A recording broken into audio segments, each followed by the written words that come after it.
e di essere così tanti, sia pure nella distanza. Se posso dirvelo, organizzare questo convegno, soprattutto per chi non è nativo digitale come me, è stato faticosissimo, complicatissimo, ma è stato anche bellissimo. Bellissimo perché ci ha fatto sentire noi associazioni del coordinamento veramente compatte, veramente in condivisione di un obiettivo che sapevamo e sappiamo essere alto. Credo che anche il riconoscimento di questo valore del nostro obiettivo attraverso questa guida, attraverso la volontà profonda di inclusione nella rete di prevenzione e di cura dei medici di famiglia, dei pediatri di libera scelta, ecco, questo valore sia stato ben compreso anche a livello, diciamo, nazionale, a livello politico, se vogliamo, e a livello delle politiche della salute, perché il Ministero della Salute proprio 2 giorni fa ci ha annunciato che il nostro progetto è stato legato a questo evento online e alla distribuzione del vademecum, è stato approvato come primo progetto appunto riconosciuto valido e che ci darà anche una mano nella distribuzione poi della guida. Quindi questo credo che sia il segno di un riconoscimento, di un lavoro, di un impegno che va avanti da tanti anni. Noi non ci siamo mai fermati perché noi siamo consapevoli che la nostra mission, che è quella di rendere migliori la vita delle persone affette dai disturbi alimentari e dei loro familiari, è una mission che richiede tanto impegno, tanta volontà, tante iniziative da più fronti. Vi ho detto prima che non farò i ringraziamenti, consideratevi tutti ringraziati come si dice, ma poi le farà molto meglio di me Stefano. Però voglio fare una dedica di questo convegno. Mi dovete permettere di fare questa dedica e questa dedica richiede una premessa. Noi come coordinamento, chi ci conosce come coordinamento, chi conosce un po' anche me, sa che noi non indugiamo mai troppo su quelli che possono essere, purtroppo spesso lo sono, lo diventano, gli esiti tragici senza ritorno di queste malattie così complesse, così subdole.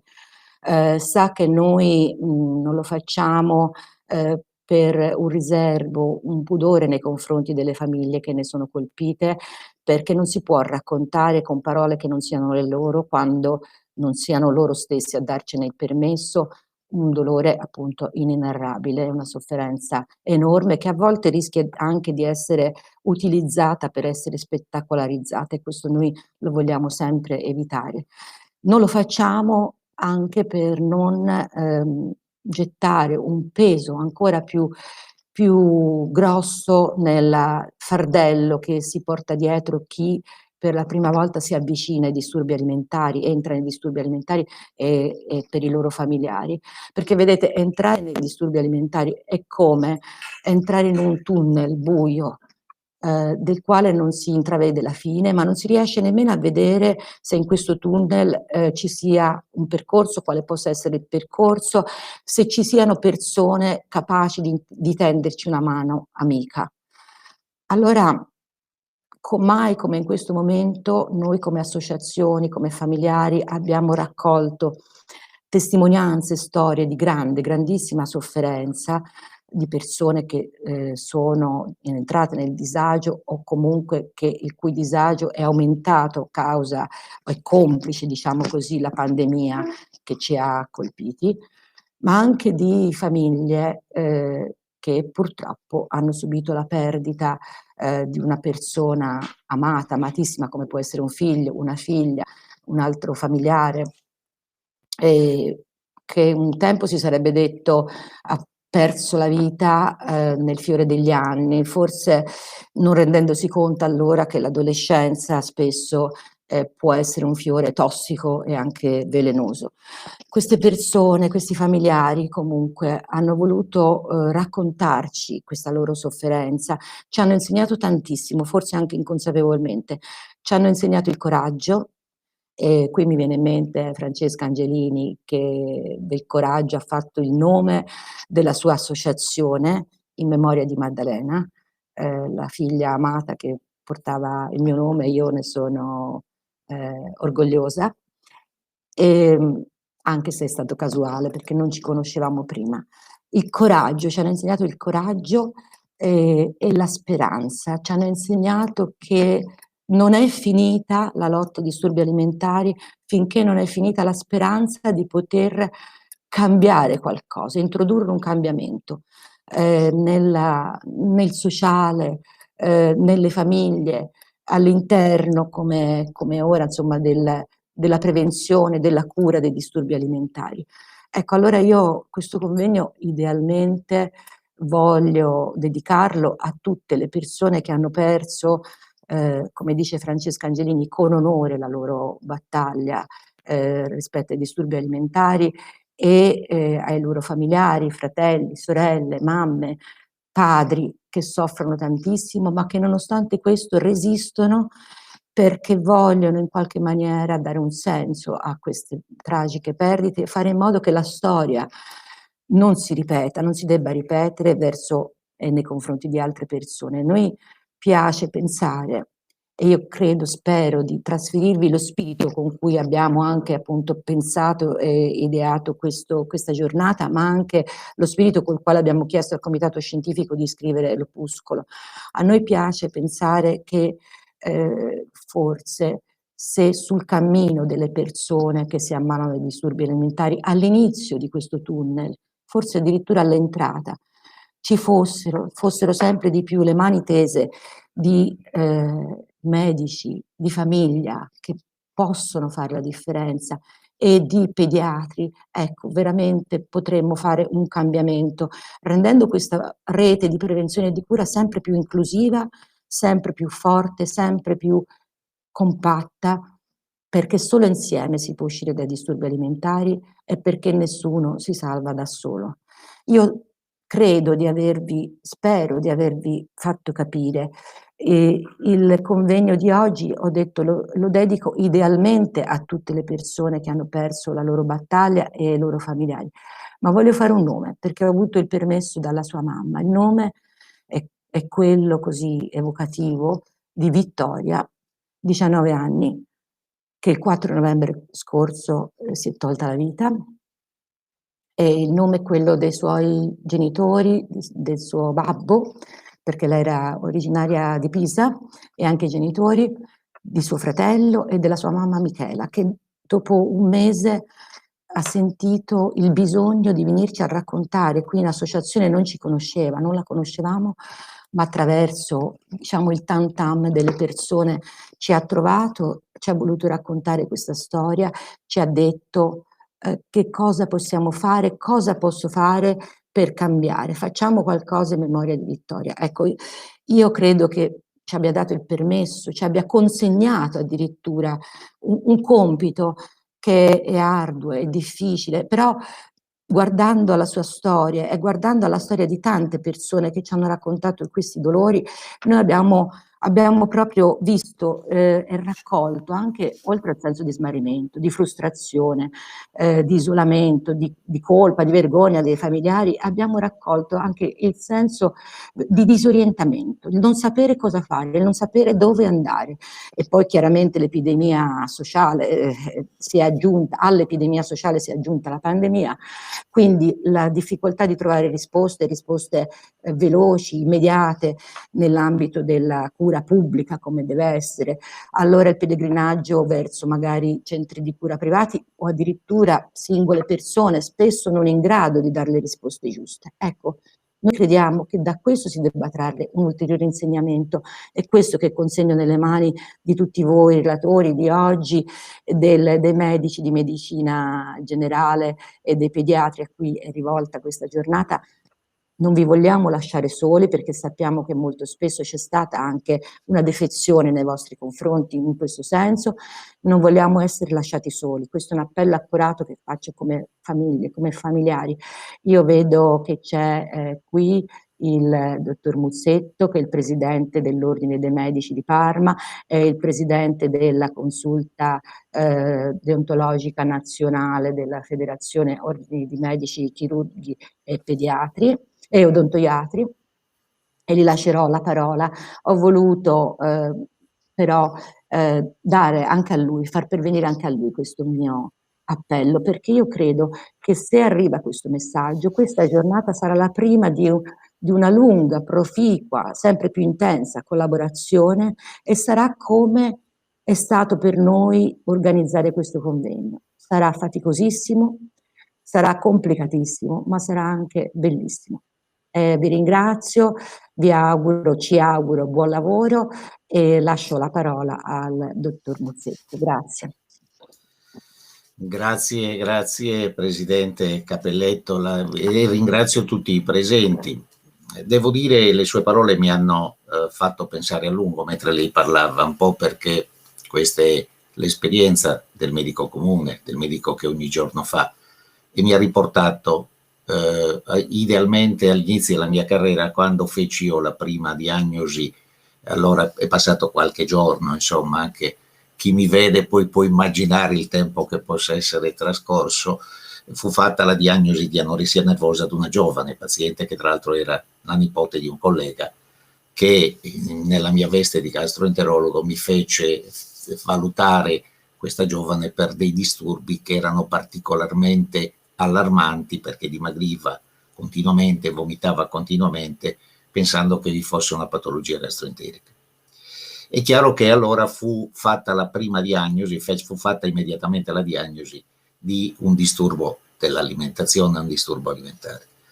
E in quell'occasione cosa si fece? Si fece un po' quello che lei stava accennando, una sorta di mutuo soccorso tra vari professionisti, e quindi in questo caso ci furono vari colleghi che furono interessati, e si creò una sorta di rete intorno a questa giovane, intorno alla famiglia, che in quel caso si dimostrò sprovveduta, non conosceva, non sapeva. Tra l'altro c'era un divario d'età tra la giovane e i propri genitori, che la ebbero in stadio avanzato d'età, e quindi questo gap anche culturale, oltre che reale, tra figlia e genitori, aveva creato una serie di problemi che pure poi furono valutati attentamente in ambito specialistico dei colleghi neuropsichiatri. Mi ricordò questo e mi ricorda in realtà tutta una serie di situazioni che sono assimilabili a valori. Quindi io credo che nelle sue parole, come nelle parole di tutti coloro che nel bene o nel male si possono confrontare con il problema del disturbo alimentare, che ha varie sfaccettature, e a volte subdolo, a volte non si conosce, tanto da ingannare anche chi vuole bene ai propri figlioli e chi li segue con attenzione.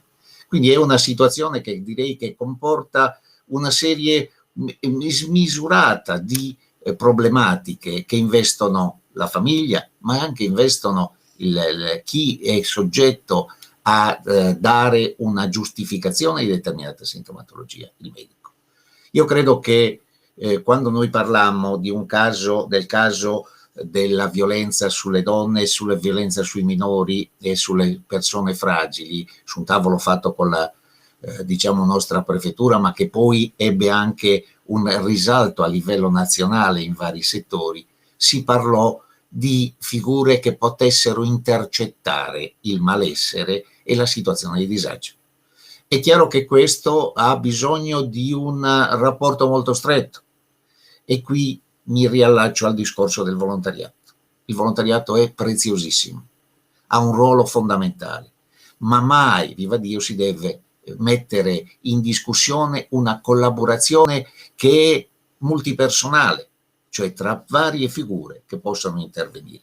Io credo che questo sia un po' il fulcro della situazione.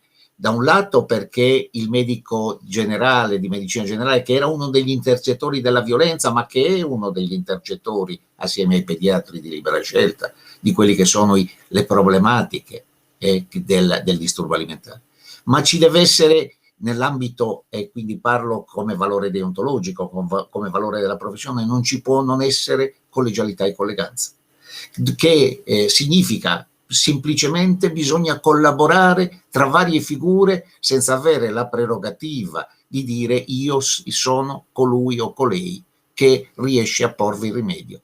È un discorso che non può assolutamente prescindere da un'equipe e da un'equipe qualificata.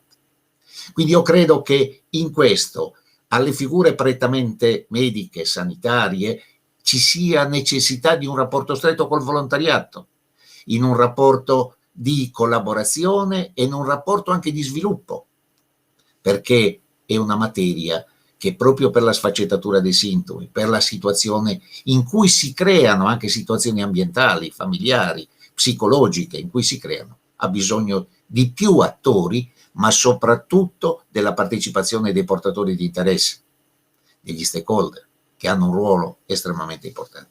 Io credo che questo sia realmente un problema di veramente controllo di quello che lei diceva essere la solitudine in cui i genitori si trovano, spesso e volentieri, in questo, ma di impotenza, perché si trovano di fronte ad un problema che non riescono assolutamente a risolvere, comunque da soli non riescono a risolvere. Ecco qui una sorta di mutuo soccorso nelle varie figure che possono intervenire, e credo che oggi le tavole rotonde che sono state previste abbiano certamente diciamo il senso di dare una visione ampia a quello che è il sistema di interventi, ma soprattutto il sistema di collaborazione. È chiaro che questo è uno dei valori più importanti, è collaborare, perché noi andiamo oltre l'autoreferenzialità, andiamo a vedere una situazione, ad analizzare una situazione, ad analizzare più situazioni, ma con le competenze di ciascuno, che sono competenze qualificate, devono essere competenze qualificate.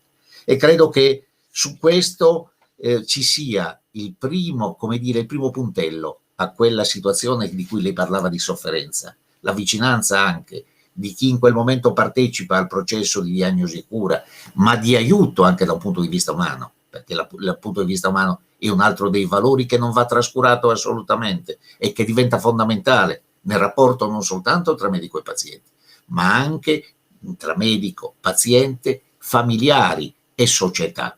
Io credo che questa interpretazione, che è una interpretazione anche filosofica dell'interpretazione della salute e del ruolo del medico all'interno del rapporto personale, del rapporto collegiale con i colleghi, ma anche con la società, debba portare a mettere in evidenza tutti gli aspetti positivi che mirano al raggiungimento di un fine, e il fine è quello dell'aiuto, ma soprattutto della risoluzione del quadro, laddove possibile, clinico, perché questo è uno degli obiettivi della professione medica. Quindi io credo che al di là dei medici di medicina generale importantissimi, dei pediatri di libera scelta, il discorso si debba allargare ad una sorta di consapevolezza dell'intera classe medica, perché in tutte le professioni, in tutte le specialità c'è la possibilità di trovare dei casi che siano perlomeno dubbi o perlomeno che debbano far pensare a un disturbo della sfera alimentare. È chiaro che questo può anche modificare non soltanto la prognosi, ma la vita stessa dei nostri pazienti e delle persone, aiutando certamente chi in questo momento ha il carico, per quelle stesse persone, che sono le famiglie. Quindi io credo che questo sia diciamo forse la quadratura del cerchio, perché non si può essere sicuramente nella condizione di essere, come dire, lontani da determinate problematiche, di essere aridi di fronte agli stati d'animo che sono così importanti e cogenti, e quindi anche il medico sicuramente ha un ruolo di rilevanza, ma ha un ruolo di rilevanza nel rispetto non soltanto di quella che è la propria deontologia, ma del rispetto anche umano verso il prossimo, e quindi riattuando quella che io ho sempre definito e sostengo ancora oggi, quell'alleanza che è necessaria tra medico e chi viene curato. Grazie per l'attenzione che avete posto alle mie parole.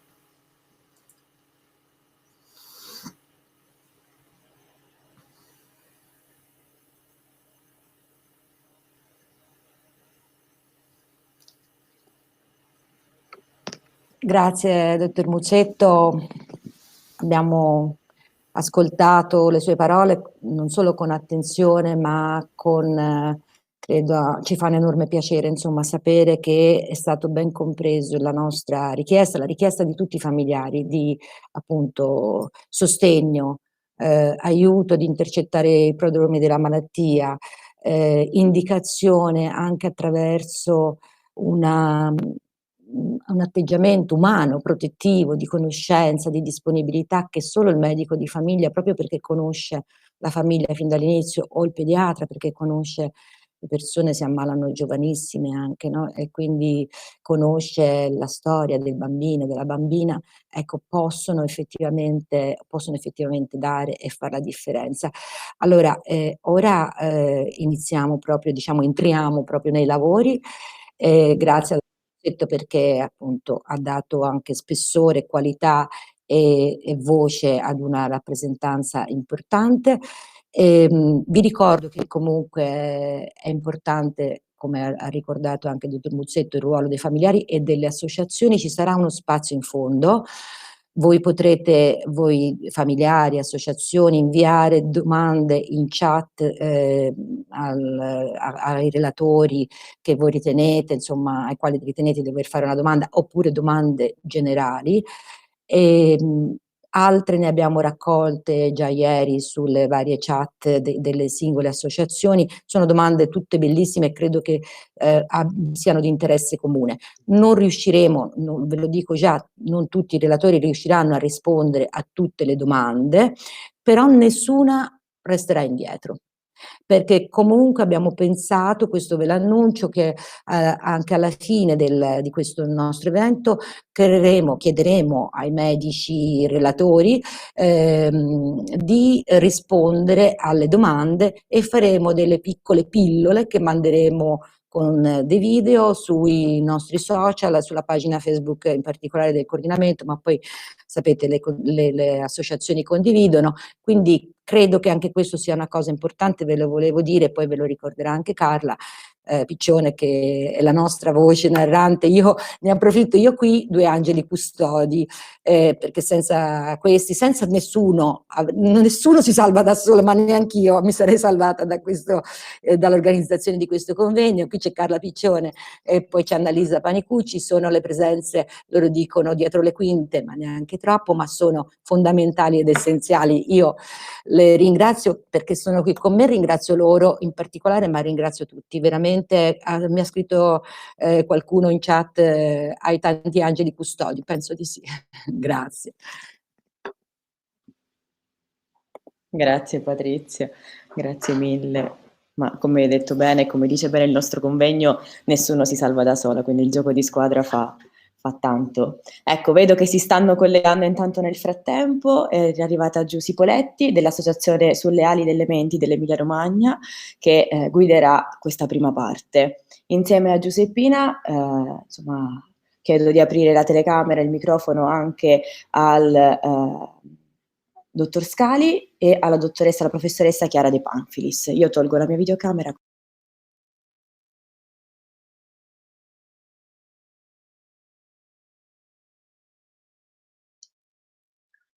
Buongiorno a tutti, siamo arrivati finalmente al fatidico giorno del nostro convegno. Mi sentite? Ok. E cominciamo con questa nostra prima sessione, che è l'ABC dei disturbi alimentari, un supporto per medici e medicina generale, il ruolo delle associazioni dei familiari.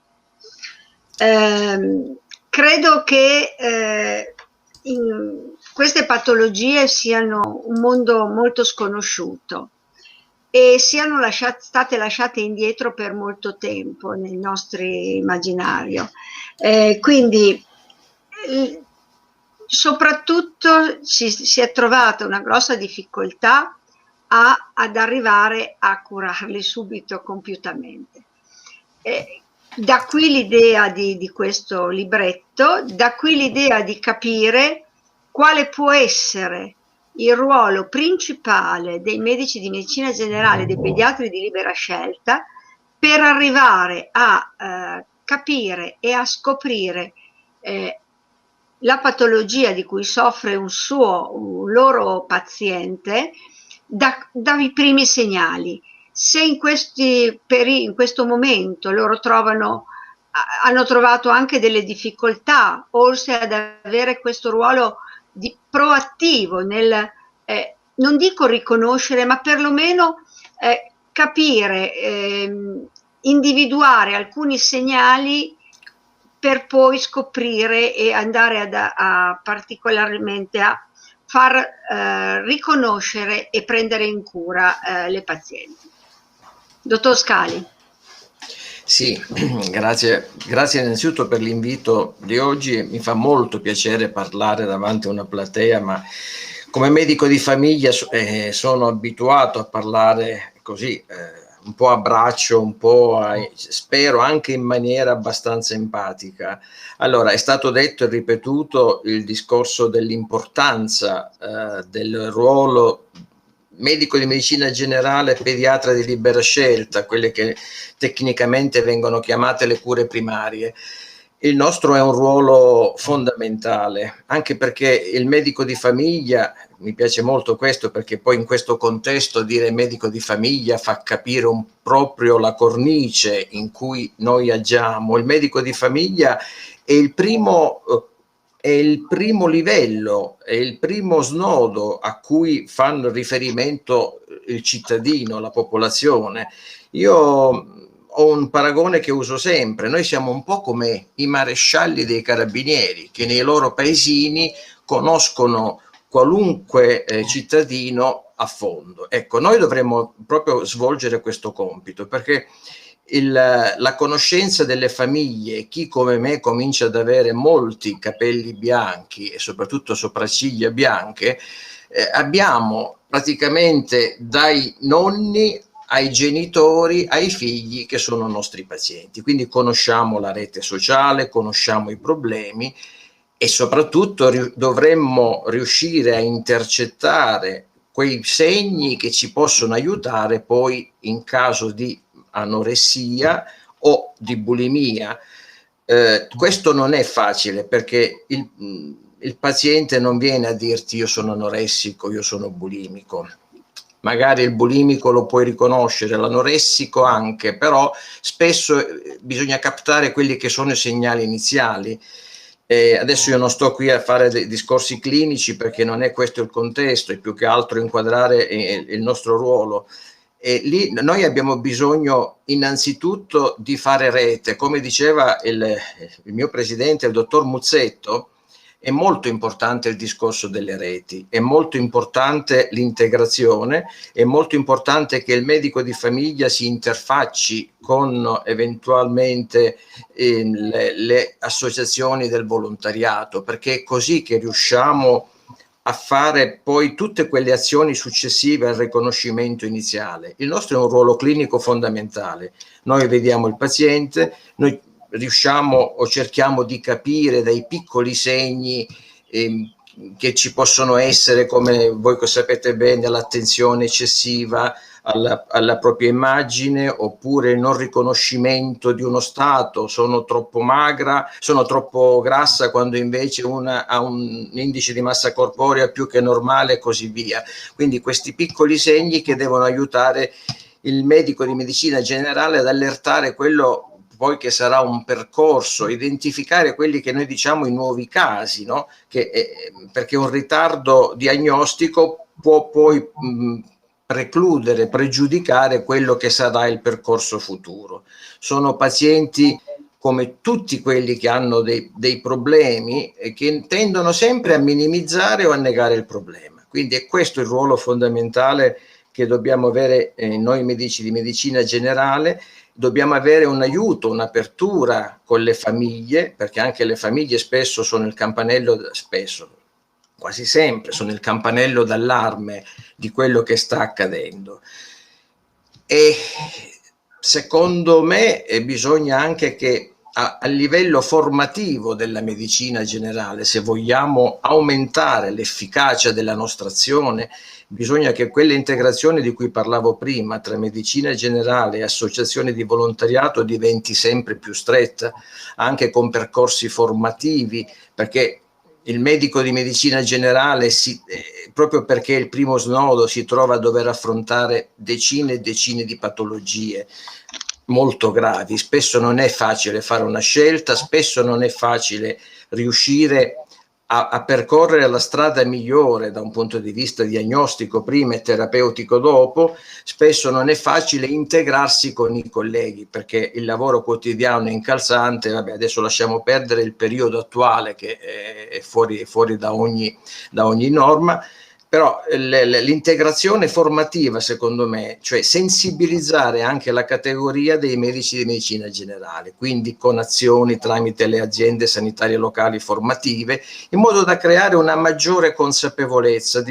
E se c'è consapevolezza, se c'è conoscenza, allora ecco che si può tranquillamente dire possiamo affrontare il problema. Io la vedo in questa ottica, non ci sono ricette miracolistiche, non ci sono assolutamente diciamo delle azioni che ci portino a un successo sicuro, ma se agiamo tutti insieme, quindi medico di medicina generale, secondo livello specialistico dei centri, aiuto del volontariato, allora forse il problema riusciamo ad affrontarlo. Io direi che come introduzione mi basta così. Benissimo, grazie dottor Scali per queste preziose parole che ci ha regalato. Adesso volevo chiedere all'avvocato Patrizia Cappelletto, che è presidente del coordinamento, di raccontare un pochino qual è la sensazione delle famiglie rispetto a quando si accorgono o pensano che i loro figli hanno un problema, e l'impatto che hanno anche andando a parlare con i medici, no? Nel senso che alle volte ci può essere un momento di difficoltà anche nel raccontare al medico quello che una mamma o un papà possono vivere in casa. Maddalena. Grazie Giusy. Sì, allora mi viene in mente che qualche giorno fa, qualche settimana fa, è stata richiesta un'intervista per Repubblica, è andata sull'inserto Salute di Repubblica, mi pare fosse il 28 febbraio. La giornalista, quando io l'ho letta pubblicata, ha sottotitolato il titolo del convegno, Nessuno si salva da solo, e poi ha scritto il potere del sociale. E io credo che effettivamente, ecco, intanto vada vista il discorso delle famiglie che possono in qualche modo trovare una loro riorganizzazione attraverso appunto il sociale, ma soprattutto attraverso le associazioni. Le famiglie all'inizio sono veramente rimangono frastornate. Ecco, il silenzio assordante della malattia, vorrei dire, nel momento in cui si accorgono che c'è qualcosa che non va, innanzitutto passano attraverso una serie di fasi che spesso sono molto comuni, perché poi le abbiamo riscontrate parlando, confrontandoci, che sono la negazione della malattia, il trauma, diciamo lo shock di fronte alla malattia, il dire che cosa ho sbagliato, mi vergogno perché comunque ho fallito nel mio compito di genitore, perché è capitato a me, quindi anche un atteggiamento poi alla fine di chiusura, no? Di proiezione verso se stessi, un atteggiamento di vittimismo anche. Però le famiglie sono una grandissima risorsa, perché io dico sempre e credo in questo, quando noi poi abbiamo affrontato un percorso di cura, perché le famiglie devono farsi curare, e forse in quel percorso di cura, io parlo anche della situazione mia personale, fossimo stati noi subito in grado di capire che andando dal nostro medico di famiglia ci avrebbe potuto dare le indicazioni forse giuste per avviarci nel luogo di cura giusto.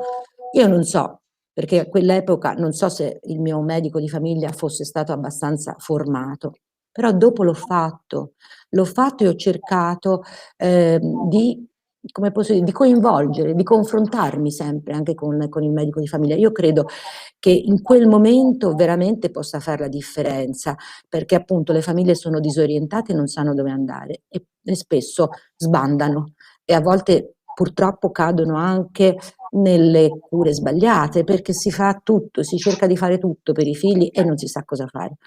Allora penso che questo sia il primo momento, ma poi quando ci si introduce in un percorso di cura che è fatto e deve essere sempre multidisciplinare, perché comunque queste malattie sono complessissime e deve prevedere una accoglienza anche per i familiari, perché tutta la famiglia nel momento della malattia un po' si ammala.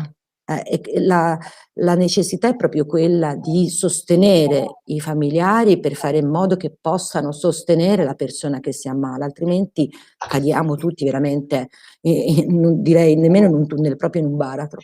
Ecco, allora in quel momento i genitori possono rendersi conto, diventano più consapevoli e poi diventano più consapevoli della necessità appunto di fare rete con gli stessi curanti, non deve esserci uno scontro, si deve creare l'alleanza terapeutica, la fiducia. Certo, a volte ci sono delle necessità di confrontarsi anche in maniera, come posso dire, più intensa, perché le posizioni ovviamente non sempre convergono, però ci deve essere la consapevolezza che noi genitori possiamo fare molto per aiutare i curanti ad aiutare i nostri figli e le nostre figlie, e dall'altra parte ci deve essere questa consapevolezza anche nei curanti. I genitori possono diventare presidio attivo della cura, da essere oggetto di cura, e pensiamo che fino a qualche decennio fa, non molti, forse nemmeno decenni, la famiglia, i genitori, la mamma in particolare era diventata come responsabile, no, della malattia. Ora chiaramente si sa che la malattia ha tantissimi fattori, ha tantissime componenti, tantissime cause, e si è comunque, credo, acquisita una consapevolezza generale della necessità invece di inclusione nella rete di cura della famiglia. Quando poi le famiglie, come dire, si sostengono, si associano, si fanno le associazioni, allora le associazioni possono molto, il volontariato, il terzo settore può molto anche per la prevenzione. Che la prevenzione è una cosa che possono fare proprio le associazioni, devono fare le associazioni, è un lavoro complicato quello delle prevenzioni, però ci interfaccia con tante agenzie, no?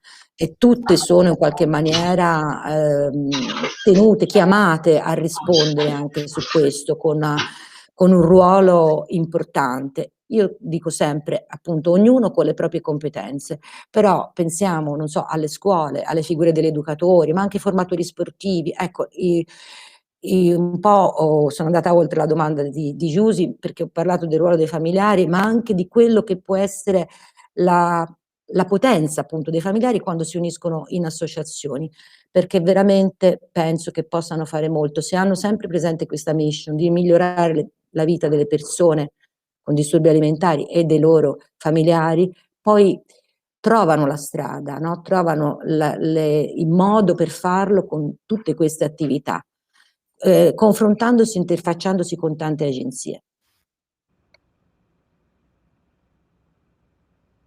Grazie Patrizia di questo prezioso intervento dove, come sempre, oltre alle cose importanti da un punto di vista medico e scientifico, c'è sempre dentro anche tanto cuore, tutto quello che sentiamo come associazioni, no? Proprio perché si capisce che l'abbiamo vissuto sulla nostra pelle, chi da una parte, chi come genitore, chi come paziente, chi come fratello, come qualsiasi cosa, insomma. Quindi è proprio vero quello che hai detto tu, che è importante prendere in carico tutta la famiglia e prenderla in carico sotto tanti punti di vista. E quindi chiedo alla dottoressa De Pamphlis, che è la responsabile del programma DCA dell'ASL di Parma, di raccontarci un po' cosa vuol dire questa multidisciplinarietà, questo prendere in carico a più mani, a più teste, a più cuori dei pazienti e la sua famiglia. Innanzitutto buongiorno a tutti, grazie per l'invito e grazie per aver organizzato questo evento, malgrado i tempi e forse proprio ancora di più in virtù dei tempi, quindi ci stiamo correndo. Dottoressa De Panfilis, l'audio un po' più forte per cortesia, un po' più vicino al microfono. Così va meglio? Insomma. Più di così? Ecco, perfetto, magari se si avvicina meglio, grazie. D'accordo, così se ditemelo se insomma non si sente più a un certo punto.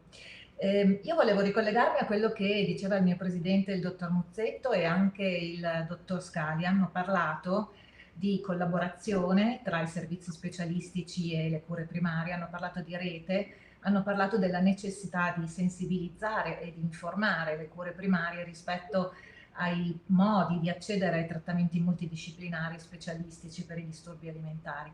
Quando parlavano devo dire che mi sono sentita un po' in colpa, perché forse in questo noi siamo davvero carenti, quindi anche laddove ci sono dei servizi specialistici multidisciplinari che, come diceva Patrizia, prendono in carico non solo l'individuo ma anche la famiglia, e non soltanto dal punto di vista psichiatrico, psicologico, ma anche internistico e nutrizionale, quindi una vera rete multidisciplinare per i disturbi alimentari, anche lì probabilmente noi pecchiamo nel raccordo con i medici di medicina generale. Chiara, per cortesia, puoi avvicinarti un po'? Certo, così? Grazie. Va bene. Anche lì forse dicevo, noi non siamo abbastanza efficienti nel raccordarci con i pediatri e i medici di famiglia, perché entrambi sono davvero di famiglia, no? Sono gli unici che da sempre conoscono non soltanto i pazienti ma la famiglia, che è una cosa che è stata detta e che secondo me è importantissima. Pensavo a come, intanto che parlavano i colleghi, pensavo a come poterli coinvolgere ed aiutare di più nel loro difficilissimo lavoro. Io credo che ai medici di famiglia e ai pediatri di famiglia, noi specialisti, non possiamo assolutamente sovraccaricarli o chiedergli di fare, non so, una diagnosi precoce in solitudine. Noi dobbiamo metterli in grado nel momento in cui hanno solo un sospetto, quindi un sospetto che un loro assistito abbia un disturbo alimentare, di fornirgli una chiara porta d'accesso all'equipe multidisciplinare che poi provvederà a fare tutti gli accertamenti che saranno necessari per confermare o non confermare questo sospetto. Il dottor Scali parlava prima bene di tanti segnali premonitori che i medici di medicina generale possono notare nei pazienti. Io penso che davanti a questi segnali premonitori loro non debbano assolutamente essere lasciati da solo, ma subito debbano poter inviare la famiglia e l'utente, quindi il paziente o magari soltanto il sospetto che abbia un disturbo alimentare, appunto, all'equipe multidisciplinare. È importante conoscere la famiglia perché, ad esempio, uno dei segnali premonitori, o comunque non un segnale premonitore, però una cosa che può fare indirizzare verso la presenza di fattori di rischio per disturbi alimentari, possono essere ad esempio dei disturbi già nella famiglia, quindi una familiarità psichiatrica o anche, perché no, per disturbi alimentari. Possono essere patologie che il medico curante conosce da tempo. Pensiamo a degli adolescenti particolarmente a rischio, come ad esempio quelli affetti da diabete mellito ad esordio giovanile o da celiachia, che sono ad esempio a rischio anche perché ci sono alterazioni del peso, alterazioni poi dell'attenzione posta alla dieta. E poi la famiglia perché, come diceva giustamente il dottor Scali, non sarà il ragazzo o la ragazza a dire ho questi sintomi e ho questi problemi. Saranno spesso i familiari a accorgersi di campanelli d'allarme e potranno loro riferirli al medico e al pediatra di libera scelta, anche laddove, come è stato detto molto giustamente, il ragazzo nega i sintomi o magari li attribuisce ad altre cause, ad esempio difficoltà scolastiche o difficoltà familiari, che, attenzione, sono spesso secondarie al disturbo e non invece la causa del disturbo stesso. In questi adolescenti a rischio solo il medico di famiglia e solo il pediatra di libera scelta ha la possibilità di fare una cosa che solo loro possono fare, quindi inizialmente appunto indagare le attitudini rispetto a come si vedono, come si sentono rispetto al proprio corpo, e ha quindi la possibilità di fare un invio per confermare o non confermare questa diagnosi.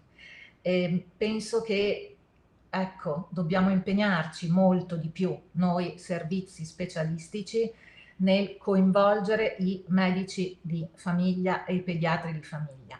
Credo che spesso li abbiamo lasciati soli e questo comporta, come è stato detto, un ritardo nella diagnosi. Attenzione, se si sa qualcosa dei disturbi alimentari, si sa che un trattamento precoce, una riduzione precoce dei sintomi si associa a una minore durata di malattia e quindi a un minor rischio di cronicizzazione. Se perdiamo questa partita, non abbiamo poi scampo rispetto a decorsi protratti e ingravescenti come quelli che Patrizia magari ci ha raccontato tristemente e in modo toccante, ma molto bene. E io lascerei spazio agli altri interventi. Spero che si sia sentito, mi dispiace per l'audio. Dottoressa De Panfilis, grazie di questo intervento. È evidente che dopo aver preso in carico con la multidisciplinarietà i pazienti, purtroppo alle volte si arriva a dei momenti in cui è necessario anche un ricovero. Chiediamo al dottor Ferrari in che modo alle volte questo ricovero viene accettato sia dai pazienti che dalle famiglie, e soprattutto chiedo al dottor Ferrari di declinare un pochino i problemi che si possono avere con i disturbi alimentari, non solo dal punto di vista dell'anoressia. Buongiorno a tutti, spero che si senta. Sì, grazie a tutti grazie per l'invito e saluto tutti i partecipanti. Allora, intanto volevo riagganciarmi un attimo al discorso che ha fatto la professoressa De Panfilis, perché davvero trovo che sia molto centrato come intervento. È fondamentale che il medico di base possa quantomeno sospettare in modo da facilitare così un intervento che possa essere il più precoce possibile, appunto in modo che il paziente possa essere così preso in carico e quantomeno valutato, intanto per escludere che effettivamente non ci possano essere. L'intervento multidisciplinare ha anche questo scopo proprio di come dire, escludere anche patologie organiche, ok? Ma qualora si appunto arrivi ad una diagnosi comunque di anoressia nervosa, è proprio importante intervenire il più presto possibile. E questo proprio per evitare quelle problematiche, quella cronicità, ok, che poi diventa veramente difficile da gestire. Ovviamente è chiaro che i pazienti che noi vediamo durante il ricovero ospedaliero sono pazienti che sono dal punto di vista organico come dire, particolarmente provati, quindi con BMI molto bassi, oppure con problematiche proprio con danno d'organo, ok? Perché queste sono appunto le indicazioni al ricovero ospedaliero. È chiaro che i danni che si possono avere sono molteplici, ok? E la, come dire, pericolosità della malattia sta proprio nelle alterazioni organiche che può causare. In particolare direi che un po' tutti gli organi possono essere colpiti da questa malattia. Ci possono essere problematiche di tipo cardiovascolare, le cose che diciamo a noi spaventano particolarmente sono quelle cardiovascolari, quindi potenziali aritmie, ipotensione, problematiche renali, disidratazione, alterazione dei valori delle transaminasi, quindi problematiche epatiche e disturbi della coagulazione legati al fatto che appunto il fegato non riesce a svolgere bene la sua attività, con quindi rischio di sanguinamento, le problematiche a livello midollare, quindi anemia, piastrinopenia, che sono tutte come dire, situazioni che possono mettere il paziente in pericolo, suscettibilità alle infezioni.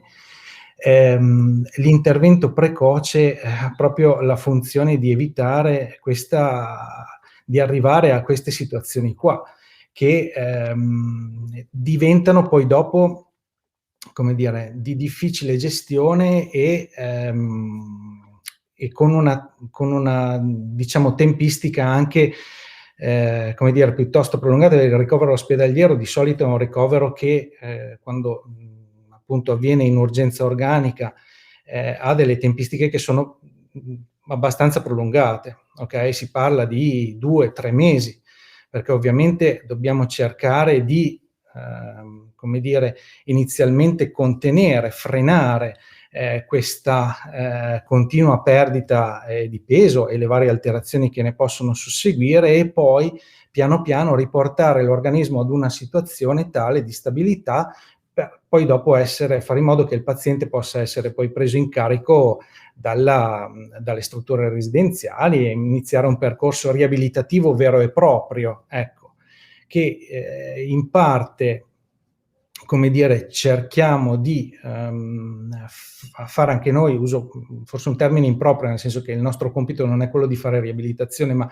ci dobbiamo avvalere comunque di figure durante il ricovero che aiutino il paziente come dire, a riconoscere quelli che possono essere eventuali comportamenti disfunzionali al fine di migliorare anche le cure che vengono proposte durante il ricovero ospedaliero.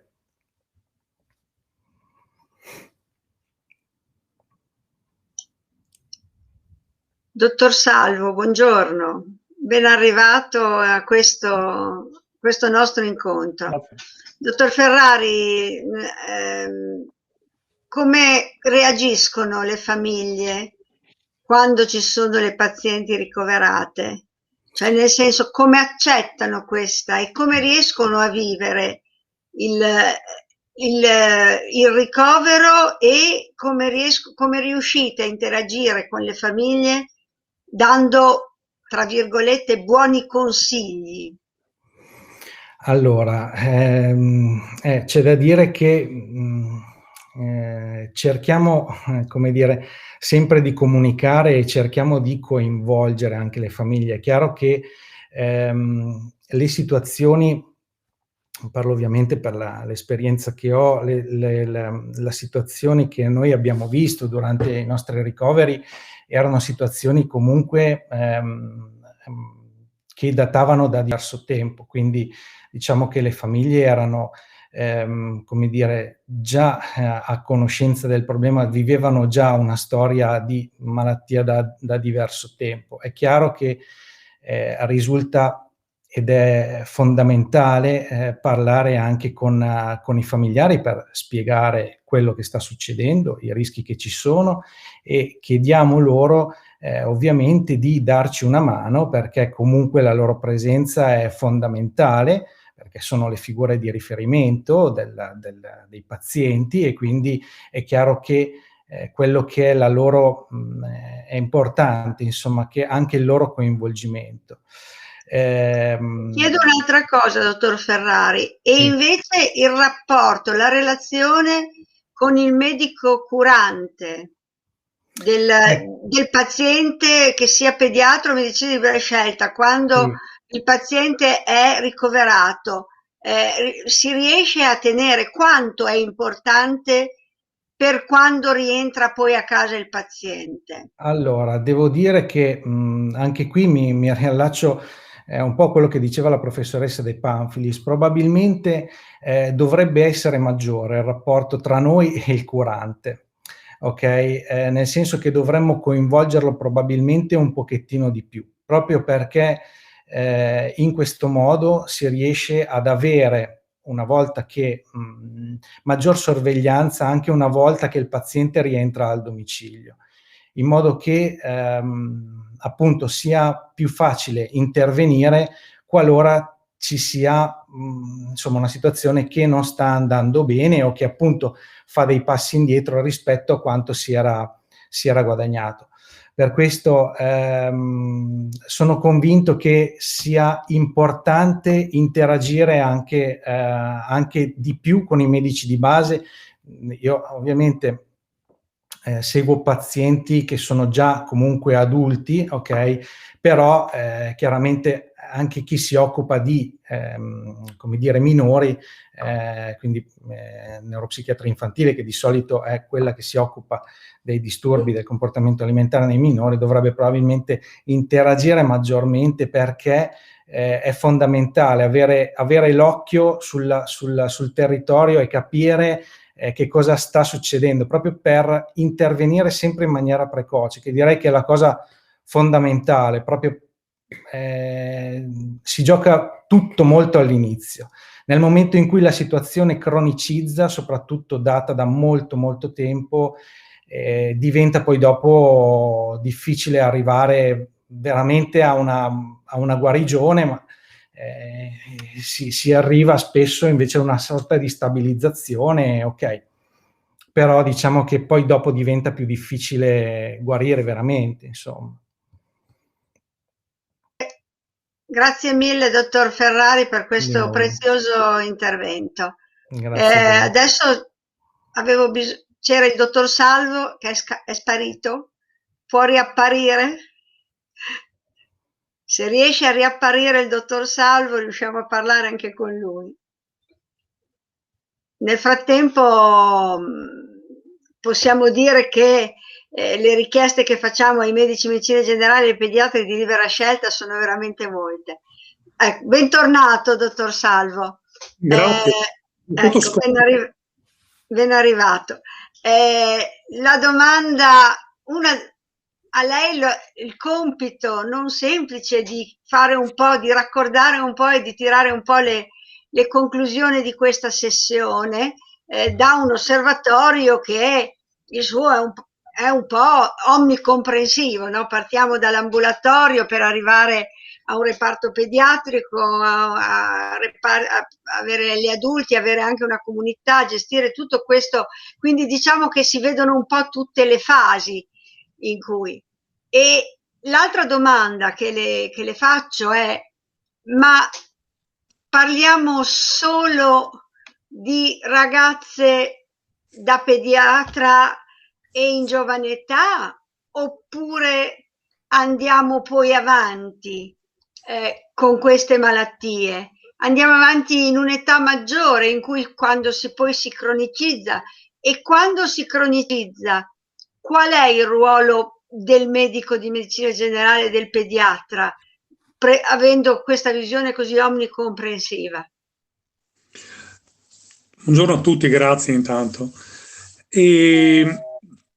Sì, io credo che quello che abbiamo sentito finora, e immagino anche quello che sentiremo nelle sessioni successive, conoscendo i colleghi e anche le associazioni che partecipano a questo webinar, e credo debba sottolineare un aspetto fondamentale.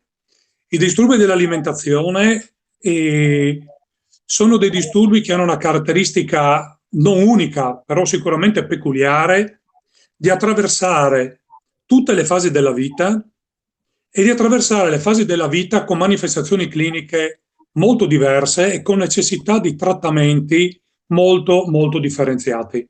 E credo che questo sia una cosa che noi dobbiamo cominciare a padroneggiare, e sia a livello di medicina generale e dei pediatri di libera scelta, sia per quanto riguarda gli specialisti, sia per quanto riguarda le famiglie e conseguentemente le associazioni.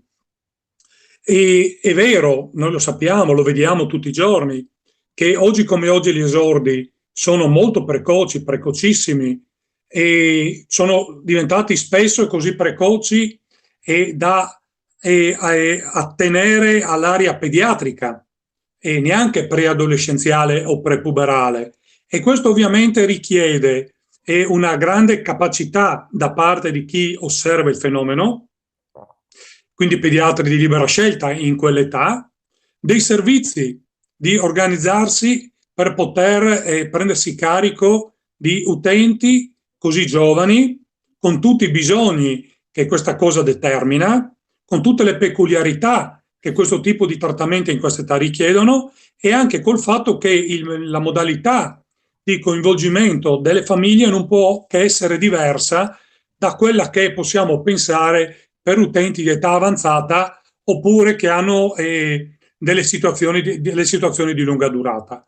E l'altra cosa è che le caratteristiche cliniche di questi disturbi cambiano con l'età, ma per dire una cosa molto, molto importante collegata a quella che diceva il dottor Ferrari prima, in qualche maniera, perché poi si arriva ad un certo momento dell'età della vita e della malattia dove le sequele psicofisiche, sociali, relazionali, affettive del disturbo sono tali che richiedono degli interventi che diventano in qualche maniera quasi anche aspecifici, ma che poi invece sono determinanti per la qualità della vita.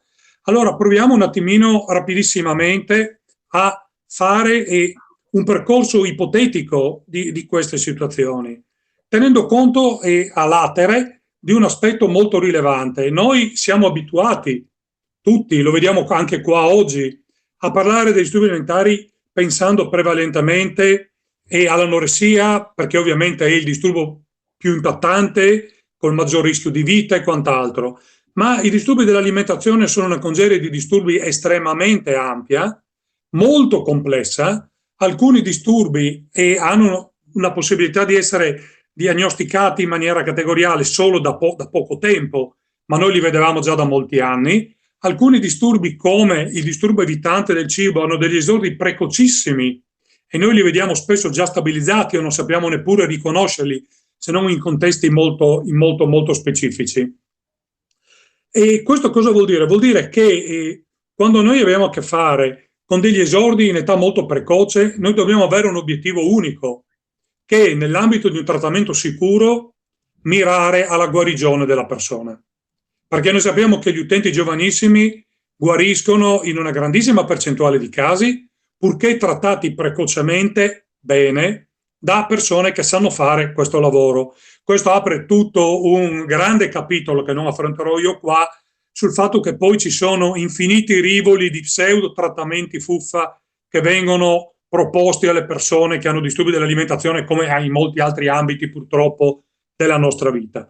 Una cosa molto importante per i medici in medicina generale e pediatri di libera scelta è anche saper indirizzare negli ambiti specialistici, che pure oggi ci sono in gran numero in Italia, non dappertutto, non in maniera omogenea, però ci sono, e bisogna anche saper indirizzare le famiglie. In questo le associazioni possono avere un grande potere, assumersi un grande compito, non tanto di individuare il singolo professionista, ma di dare un consiglio rispetto al fatto di inserirsi all'interno di percorsi che abbiano una qualche valenza di possibilità di trattamento adeguato. Quindi per i giovanissimi questo è sicuramente l'obiettivo, e non può essere quello. Può capitare che ragazzi molto giovani debbano essere ospedalizzati, capita con una qualche frequenza, ma questo non inficia poi l'efficacia del trattamento se viene condotto bene. Diverso è quello che invece poi diventa necessario, e anche di quale diventa il ruolo della famiglia e della medicina di base nei disturbi enduring di lunga durata, perché nei disturbi di lunga durata occorre mettere in campo in realtà un insieme di interventi molto più complesso, molto più articolato. Vi faccio degli esempi per capire cosa intendo. E quello che determina la lunga durata della malattia non è soltanto lo stato psichico della persona, e non è soltanto lo stato organico in un determinato momento, è diventata troppo magra, ma è la stratificazione di tutto questo, dei trattamenti di lunga durata, della perdita di lavoro, dell'incapacità e dell'impossibilità di avere delle relazioni, di avere una vita autonoma. Allora noi dobbiamo pensare che all'interno di questo il ruolo del medico di medicina generale diventa di un monitoraggio attivo per quanto riguarda le condizioni organiche, che spesso si stabilizzano magari in maniera scadente, ma si stabilizzano, e invece il lavoro che poi va fatto è un lavoro di recovery, è un lavoro sulle abilità residuali, è un lavoro per esempio sull'inserire queste persone che spesso hanno una cinquantina d'anni all'interno di percorsi lavorativi protetti, all'interno di percorsi di residenzialità leggera, all'interno di percorsi di co-housing, no? Cose che per esempio le associazioni possono fare. L'associazione Fenice, per esempio a Portogruaro, adesso ha aperto un appartamento che ci permetterà, Covid permettendo, di iniziare un'esperienza di co-housing di alcuni utenti di giovane e media età, no? che verranno assistite in maniera leggera da parte del servizio, però all'interno di un percorso anche di inserimento lavorativo protetto da parte della salute mentale. No? Quindi i disturbi alimentari hanno questa caratteristica, è di attraversare le fasi della vita e di produrre una stratificazione clinica, e uso un termine volutamente forte, ma che però va inteso come tale, di disabilità quando il disturbo dura per tanto tempo. E guardate che non parlo dell'anoressia in particolare, la disabilità relazionale che produce il grave disturbo dell'alimentazione incontrollata, con la sfiducia nel corpo, la vergogna e il nascondimento delle condotte e quant'altro, è altrettanto importante, e noi spesso non lo rileviamo perché lo ascriviamo a delle situazioni di obesità tout court, come se non si trattasse in realtà di una psicopatologia. Ecco. Quindi questo è il messaggio che io credo sia importante. Età diverse, ruoli diversi, compiti diversi, le famiglie ovviamente passano da situazioni di quasi trauma, spesso di trauma vero, al momento dell'esordio, no? A delle situazioni poi quasi di drammatica abitudine alla condotta alimentare alterata o alla deriva relazionale, affettiva e sociale delle persone che hanno delle malattie di lunga durata. Questo non è necessario, è umano, è comprensibile, però se i servizi cominciassero ad attrezzarsi a fornire una gamma di risposte, come avviene solitamente nella salute mentale, perché questa non è un'invenzione legata ai disturbi dell'alimentazione, è ampia e rispondente effettivamente alle varie fasi del disturbo e ai suoi correlati sociali, psichici e organici, e si riuscirebbe a fare sicuramente un grandissimo lavoro. Grazie.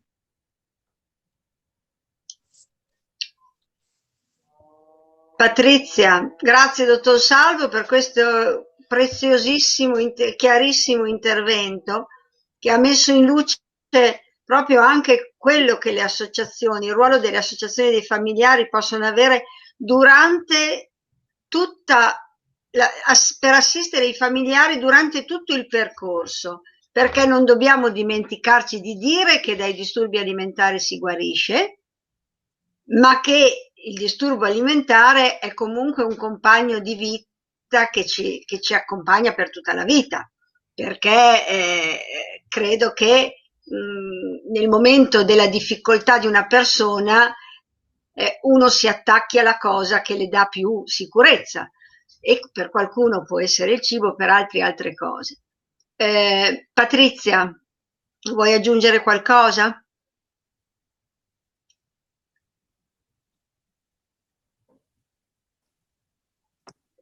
Intanto, sentite? Sì. Intanto voglio ringraziare per questi interventi, perché credo che sia appunto un'altra occasione importante, preziosa di confronto, e che da una parte anche in qualche maniera conferma che il ruolo delle associazioni è un ruolo attivo, il ruolo delle associazioni e il ruolo dei familiari che sono anche all'interno delle associazioni, ma non solo, che può essere appunto attivo di scambio in questa rete di cura, ma è anche quindi inclusivo delle figure dei medici di famiglia, dei pediatri. Ecco, prima per Andrea, che ringrazio molto perché ha fatto una panoramica completa come suo solito, su tutta la problematica, ha parlato appunto di alcune delle cose che le associazioni possono fare e sono cose grandi. Noi cerchiamo di fare tante cose, anche non ultima quella di stare accanto proprio ai servizi, ai centri di cura, alle strutture che già esistono, ma chiedere maggiori risorse per loro, perché risorse in termini di umane e in termini anche economici. Questo è un altro dei compiti. Dove possiamo cerchiamo di arrivare anche noi, no? Con il volontariato, che è preziosissimo, e credo che sia un po' questa forse una chiave importante di lettura: esserci tutti, fare fronte comune, essere insieme. A volte ancora nei familiari e a volte anche da parte dei curanti non c'è la consapevolezza di questo essere fronte comune, no? A volte si fanno battaglie e sembra che combattiamo i genitori contro gli operatori, perché forse ci sembra che non prendano adeguatamente in cura i nostri figli, le nostre figlie. Ecco, io penso che bisogna concentrarsi su come si può fare e come lo si possa fare al meglio, no? Senza rimpallarci responsabilità, senza rifiutare i confronti. Anche i medici a volte hanno queste responsabilità, e anche i medici di medicina generale. Mi viene in mente, non parlo ovviamente di quelli presenti che sono attenti e hanno voluto appunto sfruttare l'occasione, ma mi viene in mente che anni fa famiglie, in particolare del Meridione, perché abbiamo incontrato queste famiglie, ci dicevano ed erano mamme, papà di bambine piccole e qualche bambino anche. Noi siamo andati dal medico a dire che nostra figlia non mangia, ci ha detto che siamo ansiose, che siamo noi in qualche maniera malate, fino a che poi questa bambina magari sveniva, e allora lo stesso medico diceva: portatela fuori da qui perché qui non c'è niente nella cura. Ecco, credo che rispetto a questo si sia fatto molto, credo che ancora molto si possa e si debba fare.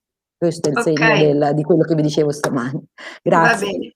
Ascolta, volevo dire un'ultima cosa, dottor Salvo, volevo ringraziare per aver messo il segnale, il punto, acceso una luce su quello che non è l'anoressia, ma sono la bulimia e l'alimentazione incontrollata, che troppo spesso viene confusa con una obesità, proprio come ha detto lei prima. E l'altra cosa è che dobbiamo tenere presente che noi continuiamo a parlare al femminile, ma negli ultimi anni c'è stato anche un accrescimento del genere maschile, che è arrivato ad avere i disturbi alimentari. In tutto questo credo che dobbiamo avere molto chiaro e presente quanto sia importante la rete. Quindi riprendo quello che diceva adesso Patrizia, ognuno nel momento in cui c'è l'acuzia pensa di essere trascurato, di essere qualsiasi cosa, ma quello che fa forza rispetto a queste cose è mettersi tutti insieme, quindi dalle associazioni allo specialista internista, ai centri, allo psichiatra, allo psicologo. Dobbiamo smitizzare, anche dobbiamo togliere lo stigma di dire che queste sono patologie, sono capricci, che queste sono vere e proprie patologie che vanno curate. Cosa ne dice, dottor Salvo? Faccio una considerazione su questo che è estremamente importante. I disturbi dell'alimentazione e la gravità dei disturbi dell'alimentazione non sta nelle fasi di acuzie, che ovviamente sono gravi, vanno gestite e salvano la vita e tutto quello che è ovvio e che ha detto meglio di me il dottor Ferrari prima. Ma quello che noi dobbiamo sempre tenere in considerazione, anche rispetto a quello che diceva nella sua introduzione la Presidente, drammaticamente aggiungo, è la sofferenza psichica. Il filo conduttore dei disturbi dell'alimentazione in tutte le fasi in cui si possono presentare, al di là delle complicanze che ne sono un esito talvolta per fortuna temporaneo, è la sofferenza psichica, che talvolta è una vera comorbidità con altre patologie psichiatriche, ma talvolta è una sofferenza in quanto tale. E non è un problema, guardate, io voglio essere molto chiaro su questo, quando non è un problema di malattia dell'anima o di altre cose di questo genere. La sofferenza psichica è sofferenza psichica, la sofferenza psichica ha delle manifestazioni che chi cura queste persone deve saper riconoscere, determina degli aspetti di rischio molto importante, e le condotte autolesive, anche non suicidiarie, ma anche quelle suicidiarie, in tutte le persone che hanno disturbi dell'alimentazione sono frequenti, molto frequenti. Bisogna imparare a non averne paura, bisogna imparare a gestire anche queste, sapendo che ovviamente non sempre le cose vanno come noi vorremmo, ma noi dobbiamo avere molto chiaro che lavoriamo con persone che hanno una sofferenza psichica intensa, in alcune fasi molto intensa, molto importante, e il sostegno a questa sofferenza psichica richiede una collaborazione strettissima con le famiglie e una capacità degli operatori di prendersene carico in maniera operativa e tecnicamente valida. La sofferenza psichica non è diagnosi correlata, non sta peggio psichicamente la persona che ha l'anoressia dalla persona a sovrappeso perché ha l'alimentazione incontrollata. Anzi, noi sappiamo da molti studi che la qualità della vita delle persone con disturbi dell'alimentazione spesso è peggiore di quella delle persone che hanno delle fasi anoressiche della vita. E sappiamo anche che in queste patologie, ma non solo in queste patologie, il carico per il caregiver, per i familiari, è elevatissimo. Sono moltissimi studi che mostrano che avere a casa una persona, avere in famiglia una persona con disturbo dell'alimentazione produce un carico per le famiglie molto simile a quello di altre gravissime patologie organiche, o, per capirsi nell'ambito psichiatrico, di avere in famiglia una persona affetta da schizofrenia. Quindi, quando noi parliamo di sofferenza psichica, dobbiamo includere all'interno di questa riflessione anche la sofferenza psichica dei familiari. Dottor Salvo, l'ultima cosa e poi dopo chiudiamo la nostra sessione. Parliamo di buone cure e buoni professionisti, ma noi ci affidiamo a chi troviamo. Come riconoscerli, i buoni professionisti e le buone cure? Beh, intanto diciamo che sarebbe buona cosa, e secondo me sarebbe una cosa importante, che il coordinamento e le associazioni ottenessero che, almeno per quanto riguarda l'ambito pubblico, le regioni, non le aziende sanitarie, le regioni in quanto enti regolatori, individuassero quelli che sono gli ambiti, i contesti, i luoghi di cura dedicati, o comunque che abbiano una competenza nota per i disturbi dell'alimentazione. Questo è estremamente importante, perché è in qualche modo è l'ente che deve certificare, no? Non la qualità delle cure, ma che all'interno delle proprie reti quelli sono degli snodi, dei punti che sono importanti, e deve anche mettere in piedi dei sistemi di accreditamento seri per quelli che sono le strutture, perché diciamoci una cosa, noi oggi abbiamo osservato in questi anni il fiorire di una marea di strutture che fanno disturbi dell'alimentazione. Ce ne sono di tutti i tipi: comunità alloggio, comunità terapeutiche, case di cura convenzionate, alcune ottime, altre che non si sa che cosa facciano. Allora anche lì bisogna cominciare a chiedere degli standard stringenti di personale e di operatività. Cioè è impossibile che esistano delle strutture che mettono insieme ancora oggi bambini di 12 anni con persone di 50-60 anni. Questo credo che nella salute mentale avvenga solo nei disturbi dell'alimentazione. Io non credo che noi troveremmo mai, no, delle comunità terapeutiche per persone affette da schizofrenia, disturbo bipolare, altri gravi disturbi, nei quali trovare persone di 40-50 anni e ragazzini preadolescenti. Avviene solo in quest'ambito. Questo è un mistero di come si è stratificata questa situazione in Italia, ed è una cosa che le associazioni hanno il diritto di chiedere venga corretta. E i servizi hanno il dovere di riflettere su questo, che è uno degli aspetti più importanti, no? Quindi poi dove indirizzarsi, e richiede anche che medici di medicina generale, pediatri di libera scelta, imparino o vengano sollecitati e vengano anche messi nelle condizioni di, perché talvolta questo non avviene, di conoscere quelli che sono i servizi. Noi per esempio in Veneto più volte con l'ordine dei medici abbiamo mostrato qual è la rete dei servizi alla medicina, alla medicina generale e pediatri di libera scelta, e lavoriamo con loro il più possibile, no, per tenere in piedi una rete che è complessa, però è importante. L'ultimissima cosa, flash, vedo che c'è anche una domanda su questo, ricordiamoci che un indicatore assoluto prioritario è che specialisti che dicono di curare dei disturbi dell'alimentazione da soli non fanno buona pratica. D'accordo? Io credo di essere abbastanza esperto nel curare disturbi dell'alimentazione, non credo che qualcuno possa dire che io curo i disturbi dell'alimentazione da solo in qualunque forma, perché questa cosa qui non è possibile, non è fattibile, non è una buona pratica, e questo è sicuramente una delle cose che le famiglie devono imparare a conoscere. Ok? Grazie.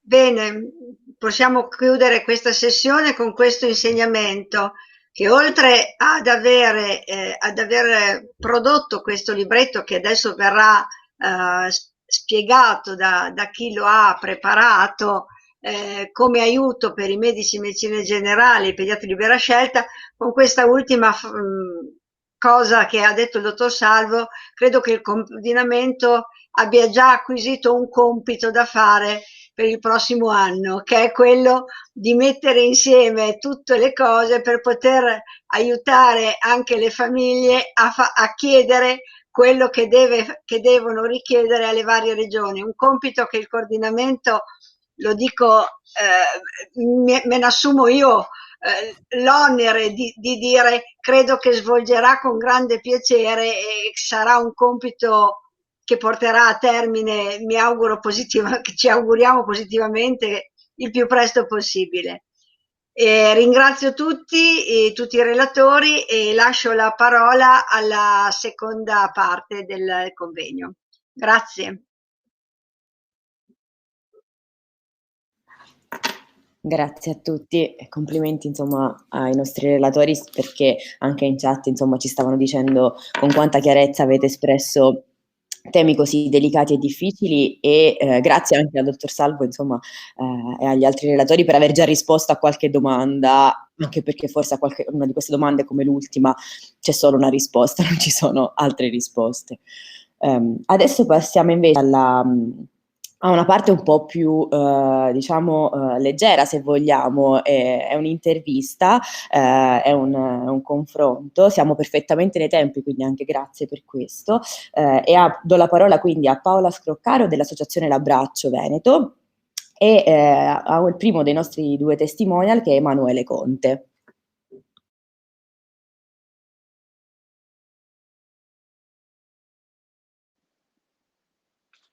Buongiorno a tutti. Ciao Emanuele, buongiorno. Buongiorno. Aspettiamo Paola. Buongiorno. Certo. Per me è un super piacere essere qui, davvero, mamma mia. Grazie. Abbiamo messo anche, insomma, inizialmente la tua canzone, è piaciuta, qualcuno ci ha chiesto anche il titolo. Che bello. Dottoressa Scroccaro, è autorizzata ad aprire telecamera e microfono.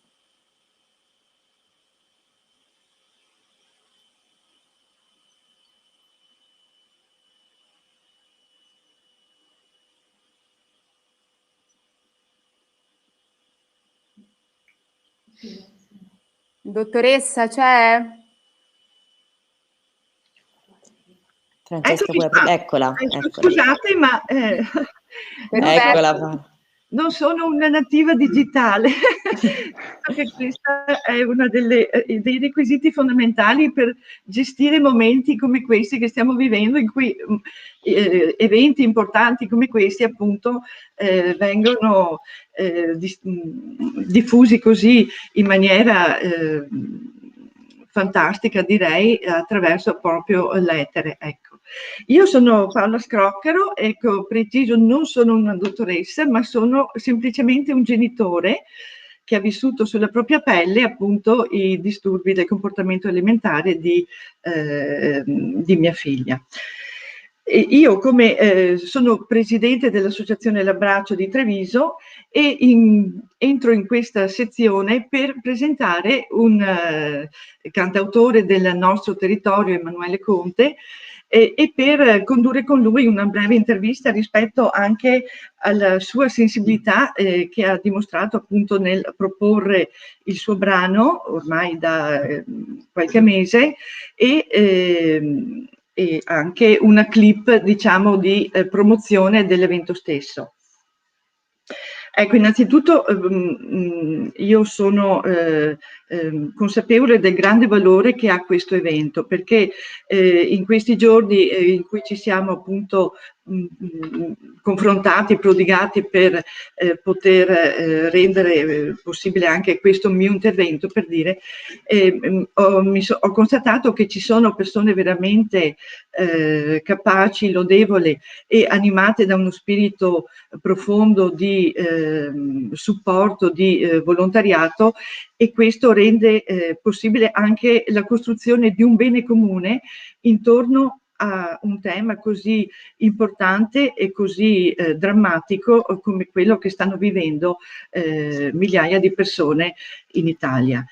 Io penso che tutta la platea virtuale si sia emozionata profondamente, entrando in una sorta di cassa di risonanza, diciamo, alle parole della nostra Presidente Cappelletto, quando ha parlato appunto di quel drammatico episodio inizialmente. E questo proprio penso che questa emozione condivisa da tutte le persone, penso che oggi, in una giornata come questa, che anticipa la giornata del fiocchetto lila, sia una grande possibilità di sentirsi uniti e non soli.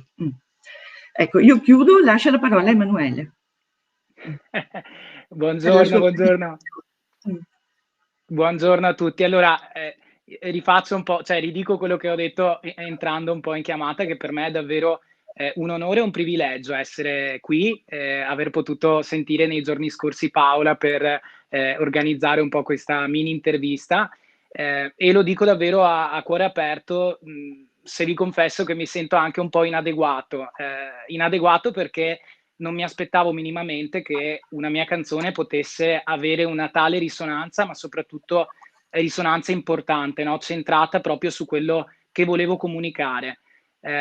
E credo che quando un artista, anche se è un po' difficile per me definirmi tale ancora perché ho appena iniziato e sono proprio all'inizio della mia, di questo lavoro, ecco, quando riesci un po' a centrare l'obiettivo, a far passare un messaggio, a non essere invadente soprattutto, ma dire ciò che prova, sente dal cuore e a centrare, allora dico ho vinto nella mia piccola missione, la possiamo chiamare missione, la possiamo chiamare vocazione, la possiamo chiamare chiamata, a dire appunto quello che volevo.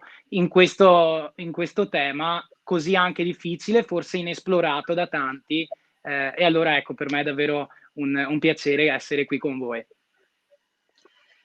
Ecco Emanuele, dietro il tuo brano c'è una storia. Dietro alla storia di Massimo e di Jessica, i protagonisti del tuo brano, c'è una storia particolare, non so se puoi raccontarla. Certo. Allora, innanzitutto è una canzone che è nata 2 anni fa, un po' su richiesta, ma non era una richiesta così centrata nel mondo dei disturbi alimentari. Mi è uscita, l'ho scritta più o meno anche in poco tempo rispetto alla modalità di scrittura che ho di solito, dove prendo le canzoni, le rigiro, le faccio. E nasceva un po' dal ricordarmi i miei anni nelle scuole superiori e soprattutto il tema centrale della solitudine che spesso sentiamo, del confronto con gli altri che ci porta a sentirci sempre meno dell'altro, e quindi porci in un piano di inferiorità che toglie un sacco di sicurezze che già sono poche in quell'età, no? Tutto viene cambiato. E quindi nasceva un po' su questa richiesta della mia ex scuola superiore di Treviso, ecco, che ho frequentato. E ho inventato questa storia, non è una storia vera di questi due ragazzi, Massimo e Jessica, però è una storia verosimile, nel senso che appunto prendendo un po' in considerazione quello che avevo vissuto io sulla mia pelle, partendo dalle mie insicurezze, e poi tutte quelle dei miei compagni delle superiori, ma anche alla fine delle superiori inizio università. Tra l'altro ho 23 anni, quindi ci sono ancora pienamente dentro, non sono adulto da questo punto di vista. Massimo e Jessica sono due ragazzi normalissimi, solamente che entrambi soffrono di un disturbo dell'alimentazione. Massimo soffre di obesità, Jessica invece di anoressia.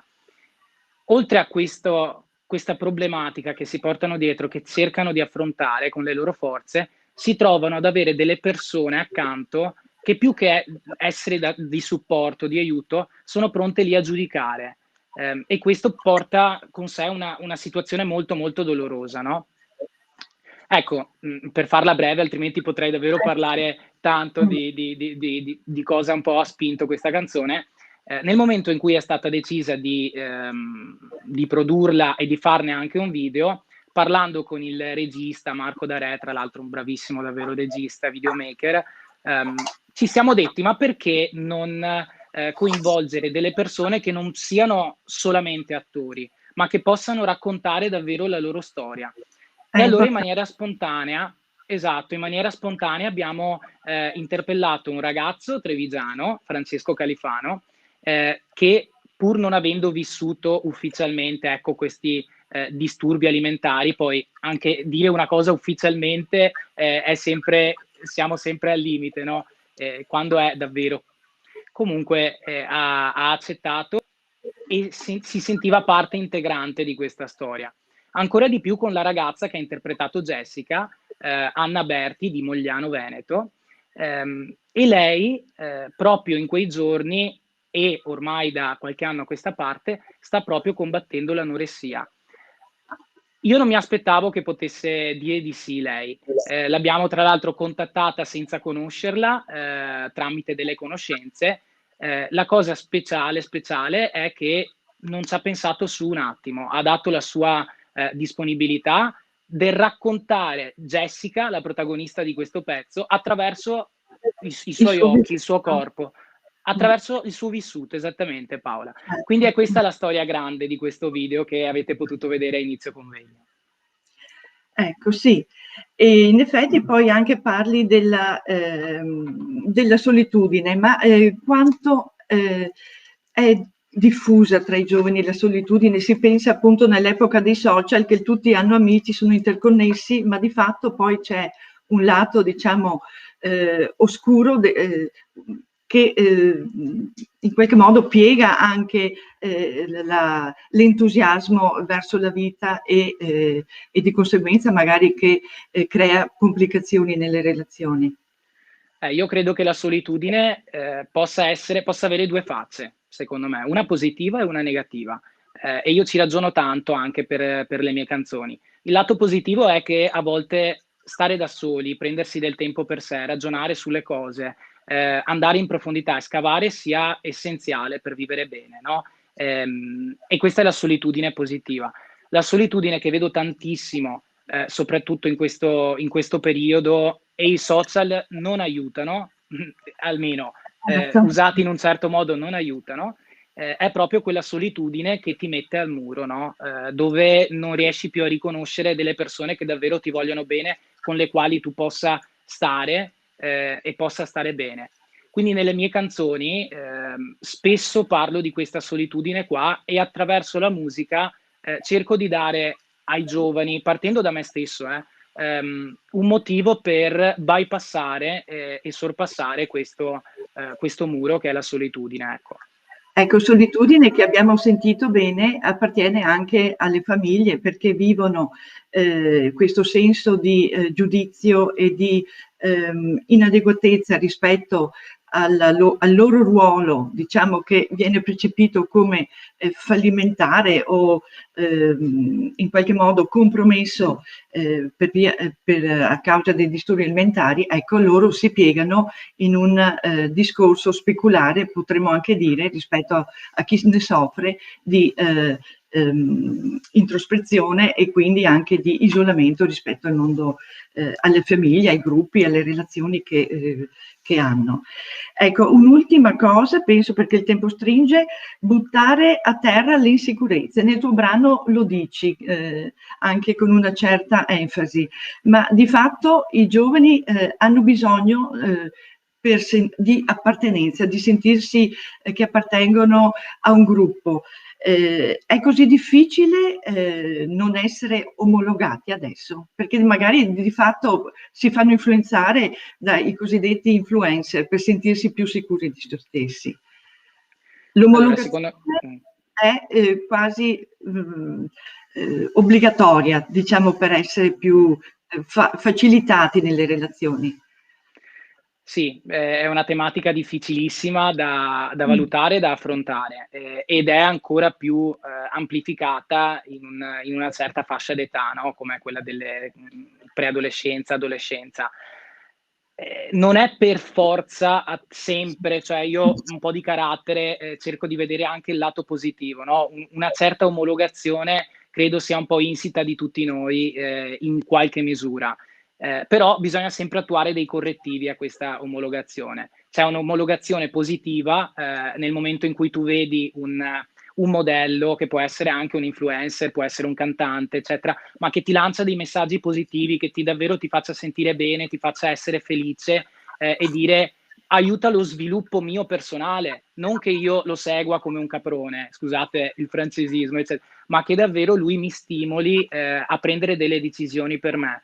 Ed è un po' il modello che cerco di seguire io nel mio proporre musica. In generale vedo davvero tanta omologazione nel suo lato negativo, ecco. E secondo me la musica in questo ha davvero un potere straordinario di aggregare le persone, ma di farle esprimere secondo la loro originalità e non secondo l'esempio sbagliato, ecco. Quindi la musica come davvero correttivo di questa omologazione brutta. Ecco, io non so se c'è ancora del tempo, se no avrei un'altra domanda. Carla, cosa mi dici tu? Siamo perfettamente in orario. Quindi, ecco, dai. Sì, ma se vuoi, ma... dai, sì. Anche per il futuro professionale di Emanuele, insomma, faccio le mie più grandi auguri, insomma, che possa realizzare veramente quello che crede, perché di fatto lui è anche impegnato, diciamo, a livello sociale, mi pare, per cui sia anche questo un modo di essere un artista completo, diciamo, anche dal punto di vista umano, insomma, perché sicuramente certe esperienze arricchiscono molto e si è artisti anche in modo più completo per questo. Grazie. Allora io vi saluto, vi ringrazio, scusatemi, ero molto emozionata perché di fatto, anche se non c'è una platea qui di fronte a me, mi sento, come dire, troppo esposta, come dire. Per cui vi lascio e vi saluto, vi ringrazio. È andata benissimo, Paola, complimenti a te, Emanuele. Grazie a tutti voi. Arrivederci, salve. Ciao Emanuele, grazie ancora. Ciao, grazie. Ok, allora io a questo punto dovrei introdurre la seconda parte con le sessioni di approfondimento. Prima di cominciare ho visto che in chat sono arrivate delle domande un po' più sulla parte burocratica, diciamo, e quindi ne approfitto un attimo, visto che siamo in perfetto orario, per fare qualche precisazione. Vi arriverà nei prossimi giorni l'attestato di partecipazione tramite mail dal nostro provider, da Performat, e un link in giornata e mattinata per compilare il questionario ECM, che sarà disponibile fino al 16 marzo, quindi avete 3 giorni di tempo per compilarlo. Inoltre tutto il convegno è registrato ai fini ECM e quindi sarà possibile vederlo sul canale YouTube dell'associazione, insomma, appena sarà possibile caricarlo. Infine, qualcuno ci ha chiesto della nostra guida, il PDF della guida Abbi cura di te sarà inviato a tutti i partecipanti al convegno, e poi sarà possibile ovviamente scaricarlo dal sito del coordinamento e delle associazioni. Ok, allora iniziamo intanto con la prima sessione, poi darò i tempi successivamente alle varie sessioni. La prima sessione vedo già collegato Stefano Bertomoro dell'Associazione Fenice Veneto. Ciao a tutti. Vai Stefano, buon lavoro. Ciao a tutti, mi sentite? Mi sentite? Sì? Sì. Ok, bene, sì. Bene. Allora, buongiorno a tutti, benvenuti a questo convegno, anche a voi due. Voglio intanto dire che sono molto felice di come sta andando e veramente siamo orgogliosi di aver organizzato questo importante evento. Presento i nostri ospiti, che sono Sara Bertelli, che è psichiatra, è responsabile dei servizi di studi alimentari presso Santi Paolo e Carlo Milano, e soprattutto presidente dell'associazione Nutrimente, che è un'associazione di professionisti che fa parte anche del coordinamento nazionale, che ha questa caratteristica di avere anche associazioni di professionisti al suo interno. Professore Giovanni Abate Daga, mio caro amico Giovanni, che è professore ordinario di psichiatria presso l'Università degli Studi di Torino e direttore del centro regionale DCA di Torino. Se mi sono dimenticato qualche carica, ditemelo. Penso che comunque siete veramente soprattutto due bravissimi professionisti e due brave persone che ci aiutano molto nel lavoro del coordinamento. Quindi vi do la parola, abbiamo mezz'ora di tempo. Io da buon rompiscatole ogni tanto vi interromperò perché non sono capace di stare zitto, quindi mi scuso già in anticipo. La Sara la vedo a testa in giù, ma è sempre una bella donna lo stesso, e quindi cominciamo invece da Giovanni, perché dobbiamo parlare di cosa sono e come sono i disturbi del comportamento, e poi Sara parlerà di come riconoscerli. Grazie e possiamo cominciare. Si vedono le diapositive? Sì, io le vedo. Benissimo, allora grazie. Beh, grazie, davvero una bellissima iniziativa piena di idee, di competenza, ma anche di emozioni. Da Patrizia a Emanuele è stato davvero bellissimo e toccante. A me tocca una parte che sarebbe molto grossa, ci vorrebbe un corso di formazione per questo, quindi darò solo alcune informazioni. Non si può spiegare cosa sono e come riconoscere i disturbi alimentari assieme a Sara in mezz'ora, quindi vi do davvero una carrellata di qualche notizia. Beh, innanzitutto anche la scienza o i criteri diagnostici si sta accorgendo che il fenomeno è più complesso. Le diagnosi sono passate da 3, di cui poi 2 perché era una categoria a cestino, come vedete a un numero molto più cospicuo. Qua ne riportate 7, ma in realtà sono 8 perché le ultime 2 sono accorpate. Il fenomeno è davvero in aumento, per anni si discuteva se era in aumento o no, gli ultimi lavori ci dicono, guardate la freccia, che rispetto agli inizio anni 2000, la prevalenza, cioè tutti quanti malati in un determinato anno, era sul 4% della popolazione generale, adesso arriviamo all'8%, con quel fenomeno di abbassamento di cui abbiamo definito di età. Questo è un nostro lavoro ormai vecchissimo, che è un lavoro del 2000. Se può mettere le slide a schermo intero, per favore. Ah, certo, sì, scusate. Grazie. Sono partito, vede? È l'emozione. Sì, siamo un po' emozionati. Grazie. Allora, no, scherzo, insomma, è una bieca di dimenticanza da deficit cognitivo. Allora, riprendendo il discorso, un nostro lavoro ormai vecchissimo, nel 2007, diceva che nelle fasce a rischio, tra 14 e 18 anni, il rischio è del 7%, oggi è raddoppiato, ma anche i problemi di sovrappeso, 11% e sottopeso, cioè il mondo dei ragazzi è davvero in difficoltà, e sempre lo stesso studio diceva che mangia, come dire, in maniera regolare, non voglio dire sana, 1 su 4, quindi c'è davvero un grande lavoro anche preventivo da fare, e di tipo sociale, anche forse sulle scuole, a cui si è accennato meno. Il problema in sanità è proprio arrivare alle cure. Mediamente, prima che un soggetto chieda aiuto, gli studi ci dicono in tutto il mondo passano 2 anni, In questo studio italiano multicentrico, non sto a spiegarvi la diapositiva nei dettagli, però i percorsi sono molto eterogenei, certamente c'è al centro il general practitioner, vuol dire proprio il medico di famiglia, meno i pediatri, almeno in questa ricerca, ma il percorso è molto lungo, cioè passa dal contatto col primo medico in sanità all'arrivo al centro specialistico corretto, in media 1 anno, e questa media vale un po' per tutti i disturbi. Un po' meglio al nord, un po' peggio al sud. Mediamente al nord si vedono 2 specialisti prima di arrivare al centro corretto, multidisciplinare, e al sud 3. Quindi davvero c'è un lavoro da fare su questo. Prego, vai. Comincio a rompere subito. Sì, E sì, questo vai. è uno dei temi molto importanti e molto gravi del tempo che si perde per avere l'intervento dell'equipe specialistica. Proprio per quello noi abbiamo fatto questo opuscolo, perché i medici di base e i pediatri di Brescia siano più informati e più velocemente passino all'equipe multiprofessionale di specialisti. Grazie, vai pure. Esatto, cioè bisogna fare la diagnosi precoce ma anche l'invio precoce. Dopodiché, visto che si è aperto un dibattito sacrosanto, prima si interviene meglio è, ma ricordiamoci però che alcuni ragazzi e ragazze hanno bisogno anche di tempo per maturare una motivazione. Questo lo dico non per perdere tempo, l'intervento deve essere subito intensivo, incominciare da subito a far crescere questo, ma per dire c'è speranza, i ragazzi si muovono, si motivano, possono lavorare. Alcune persone lo fanno prima, alcune persone lo fanno dopo, quindi non vorrei neanche che passasse il messaggio passati un po' di anni non si può fare più nulla, anzi, no? Magari alcuni ragazzi diventano veramente disponibili per questo, ma questa è una parentesi grazie a quello che hai detto. Ovviamente le diagnosi sono dopo, ma le cause sono davvero complesse. Questi 4 punti ci tenevo molto a mettere nel libretto, in una parte che ho scritto, e mi sembrano importanti.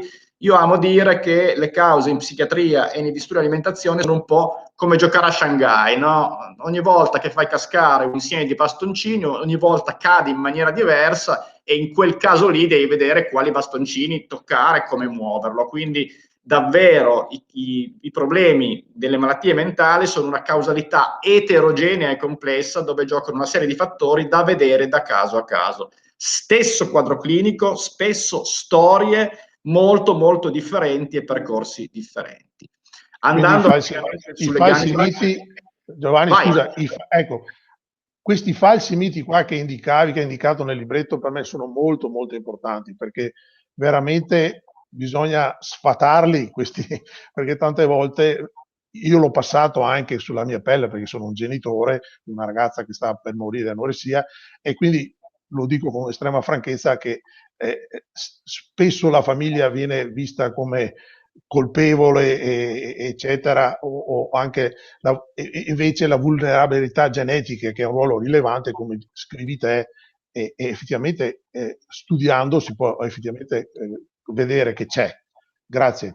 Sì, poi 2 elementi su questo. Allora, la famiglia ovviamente entra in conflitto perché vuole che la ragazza si curi, quindi non bisogna confondere lo stato di malattia che causa il conflitto come il conflitto che origina il disturbo. Primo errore, secondo me, su questo punto.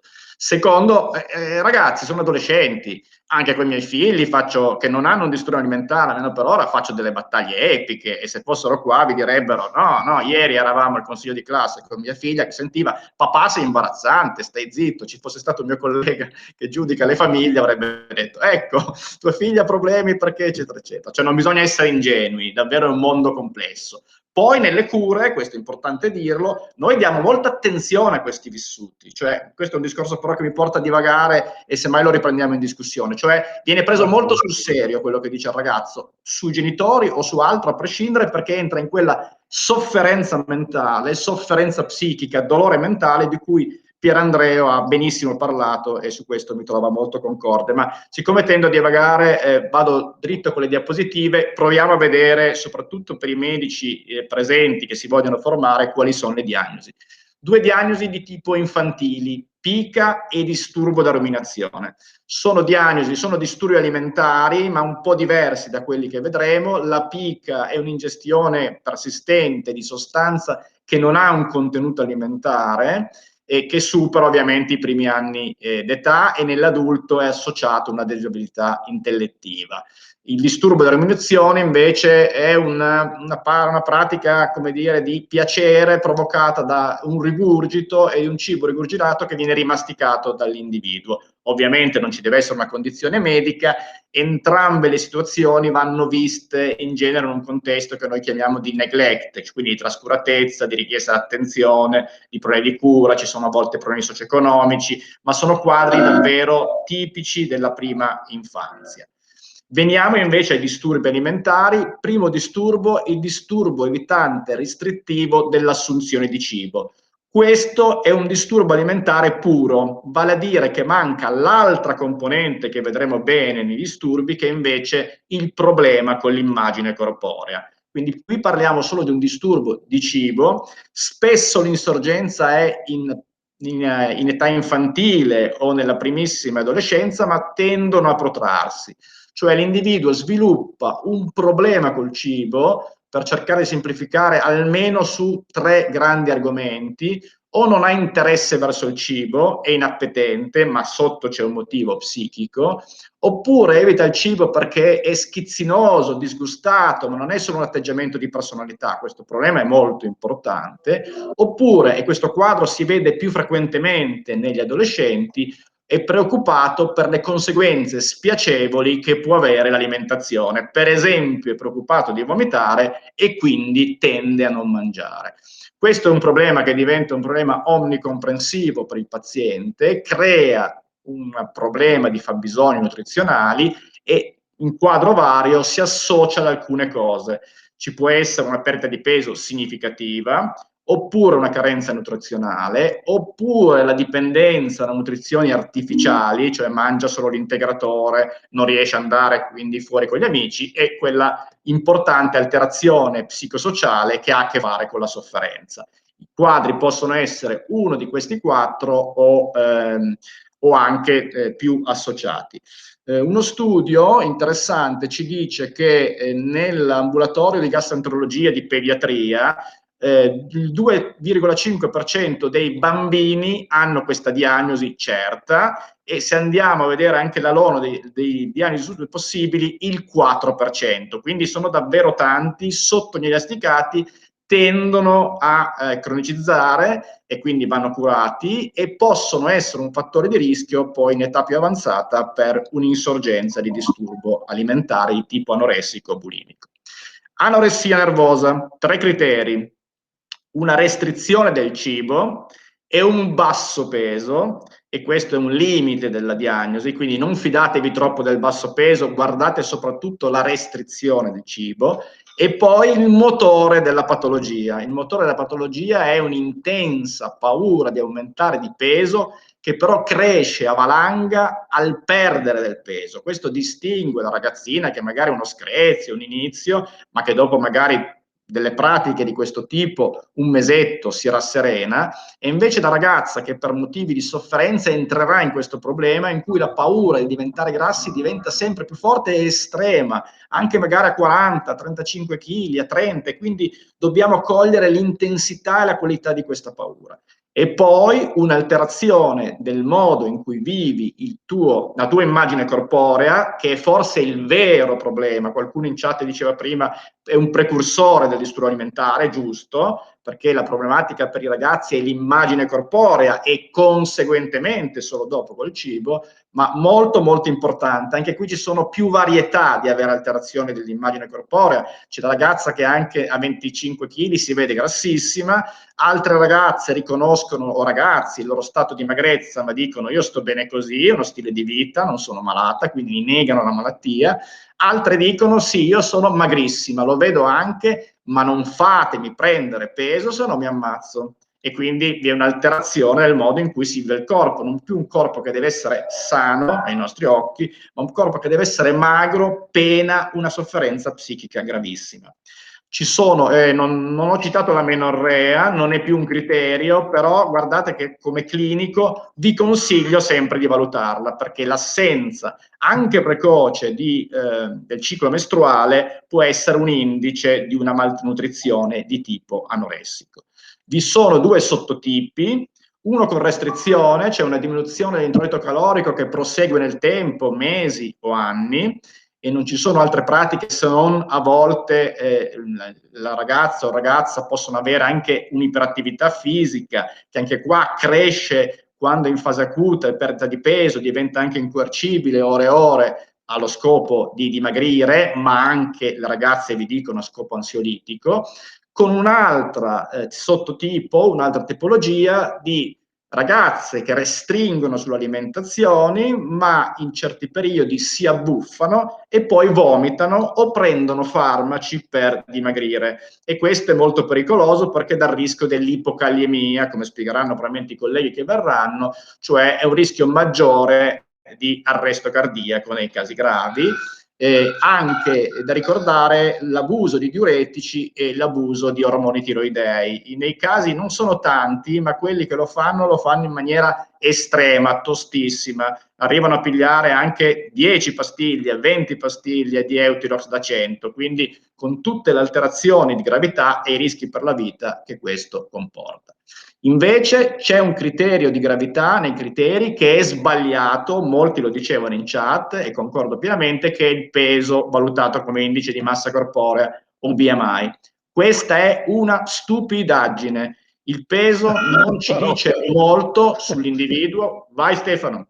No, dicevo, il BMI è sempre stato considerato un dogma, nel senso non è una cosa, stai dicendo una cosa importante? Vai. Ok, quindi non vedetelo, ovvero vedetelo, cioè è chiaro che se un BMI di 13 la situazione può essere critica, tutto, ma non è, e al contrario, non dovete pensare che non è grave un ragazzo che magari è normopeso, ma partendo dagli 80 è arrivato a 60 rapidamente, quello è una persona gravemente sofferente, gravemente malnutrita. Magari una ragazza che è stabile da 1 anno su 16 va curata, ma ha una minore urgenza medica, e come diceva Pierandrea, magari anche come sofferenza psichica, come dire, non è così devastante come l'altro caso. Quindi non prendete il BMI come un indice di gravità per decidere della velocità e la rapidità di intervento e per la gravità. Purtroppo le guide in questo sono molto teoriche, perché poi c'è una dissociazione a volte tra chi studia, non nel nostro paese, ma specialmente nei paesi anglosassoni, e chi invece fa pratica clinica. Bulimia, rapidamente. La bulimia invece ha un sintomo molto forte che è la buffata, dove, come sapete, le ragazze mangiano in breve tempo una grandissima quantità di cibo, spessissimo senza provare gusto, spesso anche senza ben ricordarsi con quello che mangiate, e vi dicono ho perso il controllo. Le famiglie lo sanno bene perché a volte chiedono interveniamo, non interveniamo, sanno quanto è drammatico avere una figlia che si abbuffa, se interviene alcune si arrabbiano, alcune te lo chiedono, ma poi si litiga, insomma non si può fermare la buffata, bisogna prevenire, bisogna curare, ci sono delle tecniche, ma non è questo il momento di dirlo.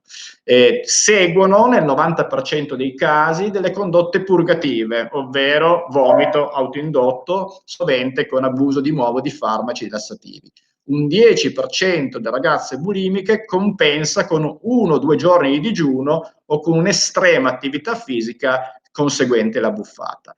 Ricordiamoci che la buffata è per far diagnosi di nuovo 1 volta a settimana per 3 mesi, ma questi criteri così da ragionieri, scusatemi la parola, come si diceva una volta, non usateli troppo e cercate di vedere il feeling con la paziente. Ricordatevi che però anche nella bulimia c'è una sofferenza corporea molto grave, anzi le ragazze bulimiche che a noi sembrano delle belle ragazzine che stanno bene, così si fanno schifo, dicono mi guardo allo specchio, io soffro, se ricoverate dicono io voglio essere come la ragazza anoressica, quindi c'è una sofferenza sull'immagine corporea di nuovo importantissima e gravissima. Giovanni, scusa, sì, a proposito di figli, una paziente, giustamente anche quando qualcuno l'ha fatto notare nella chat, è importante che ci sia figli anche con la famiglia, che tante volte deve essere vista come risorsa e non come elemento colpevole e causa della malattia. Ecco, assolutamente, noi lavoriamo nel nostro centro su questo da 20 anni, un terapeuta per la famiglia, un terapeuta, noi lavoriamo sui ragazzi dei 16-17 anni in più, quindi in avanti, quindi su ragazzi, adolescenti e adulti. Uno alleato della ragazza o del ragazzo, uno alleato dei genitori, perché insieme, no, è chiaro che c'è tutta questa dinamica e si rischia schiacciati. Bisogna dare sostegno a entrambi in maniera separata, in un'equipe ovviamente che poi mette insieme i pezzi, e ogni tanto fare delle riunioni insieme in cui si dice, l'ultima l'ho fatta ieri mattina, su una ragazza che dopo 2 giorni voleva andare via dal ricovero, mi ha convocato la famiglia, la ragazza, no? Come sapete, 1 ora e 3/4. Quindi pezzi separati che si mettono insieme, ma per dare, non per dividere, ma per dare lo spazio giusto da un lato alle famiglie, da un lato ai ragazzi e ragazze sofferenti. Dicevo, bulimia nervosa, ci sono dei criteri di gravità, anche qua, questo è un po' più sensato, vanno a vedere quante Scusate, vi ricordo un paio di minuti alla fine dell'intervento. Vado a finire. Poi scusa Giovanni, ma poi abbiamo altri 15 minuti per Sara. Sì, condotte purgative, assolutamente. Ultimo disturbo che facciamo, disturbo da binge eating. Il disturbo da binge eating ha la buffata ma non ha condotte eliminatorie, ma spesso, già per Andrea lo diceva, ha quelle caratteristiche di mangiare in un certo modo con perdita di controllo e di vergognarsi, sentirsi imbarazzati, depressi, avere delle difficoltà relazionali. È molto importante vedere la sofferenza del disturbo da binge eating, che spesso è anche una comorbilità, spesso c'è una depressione associata, c'è un disturbo d'ansia e c'è un'alterazione della qualità della vita. Il binge eating da solo spiega a volte 1/3 o la metà dei disturbi presenti. Ci sono anche qua dei livelli di gravità su quante sono le abbuffate a settimana, e vi sono però delle categorie che diciamo con altra o senza specificazione, che però sono importanti. Un'anoressia in cui magari non c'è ancora il sottopeso, la bulimia che non c'è ancora di durata, non sottovalutate, cioè se c'è un disturbo alimentare non fate la finezza dei manuali diagnostici, come diceva giustamente la collega De Panfilis, inviateli al centro specialistico, perché spesso questi disturbi peggiorano, o anche se non peggiorano sono fonti di grande sofferenza. Lasciamo perdere quest'ultima etichetta, finisco con un annuncio positivo, una bella notizia: sta nascendo anche a Torino, mancava, un'associazione di familiari, questo è il logo che hanno fatto e questo è il nome, secondo me molto denso di riflessione, che è Lo Specchio Ritrovato. Vi ringrazio. Grazie. Do la parola alla Sara. Grazie. Prego Sara, puoi cominciare. Grazie ancora Giovanni. Vai Sara. Sara, mi senti? Sento, ti sento. Spero di essere a testa in su. Sì, no, ti vedo a testa in giù, ma sei bella lo stesso. Vai pure. Va bene. Allora, innanzitutto grazie a tutti e grazie per questo inizio di mattinata con Patrizia e adesso con Stefano, che è a tutto il coordinamento, nel senso che ci ha guidato per essere qui in rete. Io oggi sono qui appunto sia come tecnico sia anche come Nutrimente Ollos, che è un'associazione milanese che mette insieme la parte tecnica e la parte dei genitori, per cui tra di noi ci sono anche tanti genitori, e io credo da tecnico che questo lavoro congiunto su più piani, perché sono genitori che sono proprio entrati a far parte del gruppo di lavoro, sia un arricchimento molto importante, anche dal punto di vista emotivo nostro, perché vorrei spezzare una lancia a favore dei clinici. Insomma, non è semplice fare questo lavoro, dobbiamo sempre stare emotivamente saldi, perché è un lavoro appunto bellissimo ma anche emotivamente pregnante. Detto ciò, io ho le diapositive, ce l'hanno in regia, per cui credo se si possono condividere. Allora, le vuole mettere da sola o le metto io? Le ha lei, perché io ieri le ho lasciate alla produzione, perché per un motivo tecnico d'iPad. Io non ce li ho. Vai Sara, grazie.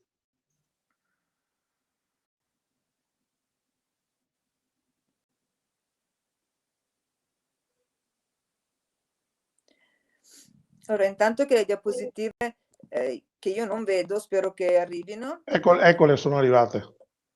Eccoci qua.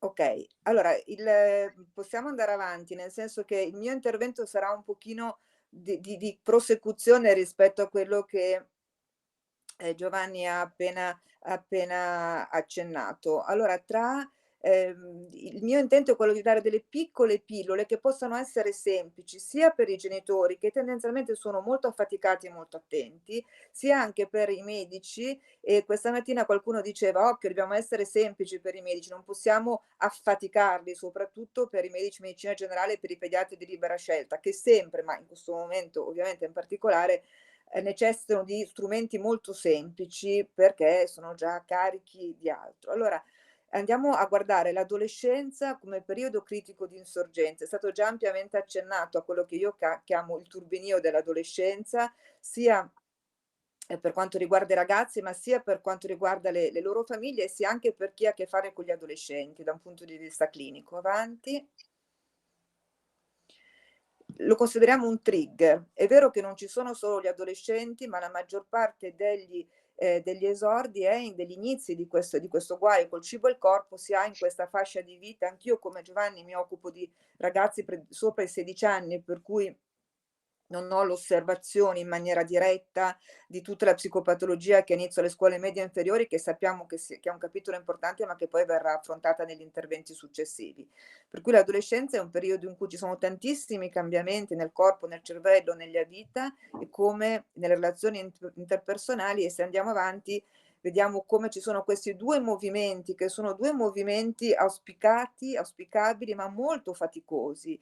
Ci individuiamo e ci separiamo. Allora, se noi lo vediamo dalla parte dell'adolescente che vuole prendere il timone della propria vita, giustamente, inevitabilmente, in un mare che si spera sia calmo, ma non sempre è calmo questo mare, e dall'altro punto di vista dei genitori che si trovano spesso e in maniera, io direi, totalmente fisiologica. Anch'io come Giovanni sono mamma, e quando mi trovo dall'altra parte, quanto è difficile riuscire a far separare i figli, a farli andare da soli. Però cosa può succedere? Andiamo avanti.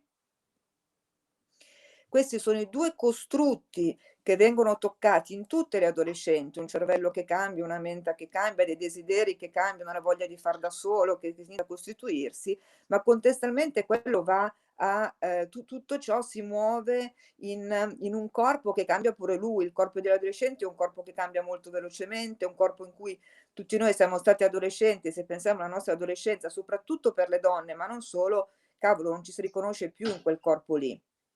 È un corpo che parla da solo. Per cui questo è un movimento fisiologico di passaggio che può in qualche modo sfociare, non sempre per fortuna, in una psicopatologia, e il confine è molto sottile ed è molto labile.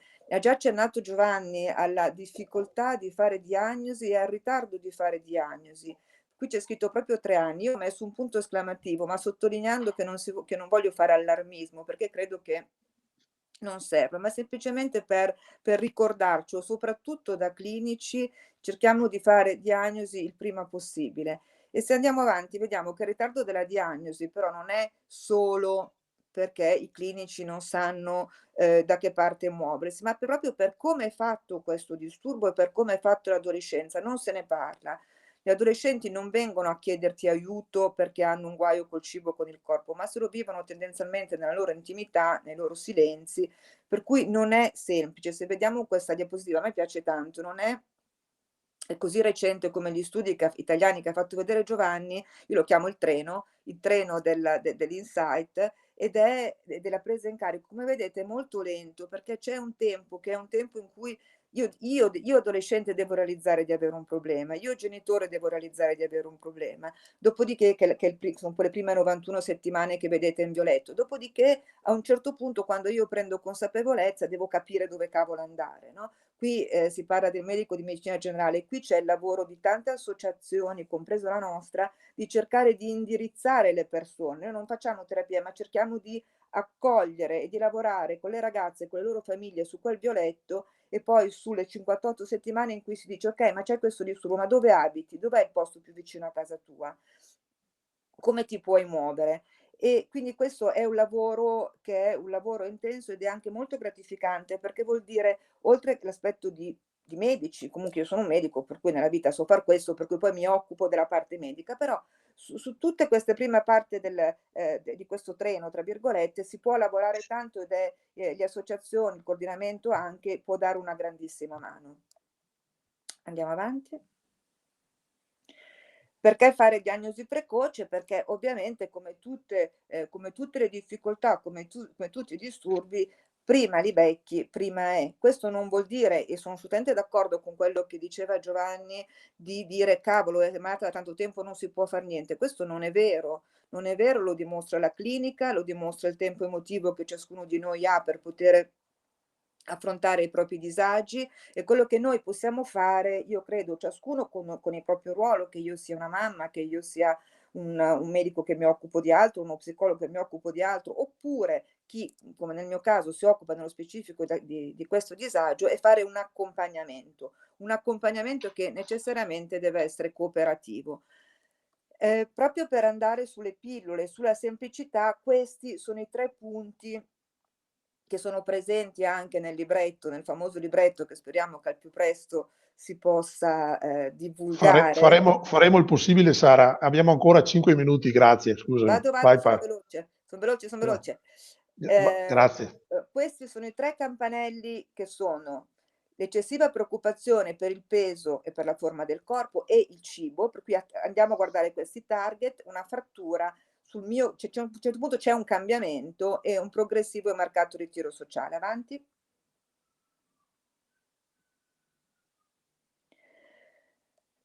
Come diceva Giovanni, attenzione, tutti gli adolescenti osservano il corpo, ma le nostre ragazze e i nostri ragazzi, ci sono anche i maschi, lo guardano in maniera particolare, sono tantissimo davanti allo specchio, cambiano il modo di vestire, hanno un'ideazione che va verso il corpo, verso l'immagine corporea, verso l'aspetto che è molto marcato. Già gli adolescenti ce l'hanno, ma loro ce l'hanno più marcato.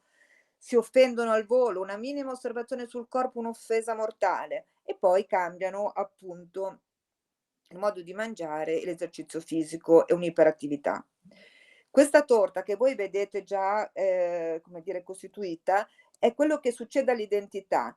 Io nella prima torta, quella di sinistra, la mia identità è fatta di più pezzi. Io sono un pochino studente, un pochino figlia, un pochino il mio corpo, un pochino la scuola. Quello che succede invece, e questo è un asse di osservazione per tutti, anche per i genitori, anche per gli amici, cavolo, io sono tutto il disturbo alimentare, solo il 10% della mia identità diventa la scuola o il resto della vita, e questo è molto significativo. Andiamo avanti? L'eccessiva preoccupazione per l'immagine corporea, qui la vedete sulla parte sinistra della diapositiva all'inizio, è una sorta di ruota che fa sì che la difficoltà degli adolescenti poi si declini su una problematica molto particolare col cibo, che può essere restrittiva, ma non solo. Andiamo avanti. C'è una preoccupazione c'è un cambiamento, e questo è molto osservativo da parte delle famiglie, cambia il modo in cui mi approccio al cibo. Mangio da sola, modifico le quantità o le qualità, spezzetto, mangio lentamente, elimino certi alimenti, eccetera, eccetera. Le diapositive stanno andando più veloce della mia voce, ma ce la posso fare. Brava Sara, grazie. Giovanni diceva, attenzione, non è il BMI, però il peso, soprattutto per i medici, ma anche per le famiglie, è un indicatore molto grossolano e molto utile. Che cosa andiamo a vedere? Non il BMI, non solo il BMI, il peso attuale, ma come è cambiato il peso. Negli ultimi 3 mesi, io la chiamo epicrisi del peso, che è successo a sto peso? E nell'ultimo anno, che è successo al peso? E qual è stato il peso massimo? E qual è stato il peso minimo? E quell'ultima voce, che è il peso soppresso, è la differenza tra il peso massimo e il peso minimo. Che vuol dire tutto ciò? Che il peso delle nostre ragazze parla, abbiamo un peso che cambia molto, e come diceva anche Pier Andrea, è vero che ci preoccupiamo per chi è molto magro, ma noi ci preoccupiamo per chi ha un peso che io in maniera colloquiale chiamo ballerino, un peso che si muove molto e indice di una grossa fatica emotiva. Andiamo avanti? Questo è quello che può succedere. Ci sono dei BMI che, come vedete, questa è una raccolta del peso, vedete il peso come va su e giù. Allora, è come la febbre, e questo può essere uno strumento molto semplice, una bilancia che può essere usata da qualunque medico. Allora, per noi il peso che si muove è un indicatore di febbre sopra i 38, e ovviamente più si muove, più la febbre diventa 39. Qui vedete un BMI che passa da 26 a 15,6, che paura, che fatica.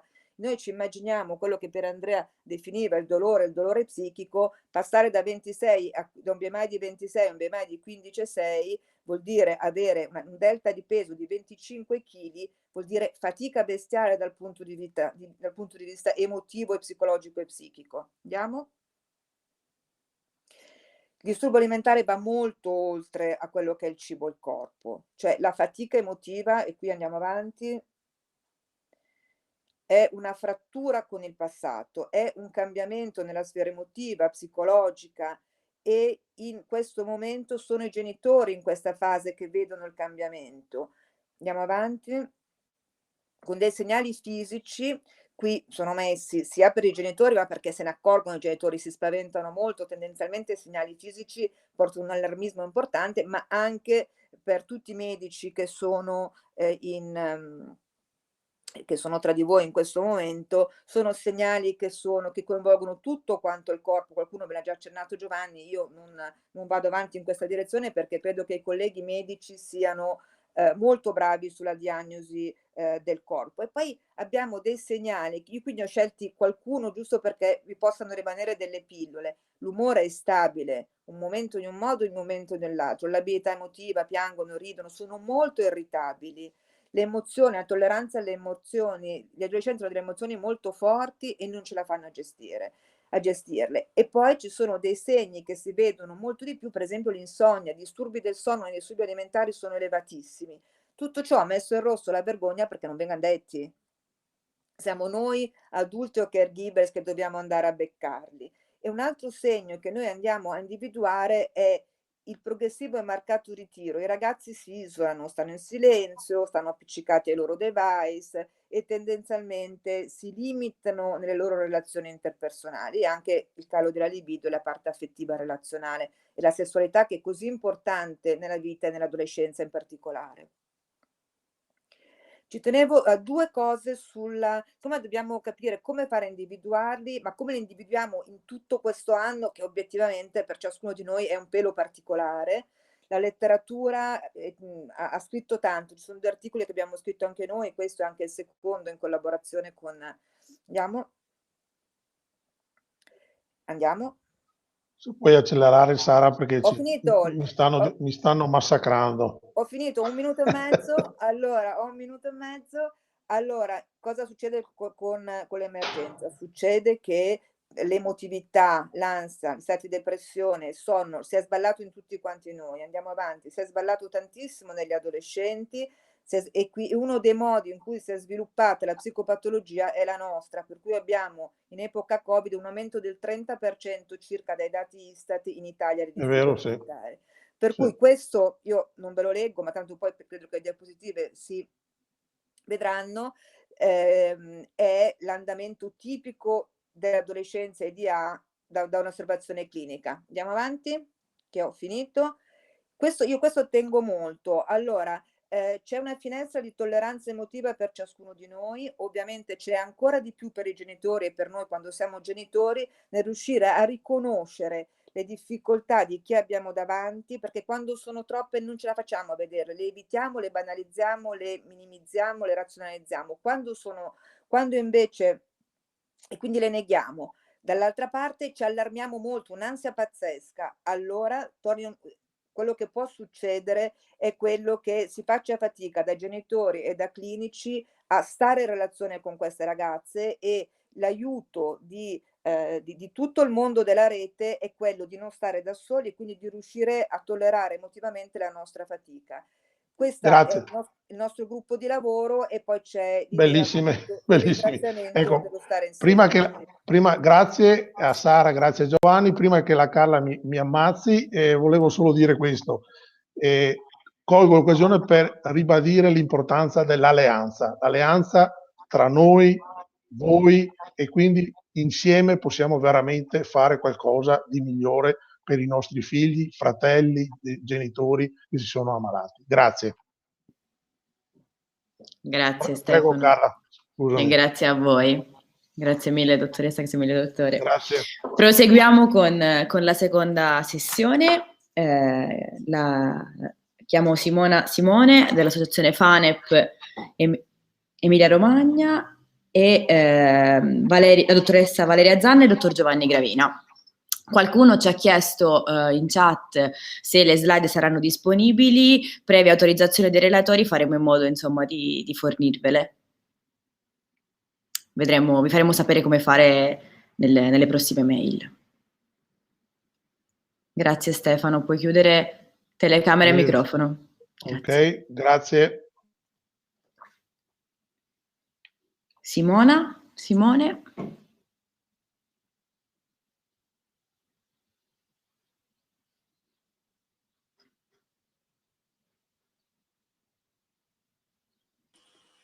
Un attimo Carla, perché la linea è un po' lenta, devo autorizzare l'apertura dei microfoni. Se vuoi intanto ridire qualche informazione generale. Ok, sì, ricordo che gli attestati di partecipazione arriveranno tramite mail e che il questionario CM sarà disponibile fino al 16 marzo, quindi avete 3 giorni per poterlo compilare. Il convegno è interamente registrato, quindi sarà disponibile sul canale YouTube del Coordinamento Nazionale. E insieme a questo sarà disponibile sia tramite mail, vi verrà inviato, che appunto anche eventualmente poi scaricabile dal sito delle associazioni che partecipano al coordinamento e dal sito stesso del coordinamento, il PDF della guida Abbi cura di te, di cui appunto state vedendo alcuni dei medici e dei professionisti che hanno collaborato proprio alla stesura e che, come ci diceva Patrizia, ha ottenuto anche il sostegno e il patrocinio del Ministero della Salute.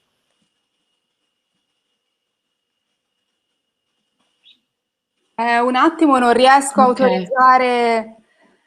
Se intanto vuoi presentare te il prossimo blocco, perché non riesco a autorizzare le persone. Un attimo. Ok. Dammi tu i tempi, Francesca, senza... Sappiamo che insomma eravamo andati benissimo, i tempi erano stati perfetti, quindi nessun problema tecnico finora, quindi ci sta benissimo. La seconda sessione ha come titolo I disturbi alimentari in età evolutiva e il compito per i medici e pediatri.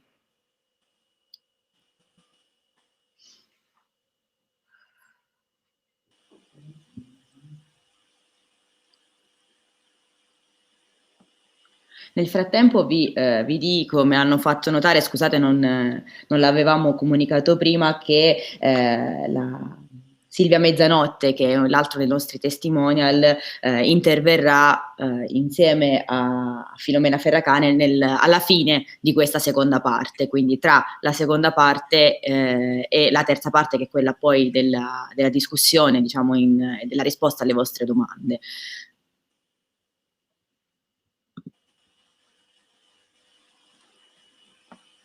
Ho dei problemi, mi dovete scusare un attimo, ci prendiamo 2 minuti di pausa.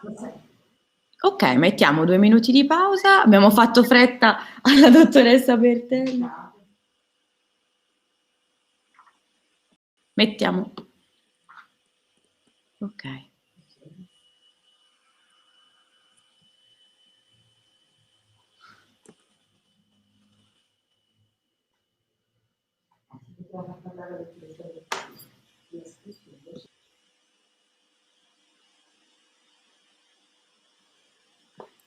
Sì, scusateci, ma è un intoppo sopraggiunto dopo che avevamo concluso la sessione, quindi poteva essere sicuramente meno stretto il tempo per la dottoressa Bertelli, ci scusiamo con lei.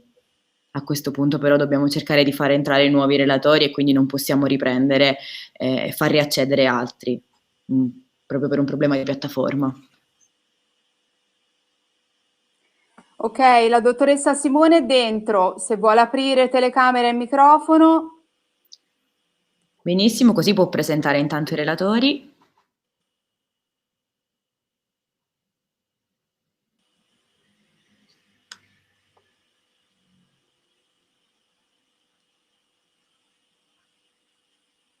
Dottoressa Simone, l'ho autorizzata.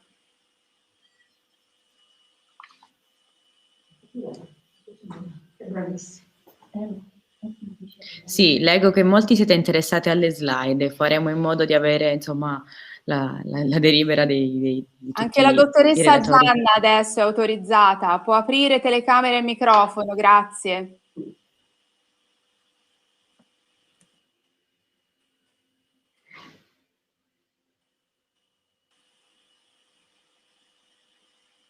Dottoressa Zanna e dottoressa Simone, siete autorizzate ad aprire.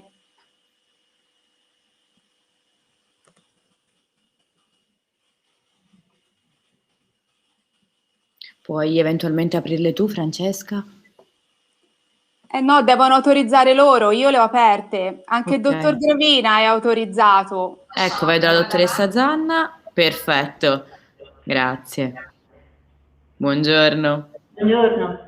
Ed ecco anche il dottor Gravina. Sì, Buongiorno. scusate, ma questa notte c'è stato un incendio in dei server europei in Francia e quindi questi rallentamenti pensiamo siano dovuti a questa causa. Scusate, ma la piattaforma reagisce con un po' più di lentezza quando dobbiamo chiudere e riaprire.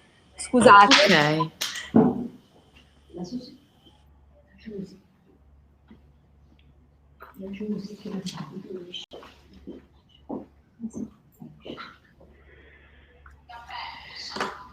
Se la dottoressa Simone non riesce ad entrare, potrebbe eventualmente presentarli Giusy, i nostri relatori.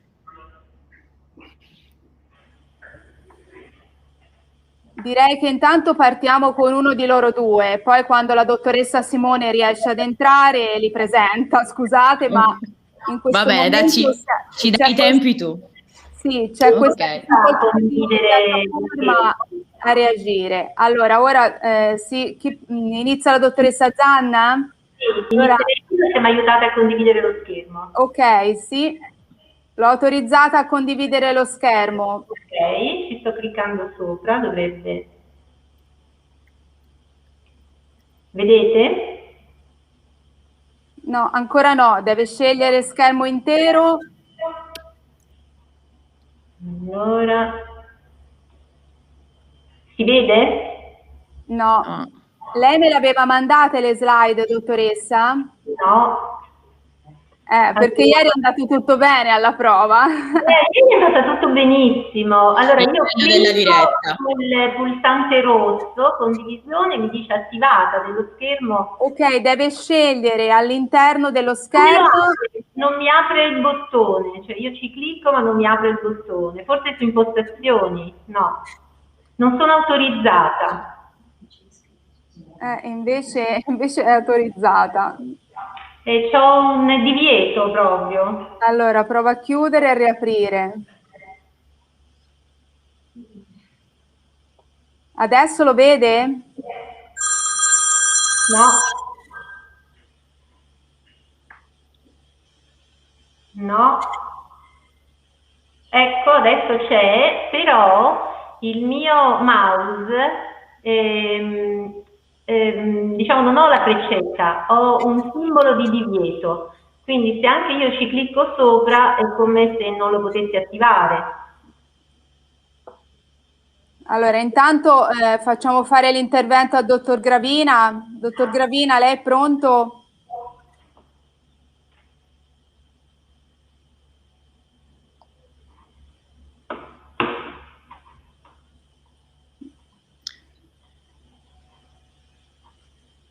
Condividi, vediamo un po'. Le appare la scelta del suo schermo intero, deve cliccare su schermo intero.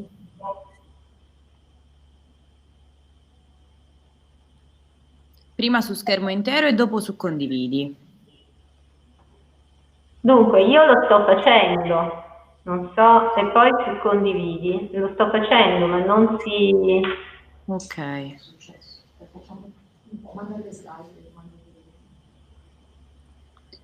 Le è possibile inviare le slide, dottoressa? Sì, Ok. invii le slide a info@performat.it, grazie. Dottor Gravina, vuol provare lei? Il dottor Gravina mi dice che non sente, quindi forse abbiamo un problema anche col suo audio.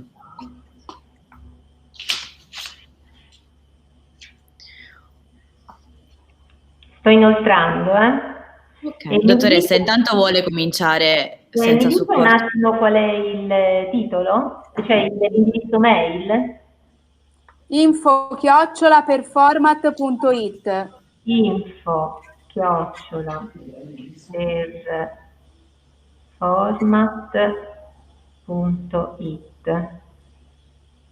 Ecco, dovrebbero essere arrivate. Le sono arrivate? Un attimo, ancora no. Ok. Beh, insomma, io se volete posso intanto, non lo so. Esatto, intanto può cominciare, arriveranno le slide. Esatto, sempre le slide, annullo questa cosa, ecco. Allora, intanto grazie ovviamente di questa opportunità di porre diciamo, l'attenzione sui disturbi alimentari nell'età evolutiva. L'età evolutiva è un arco temporale molto lungo in realtà, relativamente breve rispetto all'arco complessivo della nostra esistenza, ma va dagli 0 ai 18 anni, cioè un periodo in cui avvengono forse le massime trasformazioni a cui noi andiamo incontro. In età evolutiva i disturbi alimentari si presentano in diversi modi. Possiamo pensare che si possono, diciamo, declinare lungo un continuum, cioè lungo una fascia. Ad un estremo avremo, diciamo, tutti quanti quei fenomeni che possono essere dei fenomeni transitori e che compaiono in particolari momenti, diciamo, della vita.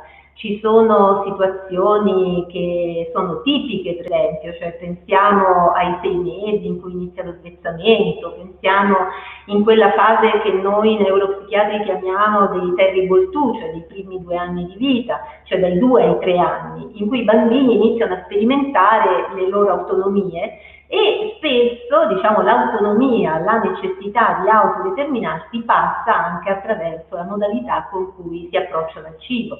Ma poi pensiamo ai cicli scolastici, pensiamo all'inserimento all'asilo che contrassegna la prima grande separazione dal contesto familiare, pensiamo ovviamente all'età più critica che è l'adolescenza. Quindi diciamo periodi della vita in cui i disturbi alimentari possono insorgere, ma non necessariamente diciamo, possono o arrivano a contrassegnare un vero disturbo. Questo, diciamo, lungo questo continuum rappresenta, diciamo, la parte estrema.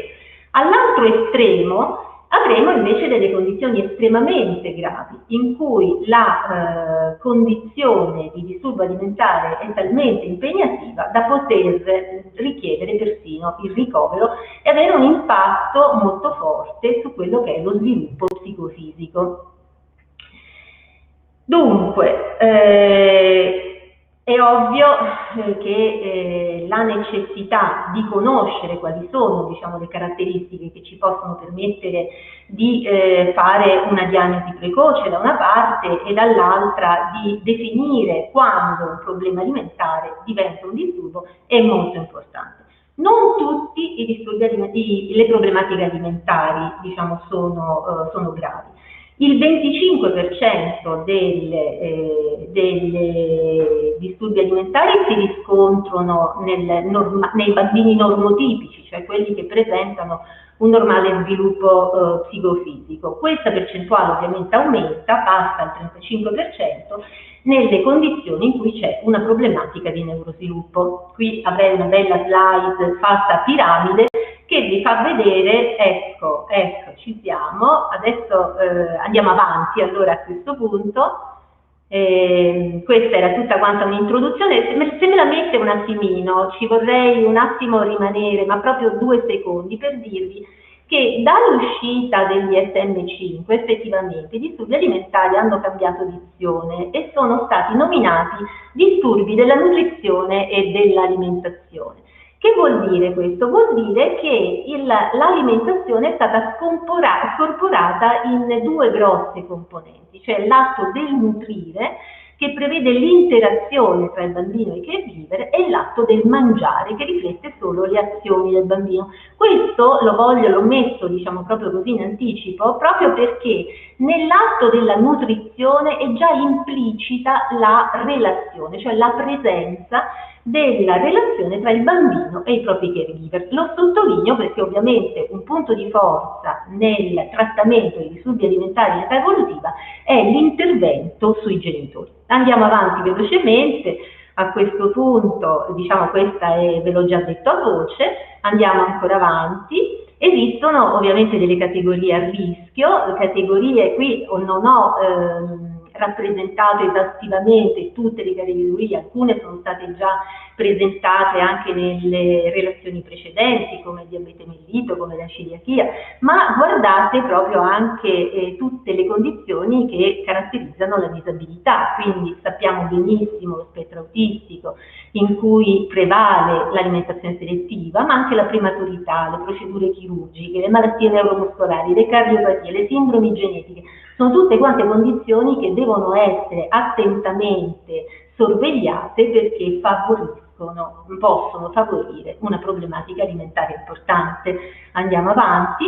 Quello che dicevo prima, cioè il cibo, e quindi assume un significato relazionale e di comunicazione, cioè nel momento in cui la mamma, soprattutto comunque il caregiver, si presta a dar da mangiare al proprio figlio, si apre un'atmosfera, si apre un teatro in cui nascono forti emozioni positive quando le cose vanno bene. Tutti i genitori, soprattutto se i bambini sono piccoli, si sentono tranquillizzati, sia nella loro funzione, cioè di essere dei bravi genitori, sia rispetto alle preoccupazioni che possono avere per quanto riguarda la crescita dei loro figli, e quindi esprimono fonte di soddisfazione, si sentono rassicurati. Ma possono anche emergere importanti emozioni negative, e questo è vero non solo quando si parla di bambini piccoli, ma anche quando si parla di ragazzi, cioè un ragazzo che non mangia ovviamente sollecita intense emozioni di ansia, di rabbia, di eccessiva preoccupazione da parte dei genitori. Tutte queste emozioni possono dar luogo, quindi possono originare, cambiare l'atmosfera e creare dei comportamenti disfunzionali, per cui la preoccupazione dei genitori può effettivamente rendere quel momento o la difficoltà del bambino a mangiare, cioè si crea una condizione che rende quel momento come un momento particolarmente difficile, e il bambino può associare il momento dell'alimentazione con la percezione di stati emotivi negativi. Andiamo avanti. Andiamo avanti.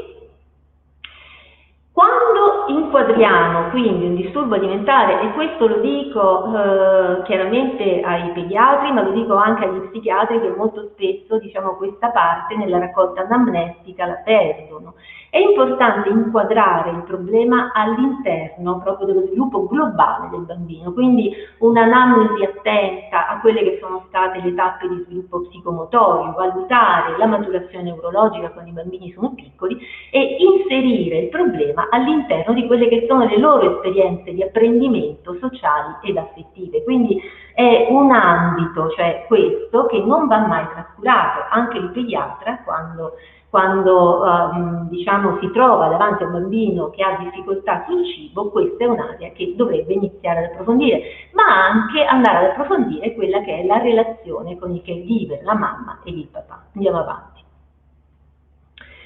Questa ci dimostra come è vero che il 25% dei bambini con uno sviluppo normotipico possono presentare un disturbo alimentare, ma solo l'1,5% presenta quadri effettivamente definibili come disturbi, altrimenti ci muoviamo o sulla normalità o su problemi percepiti dal genitore. Tanti genitori possono avere l'impressione che il bambino mangi poco, ma in realtà magari sono bambini che hanno una magrezza costituzionale, che continuano per esempio a presentare delle curve di crescita che sono invece delle curve di crescita normali. La cosa, diciamo che già il pediatra, il medico di medicina appunto generale, può iniziare quando i bambini sono piccoli ad indagare, a studiare, sono le risposte, cioè gli stili dei genitori a quelle che sono le modalità con cui i bambini loro mangiano. È chiaro che se il genitore è responsivo il problema non ce l'abbiamo, un atteggiamento troppo rigido, quello che noi definiamo un atteggiamento controllante, può indurre invece una oppositività nel bambino e quindi creare una sorta di gioco di potere, un gioco di forza che è bene non intraprendere mai.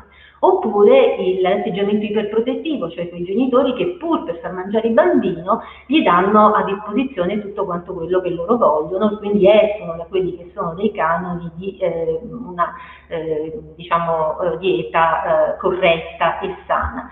E poi ovviamente quadri in cui i genitori non si interessano proprio dell'alimentazione del bambino, possono fare un po' quello che vogliono, ma sono ovviamente delle circostanze che possono indirizzare verso delle situazioni che magari sono indice di una difficoltà familiare. Andiamo avanti.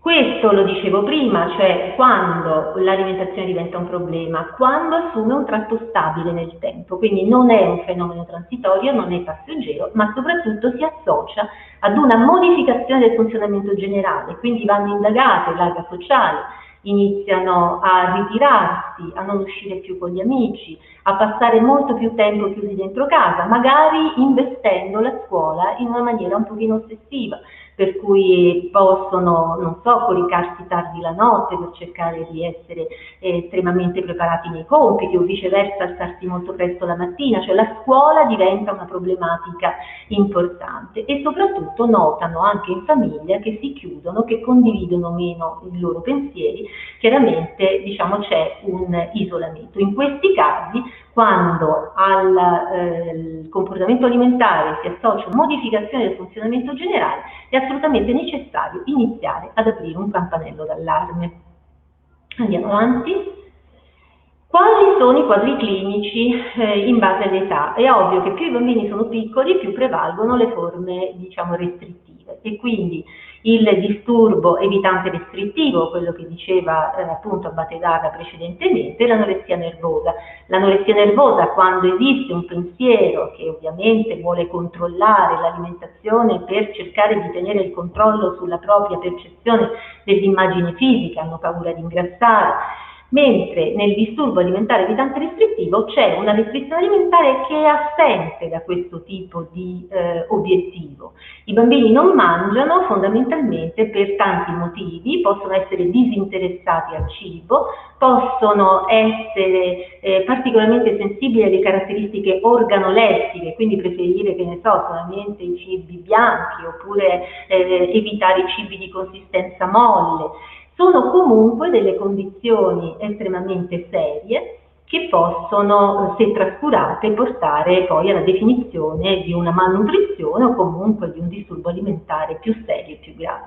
È chiaro che più ci spostiamo in adolescenza, più i disturbi alimentari assumono le forme tipiche che siamo abituati a conoscere, quindi anoressia, bulimia, binge eating e tutte quante le altre forme tipiche che non sono assolutamente meno importanti. Andiamo avanti.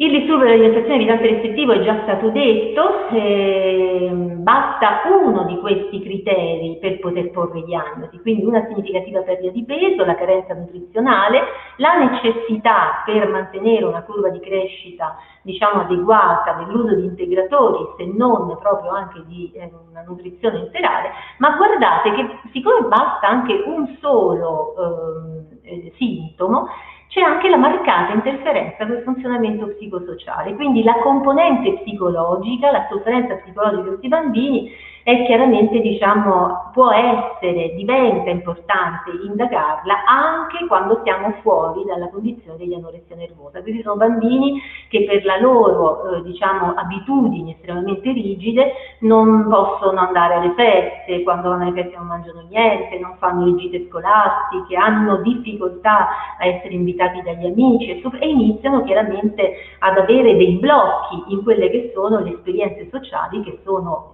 ovviamente fondamentali per un corretto sviluppo psichico. Andiamo avanti.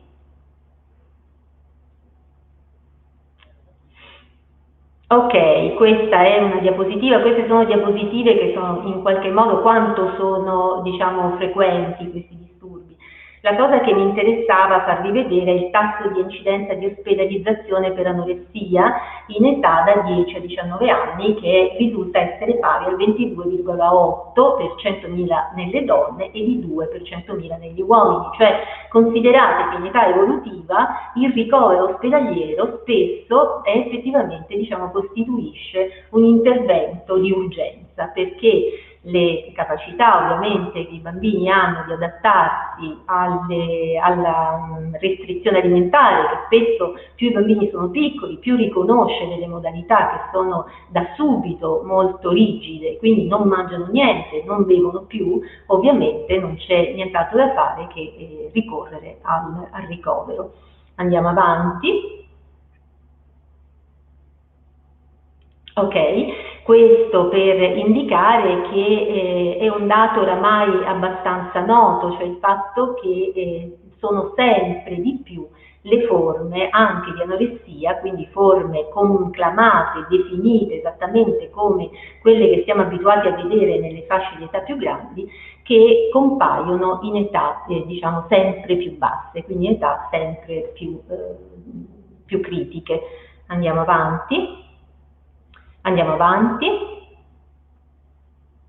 Ok, l'origine. L'origine è un'origine multifattoriale, nel senso che non c'è una causa che determina il disturbo alimentare, ma ci sono molti fattori che concorrono tra loro nel creare una costellazione che in un particolare momento della vita può effettivamente tradursi in un disturbo alimentare. Ecco quindi che parliamo di fattori predisponenti, che sarebbe necessario ovviamente conoscere, andare ad indagare per cercare di individuarli in maniera attenta, in cui la genetica la fa da padrone, e i fattori precipitanti, cioè gli eventi di vita come l'inizio di una dieta ovviamente diciamo fatta da solo, oppure una condizione precedente di obesità. Molto spesso le ragazze cadono diciamo in un disturbo alimentare grave, in anoressia, proprio perché scappano da una alterata e disagevole percezione del loro corpo. Le esperienze, il menarca precoce è una condizione che noi molto spesso vediamo nelle forme di anoressia diciamo molto precoci. Questo perché si crea proprio un evento un po' tra virgolette traumatico per le bambine, che iniziano magari a svilupparsi a 10 a 11 anni, cioè si trovano improvvisamente gettate dentro un corpo che inizia a funzionare come un corpo adulto, laddove invece emotivamente sono ancora piccole, e quindi diciamo questo gap può essere sentito come particolarmente faticoso. Ho messo più grandi di tutti i fattori di mantenimento, perché nei fattori di mantenimento sono tutte quante quelle condizioni che poi sulle quali è necessario lavorare per interrompere questa complessità e a cui devono essere rivolti ovviamente diciamo i trattamenti. E sono gli effetti psicologici, ne ha parlato molto bene la dottoressa precedentemente, le problematiche fisiche, ne parlerà il dottor Gravina, perché più si perde peso, più i sintomi diciamo si strutturano e si organizzano, ma guardate anche le dinamiche familiari. Andiamo avanti.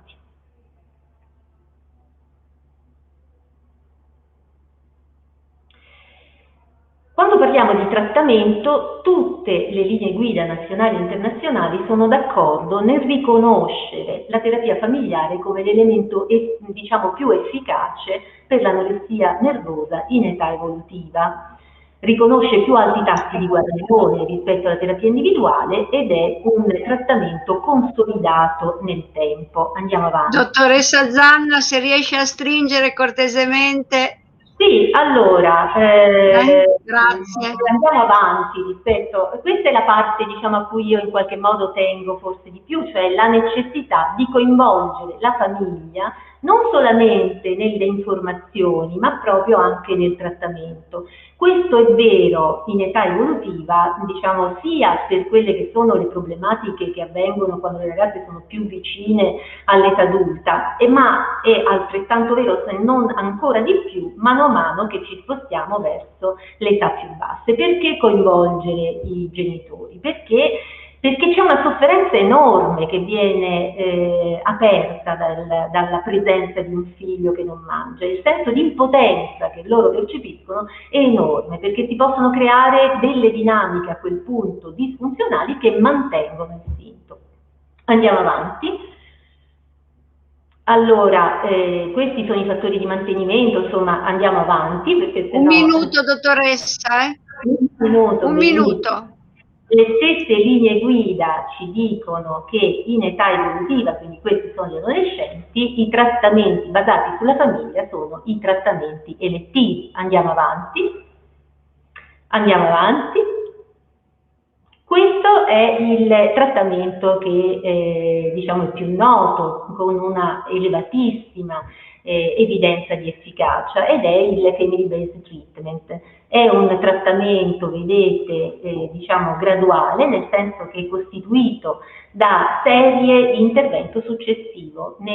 Ogni diciamo, intervento ha la durata di circa 2-3 mesi. In una prima fase sono proprio i genitori che si devono occupare attivamente dell'alimentazione dei figli. A questi genitori viene restituito diciamo, il potere di occuparsi dell'alimentazione del figlio. Mano a mano che il figlio acquista, diciamo, migliora da un punto di vista nutrizionale, si inizia a restituire una maggiore autonomia. So che sono molto antipatica, dottoressa. Rispetto all'alimentazione. No, mi rendo assolutamente antipatica, ma purtroppo dobbiamo... Faccia la chiusa e poi passiamo al dottor Gravina, grazie. La chiusa è che appunto l'importantissimo è intervenire sulla famiglia, coinvolgerla nel trattamento. Questo è il nostro tipo di trattamento che si occupa prevalentemente diciamo, di intervenire con i gruppi, e contemporaneamente noi lavoriamo sulle ragazze, ma facciamo anche un gruppo contemporaneo con i genitori proprio per andare avanti diciamo, in una maniera più omogenea rispetto appunto alla psicopatologia. Grazie. Mi scuso di nuovo, dottoressa, per aver stretto così i tempi. La dottoressa Zanna, che è una medico dell'ospedale Bambini Gesù, comunque se qualcuno ha altre domande può sempre metterle nella chat e alla fine delle sessioni potrà rispondere. Passiamo al dottor Gravina, che è medico endocrinologo del centro Arianna per i DCA della ASL, della casa di cura San Rossore di Pisa.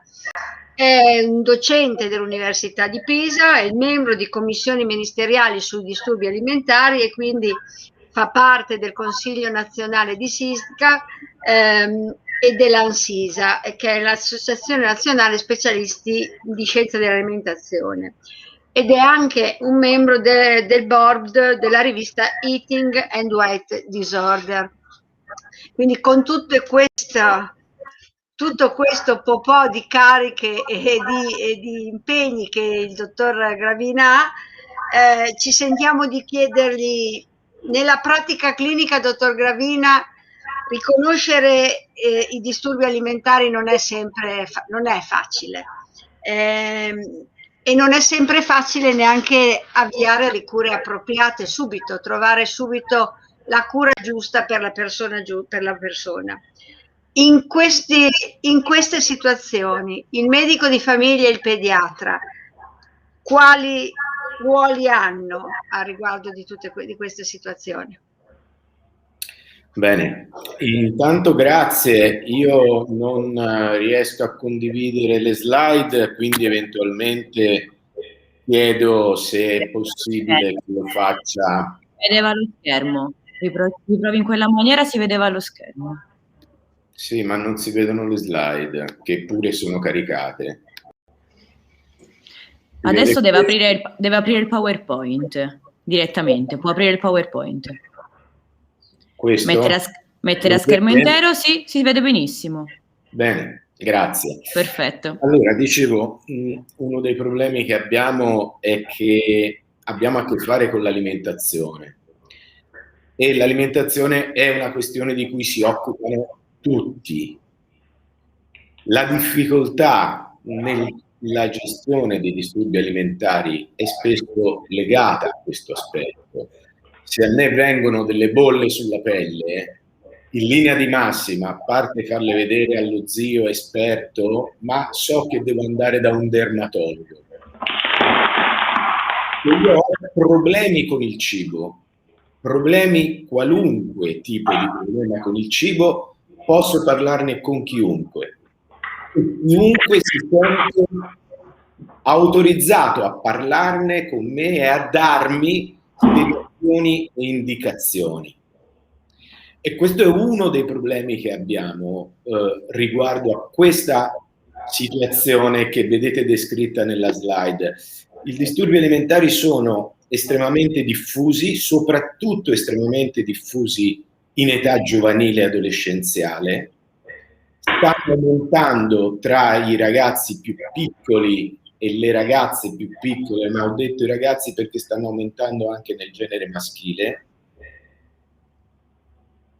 Non esistono solo le forme tipiche, ma anche forme atipiche che somigliano a quelle tipiche anche se non hanno tutte le caratteristiche. E bisogna tener conto che quando insorgono in età molto giovanile o infantile, alcuni dei danni fisici sono più gravi e tali resteranno senza grande possibilità di reversibilità. La situazione in realtà, anche se queste sono notazioni di molti anni fa, restano all'incirca queste. Il trattamento adeguato per un disturbo alimentare non è così frequente e spesso avviene tardivamente. Si dice cronicizzazione o comunque il perdurare nel tempo del disturbo è molto frequente in questi soggetti. E noi abbiamo a che vedere con una difficoltà oggettiva. Io per brevità vi racconto una storia che nei nostri ambulatori incontriamo frequentemente. Una ragazza di 15 anni che fa la seconda liceo, che ha una menorrea da 6 mesi, che ha smesso ormai di fare attività fisica perché i genitori gli hanno detto che non poteva continuare. Una ragazza che ha cominciato non sentendo la fame, poi col mal di stomaco, con disturbi del sonno, con un cambiamento nel tono dell'umore, con un frequente senso di stanchezza, talora di mal di testa, che attualmente sta mangiando uno yogurt e un tè a colazione, una mela a pranzo e a cena senza riuscire a mangiare di più e che ha raggiunto un indice di massa corporea di 14. Ma la storia di Bianca è una storia che conosciamo benissimo. Bianca, che è alta 1,70 m e che arriva da noi a 40 kg, non pesava 40 kg poco meno di un anno prima. E nel frattempo ha incontrato un nutrizionista, un gastroenterologo, un secondo nutrizionista, un ginecologo, un endocrinologo, e ognuno di questi specialisti o di questi esperti della materia ha fornito una risposta al problema. Il ginecologo aveva la menorrea e avevamo già un indice di massa corporea di 16,9. E quando chiediamo se nessuno ha mai parlato di anoressia a questa persona e a questa famiglia e chi ha detto di rivolgersi al centro, loro rispondono un amico di famiglia. Abbiamo un problema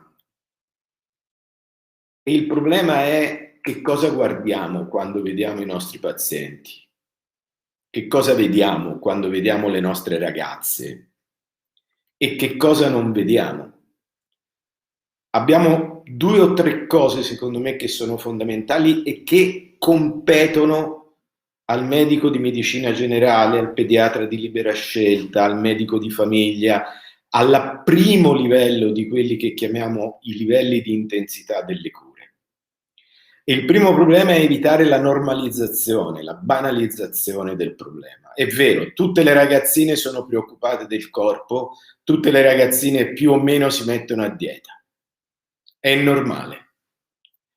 E non esageriamo non ci preoccupiamo troppo, non ci allarmiamo, non esageriamo. Sono adolescenti, sono cose che si risolvono.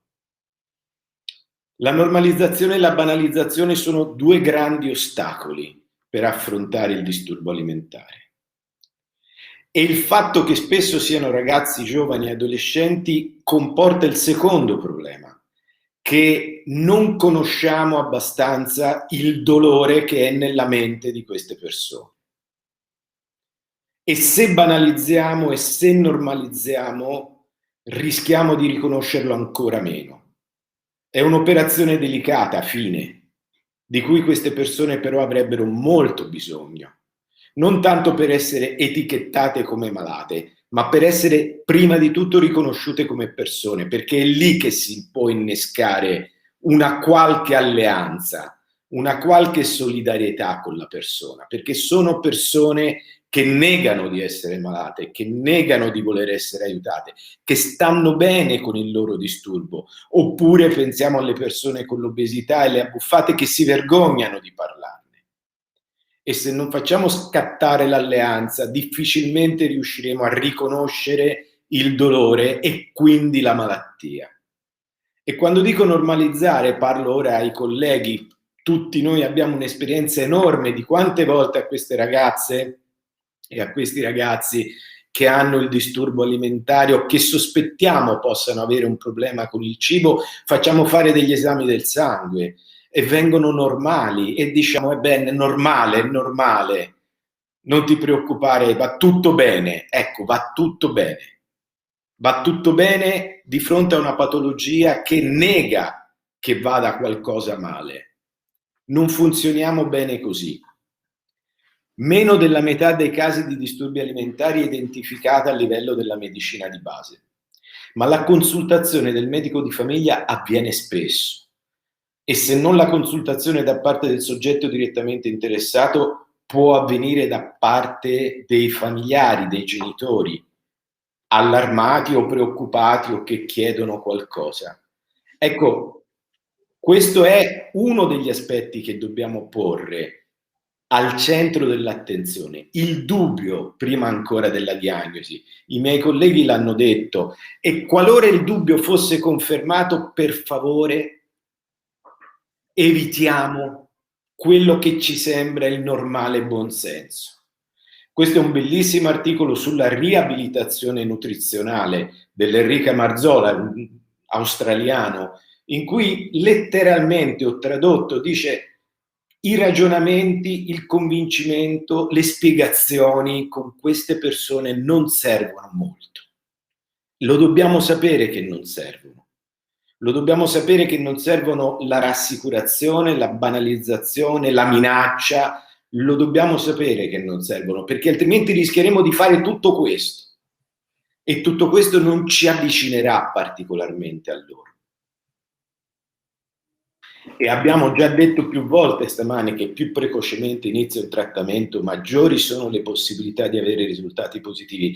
Ma anche qui intendiamoci, non è che se inizia prima il trattamento durerà meno. Non è detto, ma prima inizia il trattamento, minori sono i danni che l'alterato comportamento alimentare, minori sono i danni che la malnutrizione ha fatto sul cervello di queste persone, sul funzionamento della mente di queste persone, perché il ridotto apporto energetico modifica il funzionamento della mente. Accresce i tratti ossessivi, accresce il discontrollo, accresce la disregolazione emotiva, accresce la flessione del tono dell'umore e l'ansia, meccanismi nei confronti dei quali spesso la persona ha trovato la soluzione del disturbo alimentare, rinforza i meccanismi del disturbo alimentare. Il disturbo alimentare, l'abbiamo detto, non è un capriccio, non è una banalità. Il disturbo alimentare esprime un bisogno, esprime un appello, esprime una paura, esprime qualcosa nei confronti di cui devo trovare un rifugio, devo trovare una soluzione, devo trovare un modo di reagire. Per il ragazzo, per la ragazza con un disturbo alimentare, il punto nodale è questo. Per questo devo accettare anche il rifiuto della cura, e il modo con cui lo accetto non può essere il rimprovero.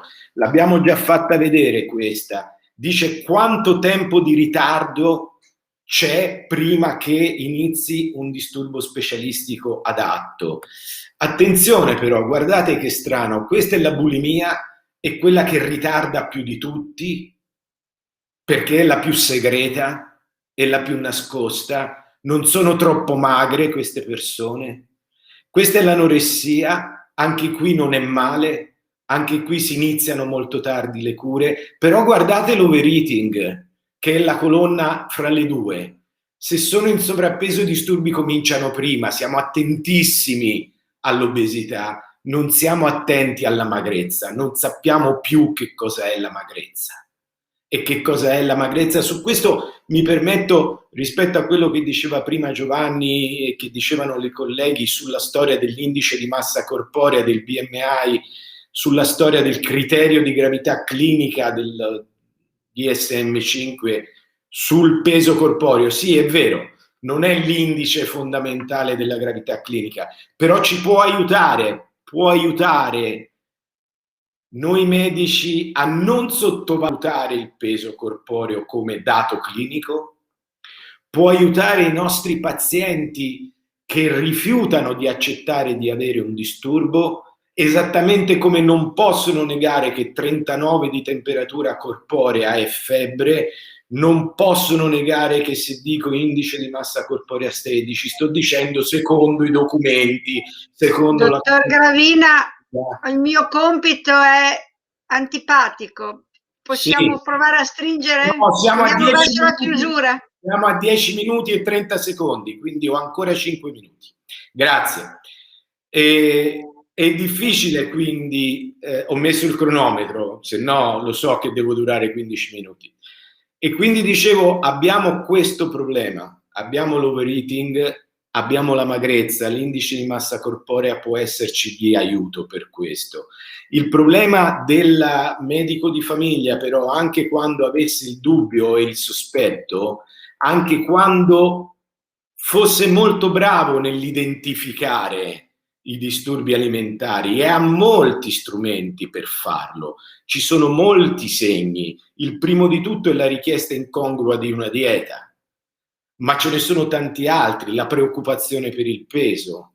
Bene, a chi invia? Perché sì, deve inviare, ma i servizi non sono così tanti, non sono così ben disponibili. Se ti telefono, se mando il paziente, non me lo vedi entro 3 giorni. E intanto, dopo che ho detto alla famiglia che questa è una cosa seria, che ci vogliono gli specialisti, che tra l'altro bisognerebbe capire chi sono, perché che faccio? Lo mando dallo psichiatra? Lo mando da uno psicologo? La famiglia nel frattempo comincia a cercare. Ecco, la rete si disorganizza in partenza. La rete è possibilmente disorganizzata in partenza e questo può essere un problema. Può essere un problema. Attenzione ai segni che ci permettono di identificare. Il più semplice di tutti, chiedere se stai seguendo una dieta, come mai e quanto ti preoccupa il peso e la forma fisica. Ma ci sono anche strumenti più strutturati, per esempio dei questionari come lo SCOF, che possono aiutare il medico, anche il medico di base, l'operatore sanitario, facendo qualche domanda nel modo giusto, e ci diranno dopo i colleghi. E c'è un altro problema su cui i medici di famiglia possono avere un ruolo fondamentale, ed è quello di gestire un pensiero corretto sull'alimentazione. Il sovrappeso e l'obesità in età infantile sono fattori di rischio per l'insorgenza di disturbi alimentari. Sappiamo che mettere a dieta i bambini, mettere a dieta, uso questo termine comune, è un fattore di rischio per l'insorgenza di disturbi alimentari. Parlare di dieta in famiglia, avere i genitori a dieta, parlare di peso corporeo è un fattore di rischio sui disturbi alimentari.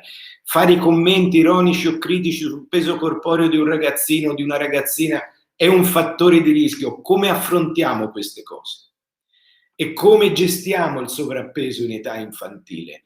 quanto lontani siamo da un approccio adeguato e quanti vicini siamo a uno stigma per il peso corporeo. E quando pensiamo alla dieta, questa dominatrice del nostro tempo e del nostro pensiero sull'alimentazione, siamo sicuri che la dieta sia, e in che termini è, e quando e come va declinata perché possa essere uno strumento terapeutico? Forse anche su questo abbiamo bisogno di una riflessione. Le complicanze mediche, mi interessa solo dire che di disturbi alimentari si muore. E il tasso di mortalità per anoressia nervosa è di 18 volte maggiore in chi ne è affetto rispetto a chi non l'ha. 1/3 delle cause di morte è per morte improvvisa e non abbiamo molti elementi per prevederlo. Molti disturbi non si instaurano lentamente. Molti sintomi si instaurano lentamente, ma talora nel disturbo alcuni sintomi si instaurano improvvisamente. Questa è una ragazza che noi seguivamo ambulatoriamente, che si è presentata con questo emocromo al controllo, 3,9 di emoglobina. Ci hanno chiamato dal laboratorio urlando come faceva a stare in piedi questa ragazza. Lei diceva di stare bene, e anche agli esami di laboratorio dobbiamo fare attenzione. Gli esami di laboratorio sono importanti, ma spesso vengono nella norma. Bisogna spiegare che il fatto che vengano nella norma per noi è normale. Talora arriva il colesterolo alto, bene, bisogna spiegare che nei disturbi alimentari, nell'anoressia, il colesterolo aumenta. È la glicemia che scende, è la trasferrina che scende, è la prealbumina che scende, ma questi in genere non li andiamo a guardare spesso, e questo è importante da dire. Come è importante da dire che gli ormoni tiroidei si alterano e non bisogna trattare. Noi l'altro giorno in ambulatorio abbiamo visto una ragazza con una sindrome della bassa di 3, un indice di massa corporea 16 e Eutirox 25 in terapia, da un collega endocrinologo. Succede ancora. Non bisogna trattarle, e spesso non bisogna nemmeno trattare la menorrea, almeno nelle fasi iniziali, perché la menorrea è un altro sintomo che può aiutarci ad aumentare la consapevolezza del paziente che ha un problema e che va gestito. E tra l'altro la terapia estroprogestinica in letteratura non sembra avere evidenze certe di efficacia per prevenire l'osteoporosi, che è un altro dei problemi seri dei nostri pazienti. Vi ringrazio e mi scuso per il minuto di ritardo. Buon lavoro a tutti, grazie di cuore all'associazione, al coordinamento, a chi ha organizzato. Siete stati stupendi e spero che continui così. Dottor Gravina, grazie a lei dell'intervento preciso, puntuale e soprattutto molto chiaro anche per chi non è un tecnico del settore.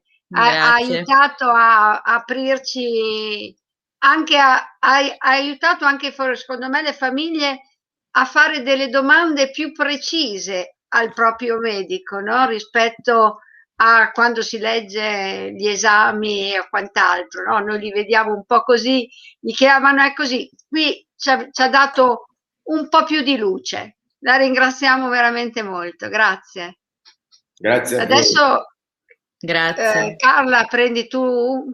Sì, grazie. Se disattivate le telecamere e il microfono, chiamiamo Francesca Angelini dell'Associazione Coraggio Umbria, il dottor Walter Milano e il dottor Gianfranco Bruschi per l'ultima sessione, che è sui livelli di cura e dove curarsi. Purtroppo siamo in ritardo, quindi vi chiedo gentilmente di stare più che nei tempi, se possibile, per dare spazio alle domande che nel frattempo sono arrivate. Grazie. Benissimo. Ok, bene. Buongiorno a tutti.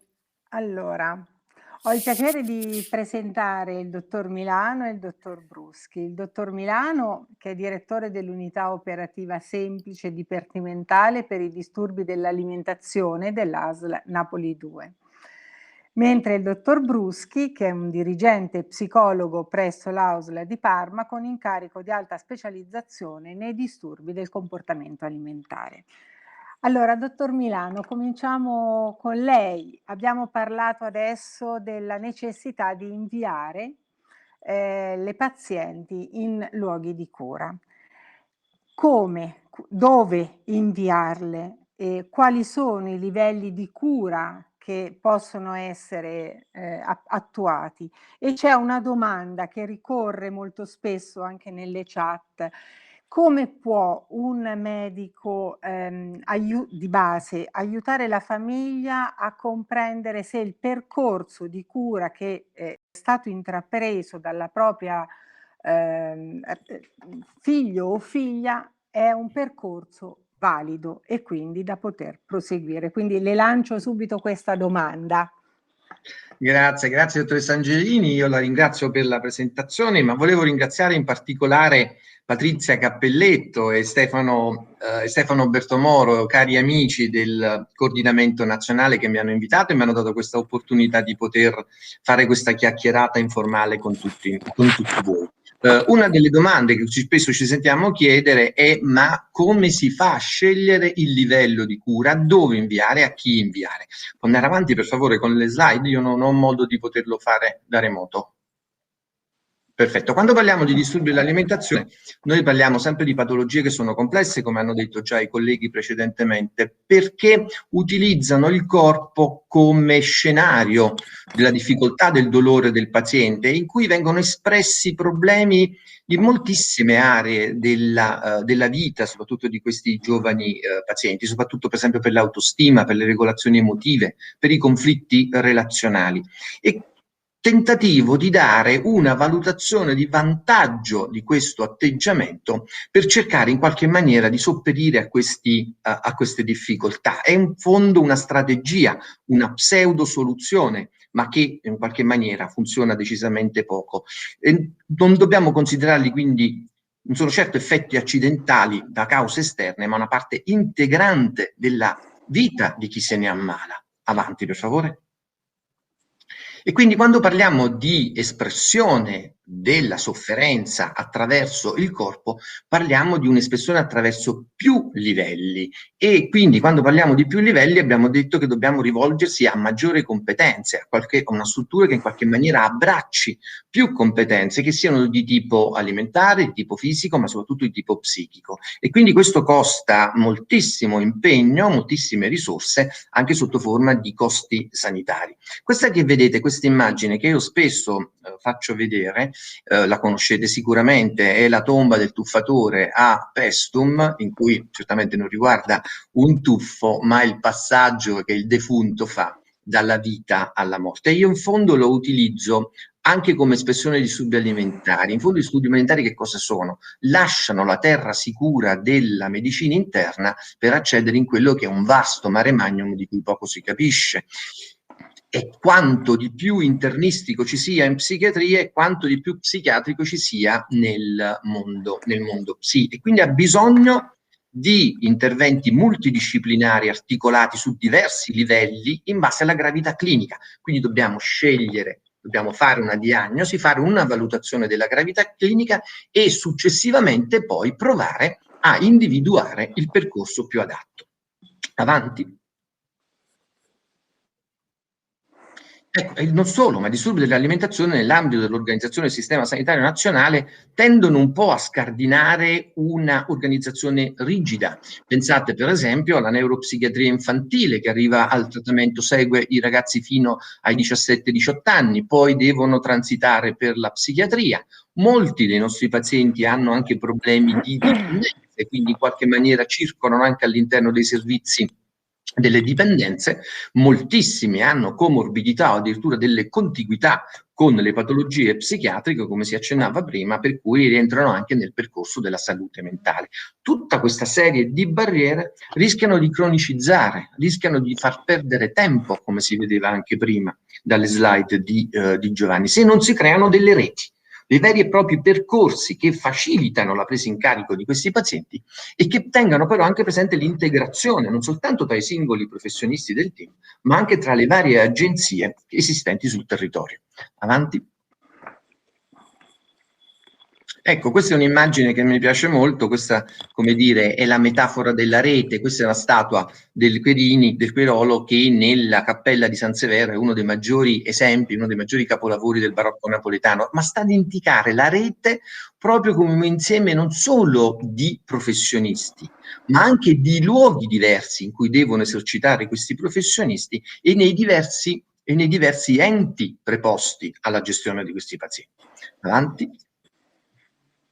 Il primo nodo della rete, se così la vogliamo chiamare, è il team curante. Il team curante, come abbiamo già visto, nessun professionista, già da quando la Pierandrea l'ha accennato stamattina, nessun professionista può pensare di seguire da solo pazienti così complessi. Ci deve essere un coordinamento tra diverse figure professionali che però devono saper mettere in comune il proprio bagaglio professionale e i diversi punti di vista, quindi fare un punto di vista comune all'interno di questo team, in cui c'è un settore internistico-nutrizionale che gestisce i fattori quali la restrizione alimentare, il peso, le idee disfunzionali sul cibo, e deve sapere anche gestire e identificare i rischi biologici e organici a cui questi pazienti possono andare incontro per consentire poi il prosieguo del trattamento di tipo psi. Il settore psicoterapeuta invece rivolge il proprio intervento ad aspetti quali la bassa autostima, l'insicurezza, le eventuali comorbidità, cioè utilizzare il linguaggio del corpo come un linguaggio simbolico per poter accedere alla sofferenza mentale di questi pazienti. Non solo, ma questa disponibilità di due relazioni può favorire la riduzione del fenomeno dell'abbandono terapeutico, perché se io non mi sento seguito bene da un settore posso contare sull'appoggio dell'altro e così via per superare il blocco di tipo motivazionale. Avanti. L'equipment deve anche avere a che fare con altri nodi della rete, rapporti di collaborazione, per esempio con la rete dei servizi del Sistema Sanitario Nazionale. Parlavamo dei dipartimenti di cure primarie, dei dipartimenti di salute mentale, i dipartimenti ospedalieri, il materno infantile, la sanità pubblica, i piani di zona, anche questi dei comunali o regionali, in modo tale da poter utilizzare al meglio, non solo per intercettare questi pazienti, ma anche per utilizzare le risorse di questi servizi. E quindi anche tutta una serie di nodi e di fattori, di possibilità non strettamente sanitari. Pensate per esempio al sistema scolastico, a quello universitario, ma anche alle associazioni sportive, agli istruttori di palestra, ma soprattutto, come nel caso nostro, alle forme di associazionismo e di volontariato che sono sostanziali, soprattutto quelli di ex pazienti e dei genitori, che ci consentono di poter allargare i nostri orizzonti anche ad altre opportunità. Avanti.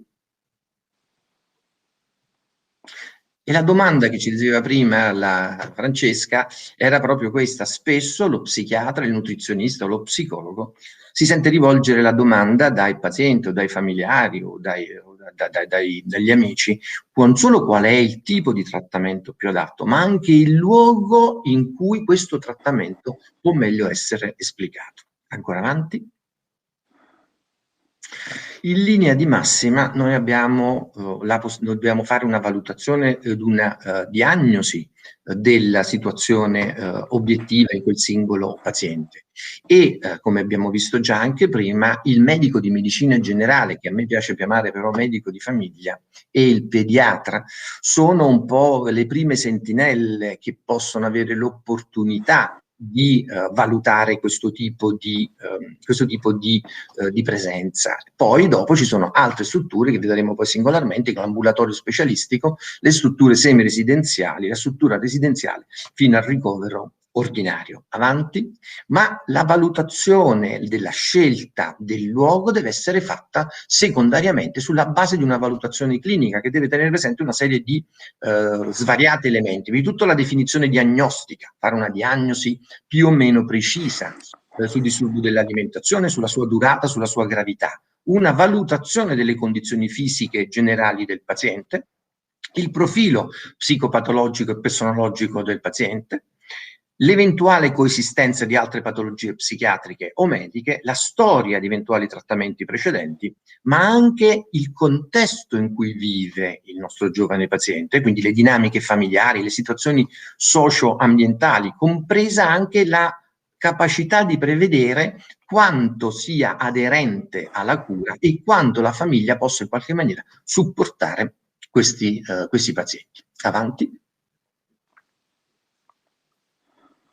Il nodo principale, il filtro di tutta l'attività di una struttura dedicata ai disturbi del comportamento alimentare è sicuramente l'unità ambulatoriale, che deve porre deve intercettare, deve in qualche maniera prendere in carico il paziente, fare una valutazione diagnostica e terapeutica e successivamente, fatta una valutazione di tutti i punti che abbiamo visto prima, stabilire quale possa essere il livello di cura. In linea di massima, quasi più del 70-80% dei pazienti possono essere seguiti in struttura ambulatoriale in cui lavora un team di operatori efficaci e ben funzionanti, e soprattutto si svolge su quei pazienti che non abbiano criticità organiche o criticità psichiatriche particolarmente intense, oppure che non necessitano di un monitoraggio quotidiano per una valutazione sia per quanto riguarda fisica che quella di tipo psicologica. Il trattamento invece ambulatoriale non è assolutamente indicato in quei pazienti gravemente sottopeso, in cui la componente organica sia molto compromessa,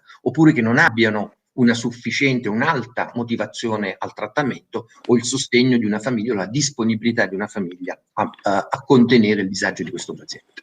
I centri diurni, la struttura semiresidenziale, sono strutture che offrono l'accesso al paziente per diverse ore al giorno, in genere per 5-6 giorni la settimana, in cui è possibile offrire un intervento di tipo nutrizionale e psicologico integrato, inclusa l'assistenza ai pasti. E questo è un punto molto importante per quanto riguarda la struttura semiresidenziale.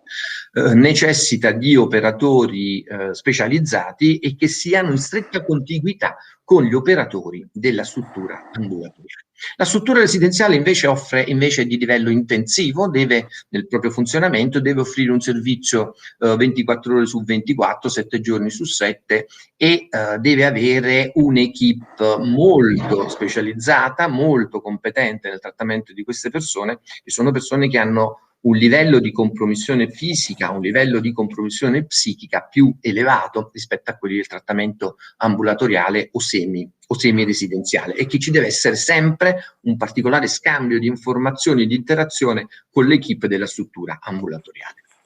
Avanti. Lo step successivo è che deve essere scelta la struttura residenziale alla distanza minima possibile.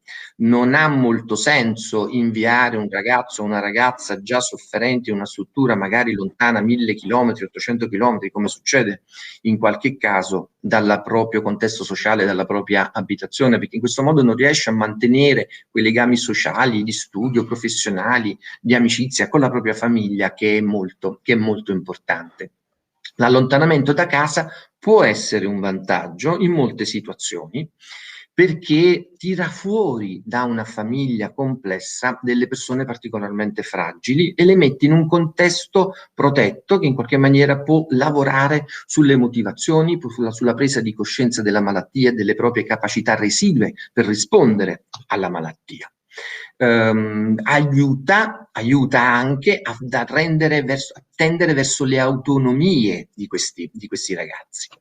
La struttura residenziale però presenta anche una serie di svantaggi, per esempio quello che il trattamento sia in un contesto dipendente, cioè funziona perché è lontano, funziona perché è fuori dal contesto sociale, funziona perché è fuori dal contesto familiare. E può essere disfunzionale anche la famiglia, perché in qualche maniera è il paziente che viene allontanato, consentendo quindi alla famiglia di sentirsi fuori dal problema, perché abbiamo espulso il portatore del problema, quello che alzava la bandierina per segnalare il proprio disagio. Mentre se il paziente è in struttura residenziale, è essenziale che la famiglia venga seguita dalla struttura ambulatoriale sul territorio per preparare l'ambiente a quando il paziente rientrerà in casa. Infine, l'ultimo step è quello del ricovero ordinario, ricoveri ordinari che possono essere di tipo internistico o psichiatrico, ricoveri che devono essere tenuti sempre presenti nelle situazioni di emergenza, nelle situazioni critiche, lì dove la condizione medica o la condizione organica lo imponga, o anche quando il rischio psichiatrico sia molto alto. Pensate per esempio ai tentativi di suicidio. Volevo concludere, sperando di essere rimasto nei tempi sufficientemente, con quelle che sono un po' le nostre aspettative per il futuro. La più importante, ed è perfettamente in linea con lo scopo del nostro incontro, è quello di potenziare l'azione dei medici di medicina di base, dei medici di famiglia e dei pediatri, non soltanto nell'avere la capacità di avere un ruolo attivo ed efficace nella diagnosi precoce, quindi di intercettare il paziente, in qualche maniera di identificarlo, ma anche e soprattutto riuscire a fornire ai medici di medicina generale e ai pediatri degli strumenti e delle capacità che aumentino la loro sensibilità, in modo tale da poter addirittura provare a lavorare, magari in collaborazione con lo specialista dei disturbi del comportamento alimentare, per seguire questi pazienti magari nelle condizioni iniziali o quando non siano particolarmente gravi.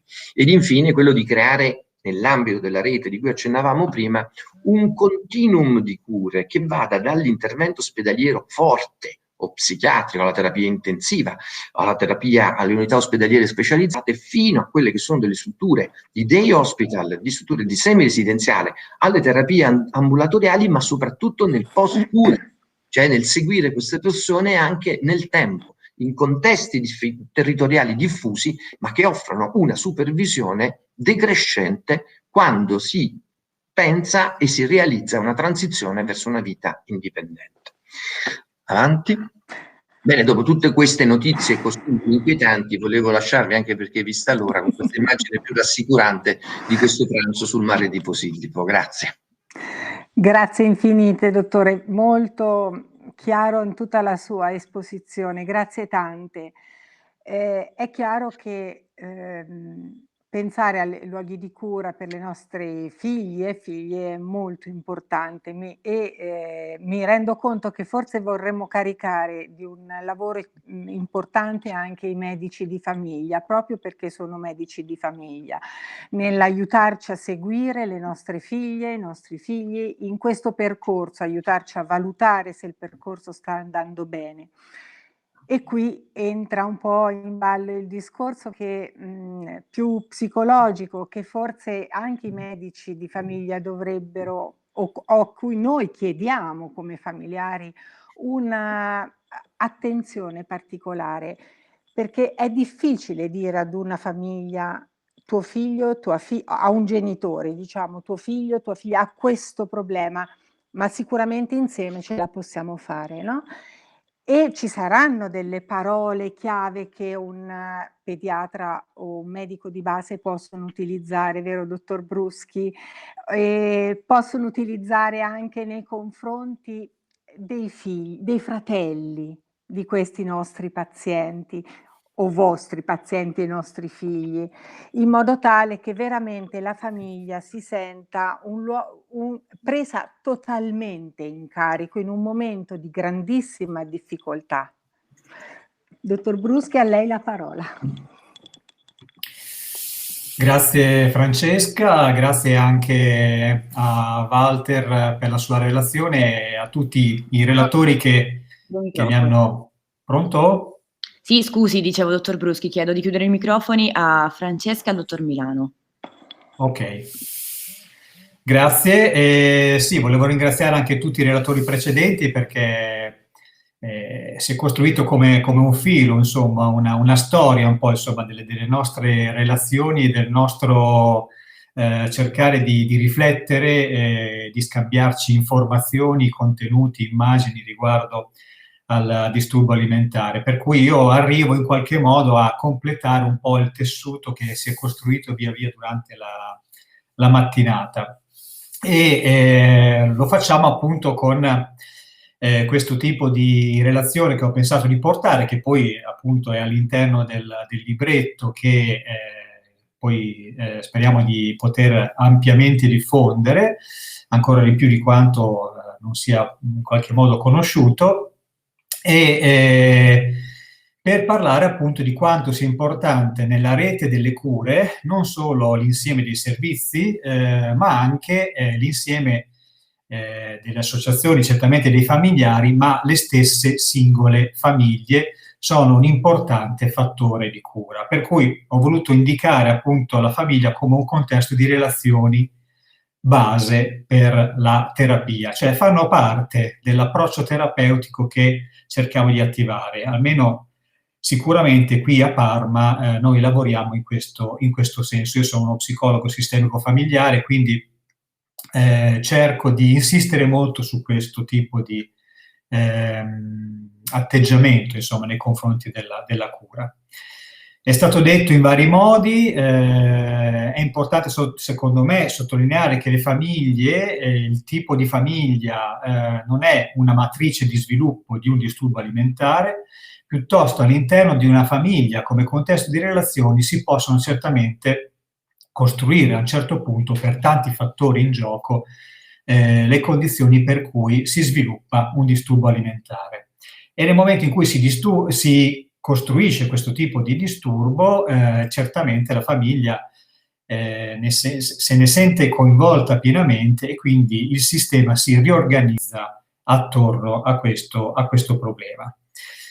Diventa qualcosa quindi che fa un po' da perno a quelle che sono le interazioni familiari, che naturalmente cambiano nel tempo, perché la famiglia ha certamente, come lo ha una persona, un suo ciclo di vita, e spesso questi disturbi arrivano a sospendere un po' il passato e il futuro. Quello che abbiamo visto prima anche nell'immagine che ho messo nelle slide, le vecchie abitudini e le nuove abitudini.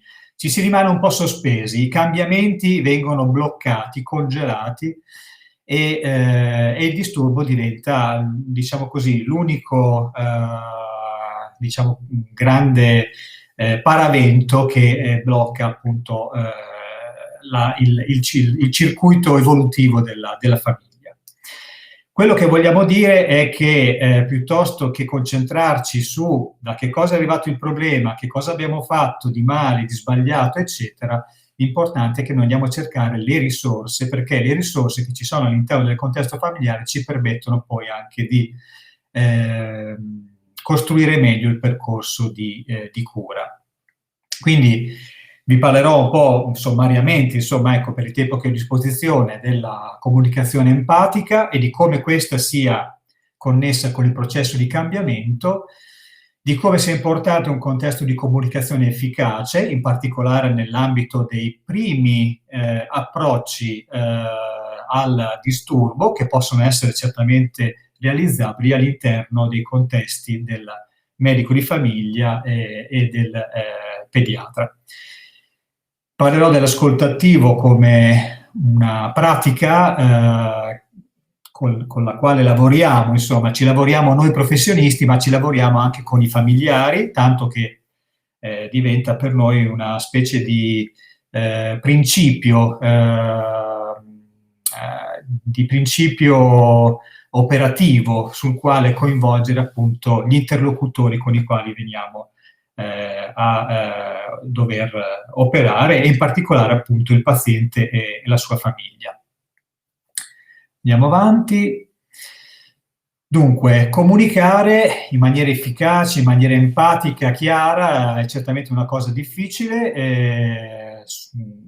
Crediamo che questo però sia la base per poter realizzare un processo di cambiamento. Il cambiamento non è qualcosa che avviene da un momento all'altro, avviene con dei passaggi successivi, è un vero e proprio processo, e tutti noi della rete, familiari compresi, che veniamo a interagire, siamo dei nodi di questa rete che può avviare il processo di cambiamento e può portarlo avanti. Come? Attraverso appunto una modalità di comunicazione e di ascolto che possa essere efficace. Per cui quando ci troviamo di fronte ad una particolare situazione di crisi come quella che si crea con un disturbo alimentare, riuscire a comunicare nella maniera più adeguata, ma anche nella maniera più delicata e attenta possibile, può essere un modo per aiutare la famiglia ad avere nuove vedute, perché appunto questo processo di cambiamento possa pian piano realizzarsi. E come processo di cambiamento dobbiamo dire che pure la malattia, il disturbo alimentare, in qualche modo è un segno di un processo di cambiamento, di qualcosa che si sta realizzando, che però si sta realizzando probabilmente in maniera molto difficile, molto complicata, a volte bloccata e congelata nel tempo. Andiamo avanti. Per semplificare il processo di cambiamento lo vogliamo, diciamo così, provare a vedere un po' in questa maniera. All'inizio, e specialmente quando parliamo di disturbo alimentare, il cambiare è qualcosa di impensabile. La persona che si trova a vivere il disturbo alimentare, molto spesso è stato detto da diversi relatori che mi hanno preceduto, non sono per nulla consapevoli oppure negano la possibilità che possa essere considerato questo come un problema o come una malattia. Per cui ci troviamo anche nella difficoltà di poter comunicare con una persona che non vede neanche la possibilità di un problema, anzi il più delle volte non si presenta neanche perché si oppone alla possibilità che questo possa essere considerato anche un problema. Per cui magari a volte ci si trova a parlare anche solo con i familiari. E in queste condizioni poter realizzare qualcosa che possa piano piano portare nuovi elementi, che possa far riflettere e che possa dare nuove informazioni, può aiutare a spostarsi sul pensabile cambiare. Pensabile cambiare vuol dire, ok, io ancora non vorrei cambiare, ma forse tra quello che si comincia a dire c'è qualcosa che un po' mi fa pensare. E forse è vero, ci sono dei vantaggi, ma ci sono anche degli svantaggi nel momento in cui mi trovo a vivere questo tipo di malattia. E quindi allora forse posso pensare a un certo punto che ci siano anche delle possibilità nuove nel momento in cui mi apro a un'idea di cambiamento. Ci si avvicina così piano piano al si può fare. Chiaro che questo è più difficile da realizzare all'interno di un contesto come quello del medico di famiglia o del pediatra, però già passare dall'impensabile cambiare al pensabile, cioè intanto mi rivolgo ad una struttura specialistica che possa aiutarmi a comprendere meglio il problema, questo può essere un passaggio facilitato appunto da una comunicazione attenta e accogliente. Il quarto punto è che quando io faccio, poi a un certo punto comincio a intraprendere un percorso di cura e posso, se riesco, a mantenerlo anche nel tempo, sperando di non ricadere, ma noi sappiamo benissimo che nel processo di cambiamento non si riesce a cambiare subito, si fanno dei tentativi e quindi le ricadute spesso saranno anche in qualche modo connaturate al processo di cambiamento. E dopodiché si può tornare di nuovo nell'impensabile, ma si può riprendere il giro, diciamo, ecco. Andiamo avanti.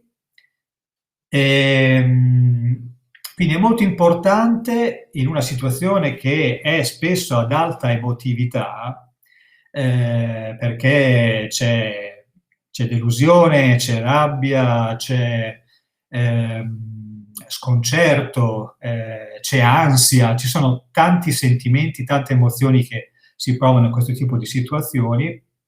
Cercare di avere un approccio con un clima di accettazione e di fiducia, cercando di limitare le difese, no? Cioè, ci troviamo di fronte a un problema, ok, proviamo un po' a guardarlo insieme, lasciamo spazio all'altro, lasciamo spazio al suo parlare, al suo raccontare, mi spieghi meglio, mi dica un po' meglio dal suo punto di vista come stanno le cose. Vuol dire lasciare quello spazio che permette all'altro di potersi esprimere e anche di poterlo meglio comprendere, realizzando quell'ascolto empatico che dicevamo prima. Andiamo avanti. Schematicamente cerco un po' di riassumere: ascoltare in maniera empatica, in maniera, diciamo così, attiva, vuol dire appunto lasciare spazio all'altro dal punto di vista fisico e anche soprattutto psicologico, fare interventi in cui io cerco di verificare se ho capito bene quello che l'altro ha detto. Quindi non contamino con qualcosa che devo dire io, che fa parte solamente del mio punto di vista, ma cerco di aiutare l'altro a esprimersi e cerco prima di tutto di comprendere il suo vissuto, il suo punto di vista. Evitare ovviamente critiche e consigli che sono magari cose che appartengono a me, soprattutto le critiche, perché bloccano in qualche modo il processo di comunicazione, e aiutare a porre domande che fanno riflettere, che interrogano. Se io mi pongo una domanda, la pongo come dubbio, la pongo come ipotesi, la pongo come possibilità e non come un'affermazione perentoria. E quindi che cosa puoi pensare di fare, per esempio, può essere una domanda utile a questo livello. In questo rapporto che si realizza tra l'operatore e il soggetto, la cosa importante è che la centratura è sul soggetto, su colui che... Sì? Devo chiedere un minuto, grazie. Ok, sono quasi alla fine. Noi osservatori ci troviamo in questa relazione, siamo attori delle relazioni, quindi siamo attori anche di un processo comunicativo che può diventare appunto contributo ad un processo di cambiamento. Quindi noi vediamo come è l'altro e possiamo cercare di fornire il nostro punto di vista all'altro, non per dirgli come è l'altro, ma come lo vediamo noi. E questo aiuta l'altro a riflettere, perché vuol dire che lo stiamo ascoltando e che stiamo dando rilievo alla persona per dirgli anche come la pensiamo noi e mettere insieme il nostro modo di pensare. E questo è un modo per realizzare un processo circolare di comunicazione e di conoscenza di se stessi. Certamente per chi abbiamo davanti, la famiglia e anche il paziente che fa parte della famiglia, ma certamente anche per noi operatori, perché, come si diceva anche prima, ci troviamo ogni volta di fronte a una situazione, seppur conosciuta, comunque diversa. L'esempio dello Shanghai di Abate Daga mi sembra che sia molto, molto calzante da questo punto di vista. Poi ci sono 2 slide che direi che possiamo anche abbastanza sorvolare, perché poi derivano un po' dall'esperienza che noi facciamo continuamente, anche online, di questi tempi, con i gruppi di familiari, i gruppi secondo il modello Maudsley della Janet Treasure, in cui vediamo che spesso possiamo aiutare i genitori e le famiglie a far parte circolarmente del processo di cura e di riuscire a lavorare, anche senza il paziente, di riuscire a lavorare anche con gli altri membri della famiglia che non siano i genitori, i fratelli e le sorelle, ma anche, ci è capitato, zii e zie, oppure anche fidanzati, fidanzate, cioè insomma in qualche modo coloro che a vario titolo si possono dire appunto caregivers. E questo aiuta anche ad avere un ruolo attivo da parte della famiglia, riducendo anche l'ansia e il senso di colpa che spesso sono collegati a questo tipo di situazioni, e riducendo anche la delega che spesso anche questa può essere una sorta di rifugio nei momenti difficili per la famiglia, e migliorare così anche i ruoli e relazioni intrafamiliari. Con questo direi che ho concluso. Grazie. Benissimo, grazie infinite anche a lei, dottor Bruschi. È stata un'esperienza bellissima parlare da Parma, dove opera il dottor Bruschi, il dottor Milano che opera a Napoli, passando per Perugia dove abito io. Quindi abbiamo un po' attraversato. Finendo per Pisa dove siamo noi. Francesca. Esatto, cioè abbiamo tutto un bellissimo collegamento. Vi ringrazio infinitamente per la forza della rete. Esatto, la forza della rete. Grazie infinite al vostro intervento. Carla, a te la parola. Grazie mille ancora, grazie mille, scusate se faccio questo, ho il compito di fare insomma un po' questa cosa dei tempi, ma purtroppo siamo un po' in ritardo visto che il problema tecnico che abbiamo avuto. Passiamo subito a un altro intervento, sarà insomma una cosa un pochino più leggera, ci permette intanto di rimettere insieme le vostre domande e preparare insomma gli interventi della terza parte. Filomena Ferracane e Silvia Mezzanotte. Buongiorno. Buongiorno a tutti. Buongiorno Silvia. Ti Buongiorno. ringrazio a nome di tutti, di tutte le associazioni e di tutti i partecipanti a questo convegno. Sono tantissime, so. Sì, sono veramente tante. Faccio una breve presentazione su quello che è insomma la tua carriera, senza dilungarmi troppo perché tutti sanno chi sei. Sei una delle voci insomma più belle, più potenti del nostro panorama musicale nazionale e internazionale. So che non solo per le tue canzoni, ma hai un'accademia di canto di cui sei docente, e hai portato a teatro uno spettacolo bellissimo su tutte le voci più belle femminili. Volevo chiederti una cosa anche riguardo all'intervento e al messaggio che abbiamo mandato come pubblicità del nostro convegno. Che cosa ti ha portato vicino ai problemi dei disturbi alimentari? Cioè, in che modo sei arrivata a questa tematica così delicata? Allora, non è qualcosa che mi riguarda a livello personale, nel senso che non ho avuto questo tipo di problemi, anche se devo dire la verità, probabilmente anche a causa del mestiere che faccio, che mi impone comunque di avere sempre una certa immagine, un certo rigore anche da questo punto di vista, una sorta di disformismo ce l'ho anch'io, nel senso che non riesco mai a vedermi per quello che realmente sono e ho sempre bisogno dell'aiuto degli altri per capire e accettare come sono, che è una cosa caratteristica proprio dei disturbi dell'alimentazione. Abbiamo visto da alcuni, insomma, è proprio un punto cardine, no? L'immagine e come entra l'immagine nel mondo di tutti. È proprio così. E è successo, ormai sono passati tanti anni, che una delle mie fan, io ero ancora con i Mattia Bazar, credo che fosse l'anno in cui abbiamo vinto il Festival di Sanremo, mi telefonò Radio Italia chiedendomi se potevo fare gli auguri in diretta ad una ragazza di 18 anni che compiva gli anni ed era in ospedale, e all'epoca non sapevo per quale motivo fosse in ospedale, l'ho scoperto dopo. Naturalmente io ho richiamato Radio Italia e gli ho detto: beh, certamente gli facciamo gli auguri tramite la radio, ma se posso parlare con lei. Parlando con lei e con la famiglia ho scoperto che lei ha festeggiato i 18 anni in ospedale a causa proprio dell'anoressia.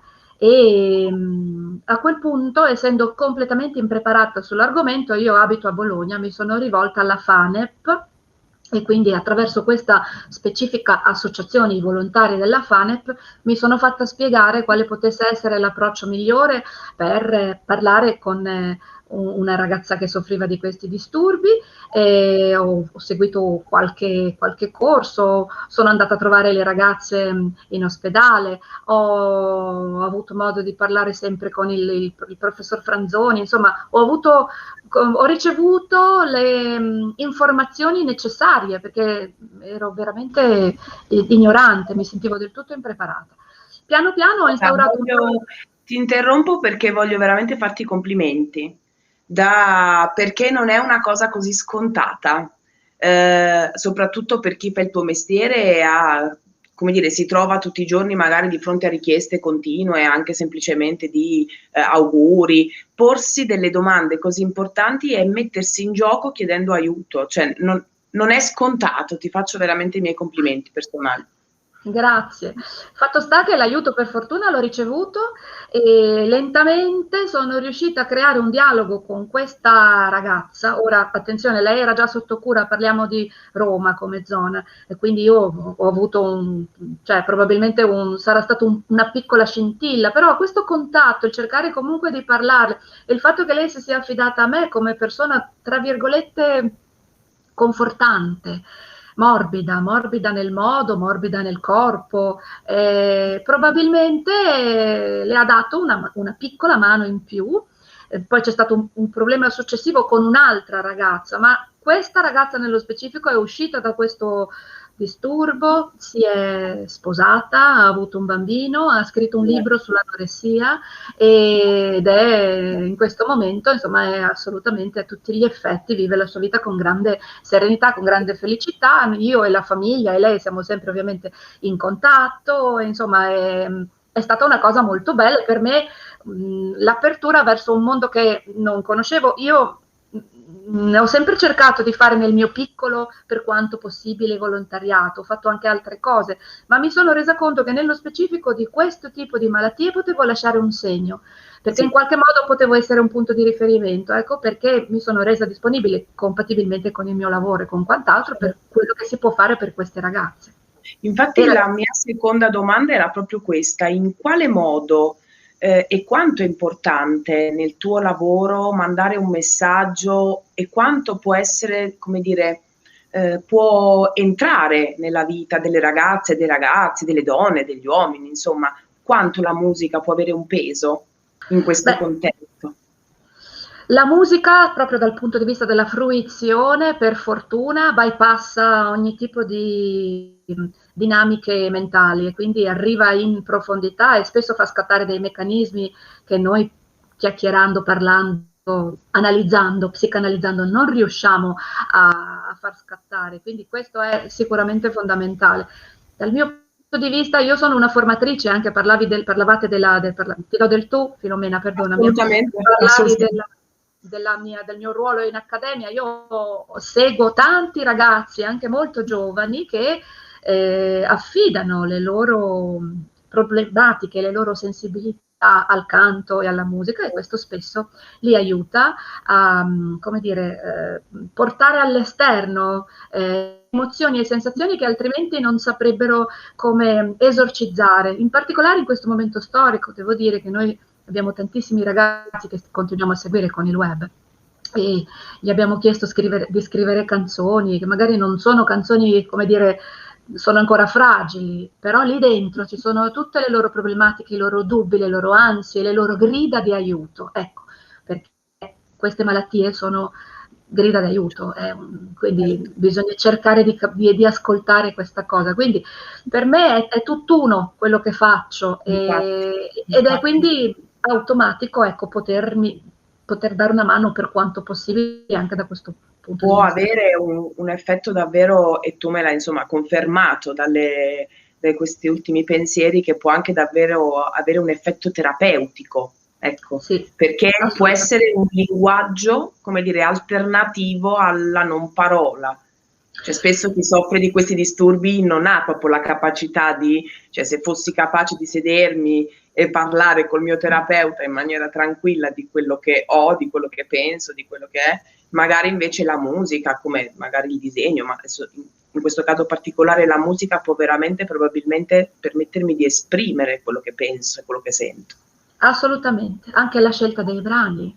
Sì. E qualche volta durante i master, per esempio, mi è capitato di avere proprio riconosciuto con chiarezza una ragazza che stava cercando aiuto da questo punto di vista, perché aveva scelto una canzone che mi ha molto toccato, nella quale si parlava proprio del non riconoscersi, della paura di essere giudicata, del voler scomparire. Ecco. Io ho tentato in quel caso anche di avvicinarmi, ma ero la master e non avevo la possibilità di avere un rapporto continuativo. Ho lasciato un numero di telefono.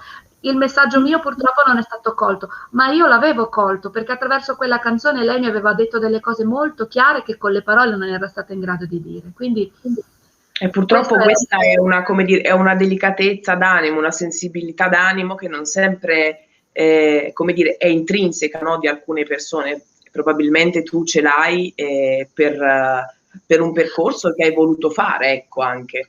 Io sono stata una bambina di una timidezza spaventosa, con un senso di insicurezza e di disagio su quale potesse essere il mio posto nel mondo, che ho curato grazie alla musica.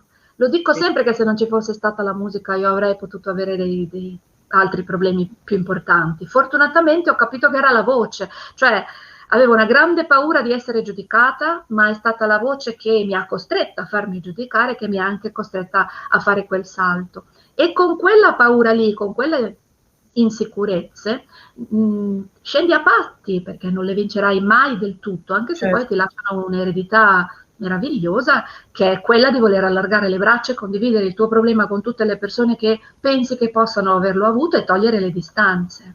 Assolutamente, assolutamente, davvero di un grande spessore, credo, insomma, questo intervento, perché ci ha permesso di spogliarti, no, da quella che è la tua professione e la Silvia Mezzanotte artista, e portarti nel limbo delle persone normali, magari con sofferenze e fragilità che sono riuscite a superare tramite, nel tuo caso, la musica.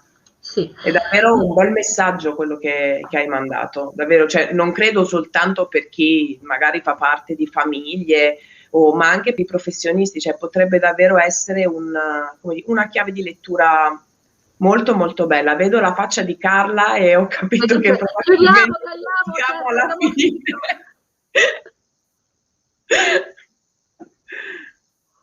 Carla, volevo anche... ringrazio prima di tutto per avermi invitata a questo convegno, perché brevissimamente, come artista prego, Silvia. vengo contattata centinaia di volte nell'arco dell'anno per partecipare, fare, e ho dovuto limitare i miei interventi a situazioni nelle quali in qualche modo io riesco davvero a lasciare un segno e che siano anche abbastanza vicini a casa, perché altrimenti non ce la facevo. E questo, Hanepi in particolare, ma comunque i disturbi dell'alimentazione sono in questo caso una cosa che ho scelto fortemente, perché sento in qualche modo di poter lasciare un mio segno personale. E quindi grazie a voi per avermi invitata. Grazie a te davvero, Silvia, una bella testimonianza, veramente. Grazie mille, grazie davvero. Perciò io vi saluto, vi lascio al vostro prosieguo. Noi continuiamo, sì, adesso con una parte un po' più interattiva e proviamo a rispondere ad alcune domande. Grazie mille, davvero, grazie mille per la tua partecipazione. Arrivederci a tutti, buona continuazione, a presto, ciao. Grazie. Grazie anche a Filomena.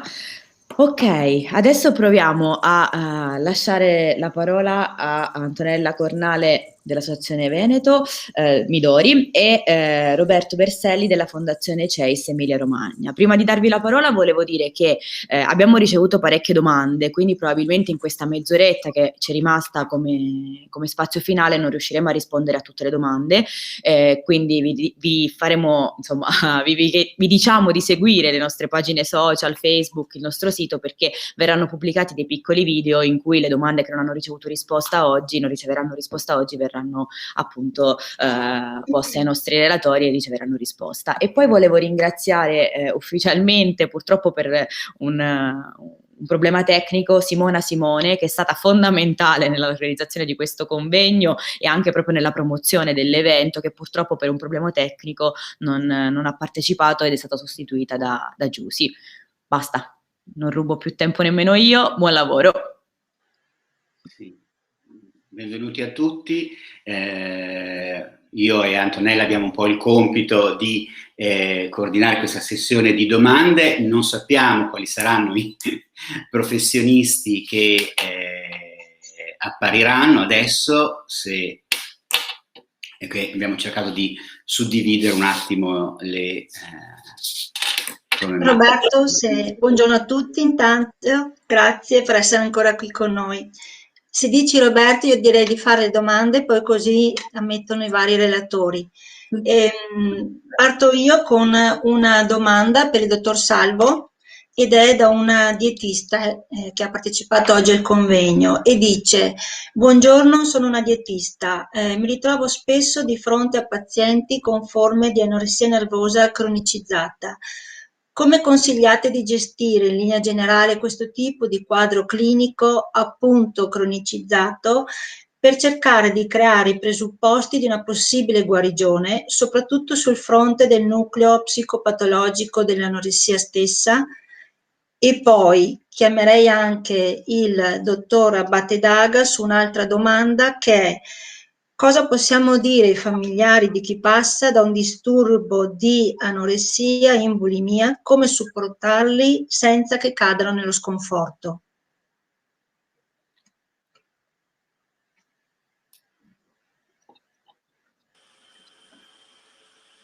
Allora, il dottor Daga può aprire, ok.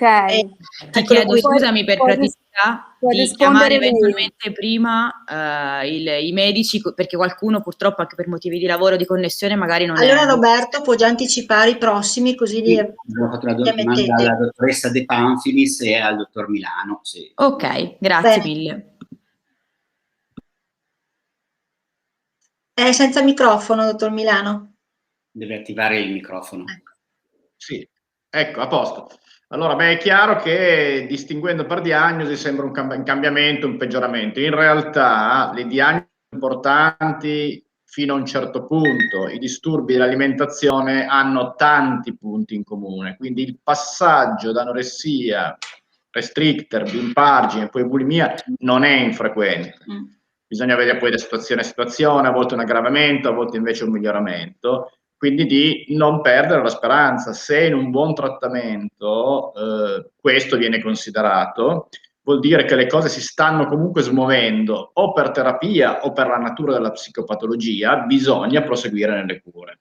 I trattamenti per la bulimia in genere motivano di più le ragazze perché sono terrorizzate, sono molto sofferenti perché si sentono invase dal sintomo. Non c'è questa natura protettiva che a volte l'anoressia, ahimè, riassume, quindi potrebbe essere un momento delicato, ma anche poi produttivo, sulla base di tutto quello che ha detto benissimo il dottor Bruschi. Quindi direi è importante non vederla come necessariamente un peggioramento.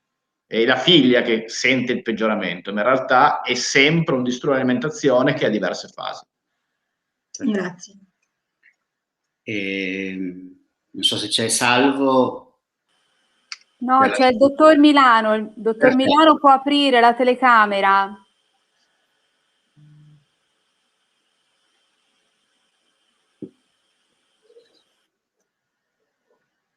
Salve di nuovo.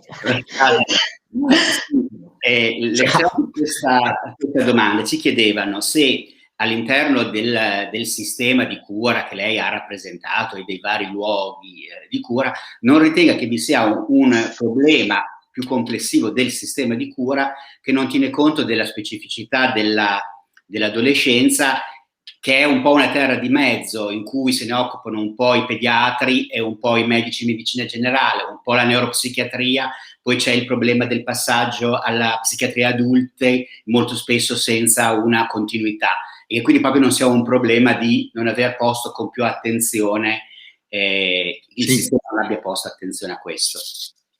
Certo, hai posto una domanda molto importante, una delle grandi criticità nell'ambito del nostro lavoro, ma credo non soltanto nell'ambito dei disturbi del comportamento alimentare, credo anche nell'ambito per esempio della psichiatria, che io seguo un po' più da vicino, per tutte le forme ad esordio molto giovanile che poi dopo vengono, si portano poi al di là negli anni. Per quanto riguarda i disturbi del comportamento alimentare, noi abbiamo tra virgolette degli obblighi, cioè nel senso al di sotto di una certa età se ne deve occupare la neuropsichiatria infantile ovviamente manca quel tratto di unione, di interrelazioni tra i neuropsichiatri infantili, per esempio fino ai 14-15 anni, e poi con il servizio da adolescenti, giovani adulti che vanno dai 15-16 anni in poi. E lì, in quel pezzo, in quel pezzetto, in quel tempo, si possono perdere dei preziosi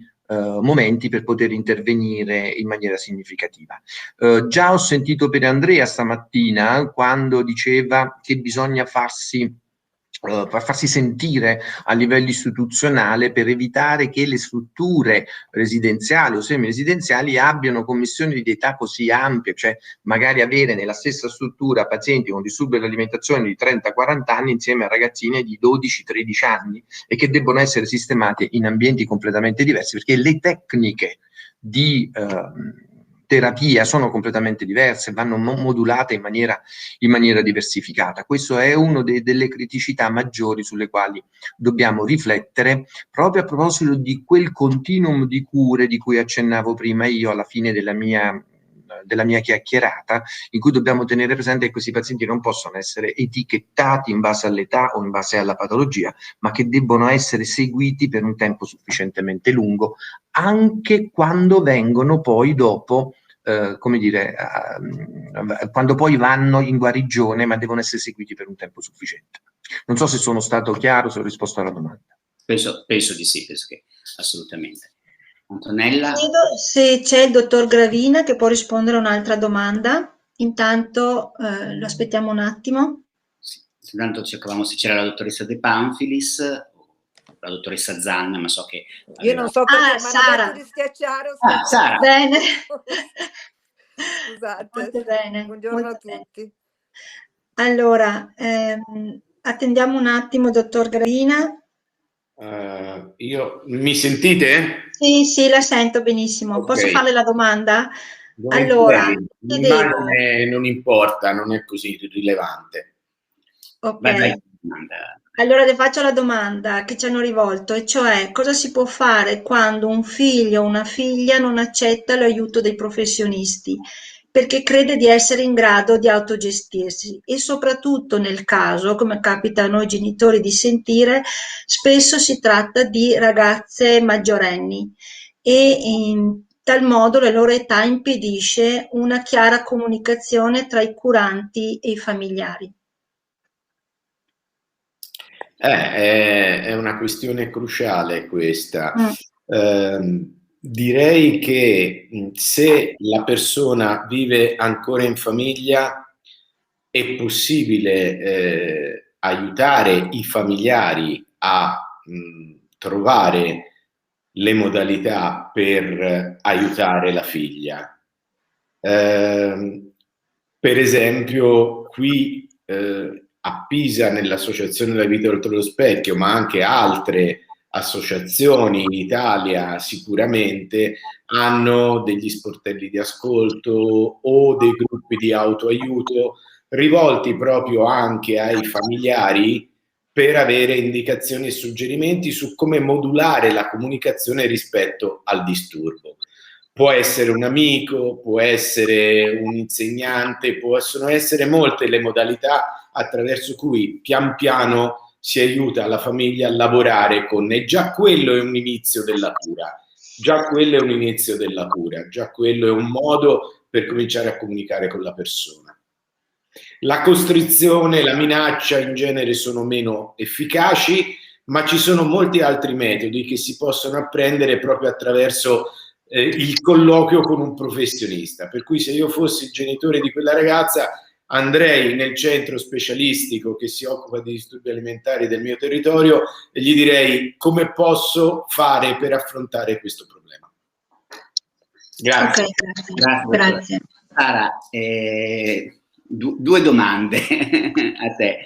La prima è questa, che ci chiedono come distinguere i sintomi della malattia perché molto spesso ai genitori viene detto ma è una crisi dell'adolescenza, ecco, e quindi come invece riuscire a distinguere crisi dell'adolescenza da problemi invece legati all'anoressia? Se posso iniziamo da qua, se sì, okay. sì. Allora, è molto difficile, nel senso che io credo che ci sia un continuum. Tanti colleghi questa mattina hanno parlato dell'aspetto categoriale delle diagnosi, no? Come se fossero dei contenitori molto netti e molto chiari. In realtà, quando si parla di adolescenza non c'è un confine così chiaro, per cui io credo che il primo suggerimento possa essere quello di osservare senza spaventarsi, che non vuol dire perdere del tempo, ma osservare, e si possono osservare quegli indicatori che abbiamo toccato in tutti gli interventi questa mattina. Il secondo punto da genitore credo che sia riuscire a rimanere vicino a dei ragazzi che fanno il loro lavoro, cioè vogliono lontano i genitori in adolescenza, per cui riuscire ad osservarli e a tenere una comunicazione aperta.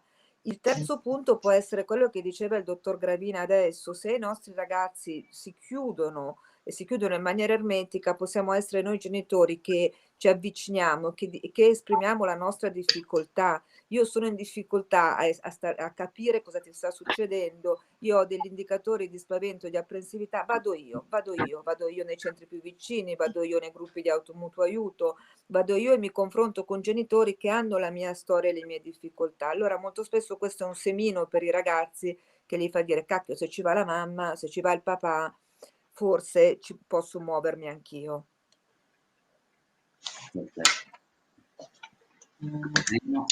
Sì, faccio io un'altra domanda, non so se c'è qualche altro medico presente, se no la faccio al dottor Gravina o a Sara, come volete. Allora, ci chiedono anche, noi parliamo spesso di intercettazione del disturbo, ma in quali modi invece, in quali contesti si può parlare di prevenzione, se è possibile parlare di prevenzione, e soprattutto quali potrebbero essere le figure coinvolte dai medici e con i medici. Pensiamo ad esempio agli insegnanti, agli psicologi nelle scuole, agli allenatori sportivi, ma qualcuno in chat stamattina ci ha anche suggerito i fisioterapisti o i logopedisti. Cosa ne pensate voi?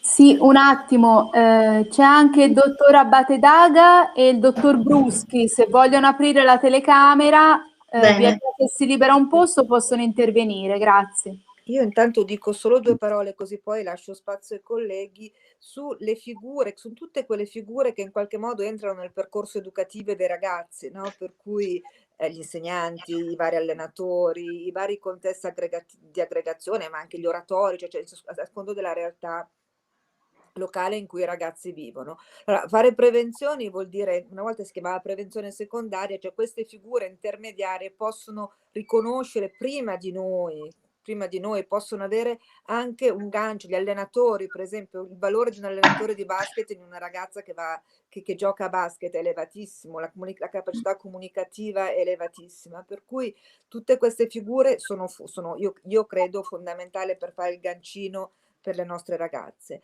L'altro discorso, l'altro aspetto che dicevi, Antonella, era queste figure, l'altro l'ho perso in questo momento, aiutami. Se potevano appunto, altre figure erano i logopedisti, i fisioterapisti ad esempio. Qualunque sia la figura, secondo me qualunque sia la figura. Poi sul discorso di prevenzione in senso più ampio di tutti quei fattori che sono aspecifici, no? O anche specifici della patologia, per esempio l'immagine della donna, per esempio il valore del corpo, l'autostima dei ragazzi, non stare solo dei ragazzi, tutto quello che fa prevenzione su tutti i fattori aspecifici e specifici può essere fatto su un altro livello che credo che sia fondamentale, su cui si deve lavorare ancora tantissimo. Grazie. E a Gianfranco invece facevo questa, al dottor Bruschi, facevo questa domanda. Mi chiedevano rispetto ai fratelli, cioè come poter coinvolgere i fratelli all'interno del percorso di cura e se anche i fratelli non possono rischiare chiaramente dalla malattia dell'altro figlio appunto di instaurare la stessa patologia. Ok, grazie. Sì, certo, è molto importante coinvolgere i fratelli, le sorelle che si trovano a vivere comunque all'interno del contesto familiare, ovviamente questo tipo di grande problema, insomma. Di solito, quando parliamo soprattutto di minori, cerchiamo, e penso che sia comunque una pratica molto importante da mettere in atto, di coinvolgere tutta la famiglia. Spesso succede che si presentano i genitori con la persona che porta il problema o il disturbo, però se è possibile anche in sede di secondo o terzo incontro poter avere anche, nel caso in cui siano fratelli o sorelle che sono particolarmente coinvolti con il problema, anche la loro presenza è molto importante. Parlo magari di fratelli e sorelle che possono avere un'età come quella dell'età adolescenziale, che ovviamente coinvolge molto e che può portare a volte anche a avere delle patologie che sono riflesse. Ho notato spesso anche che c'è una grandissima sensibilità in chi soffre del disturbo alimentare per quelle che sono le altre eventuali patologie o problematiche che i fratelli o le sorelle hanno, nel senso che poi spesso questi disturbi di tipo alimentare si possono vedere anche in situazioni dove fratelli e sorelle sviluppano altri tipi di patologie, per dire quanto il tessuto familiare è veramente molto molto sensibile ad una fase di debolezza o di fragilità.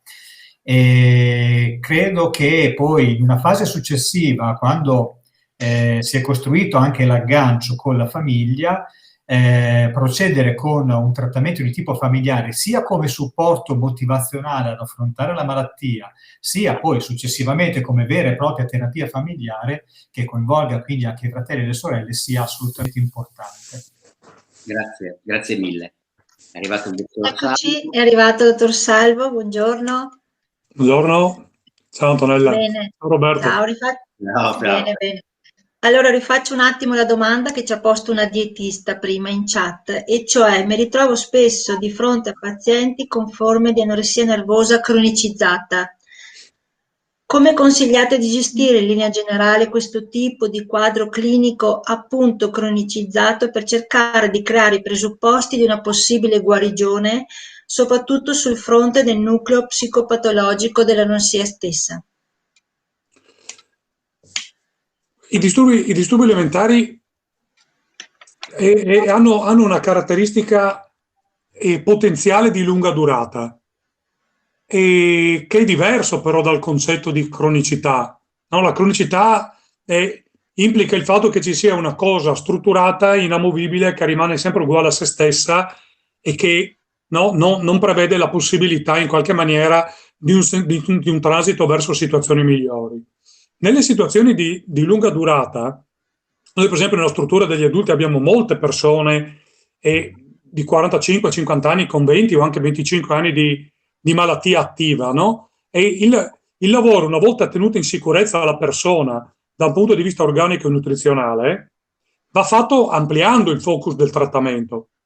Voglio essere chiaro, cioè non si può pensare che una persona che ha 25 anni di un disturbo alimentare attivo e lo si possa gestire da un punto di vista, tra virgolette, della dieta o della prescrizione, per quanto magari tecnicamente perfetta, nutrizionale, perché la persona è come minimo assuefatta a quel tipo di proposta, a quel tipo di trattamento, e il suo disturbo sa benissimo come aggirare quel tipo di trattamento lì.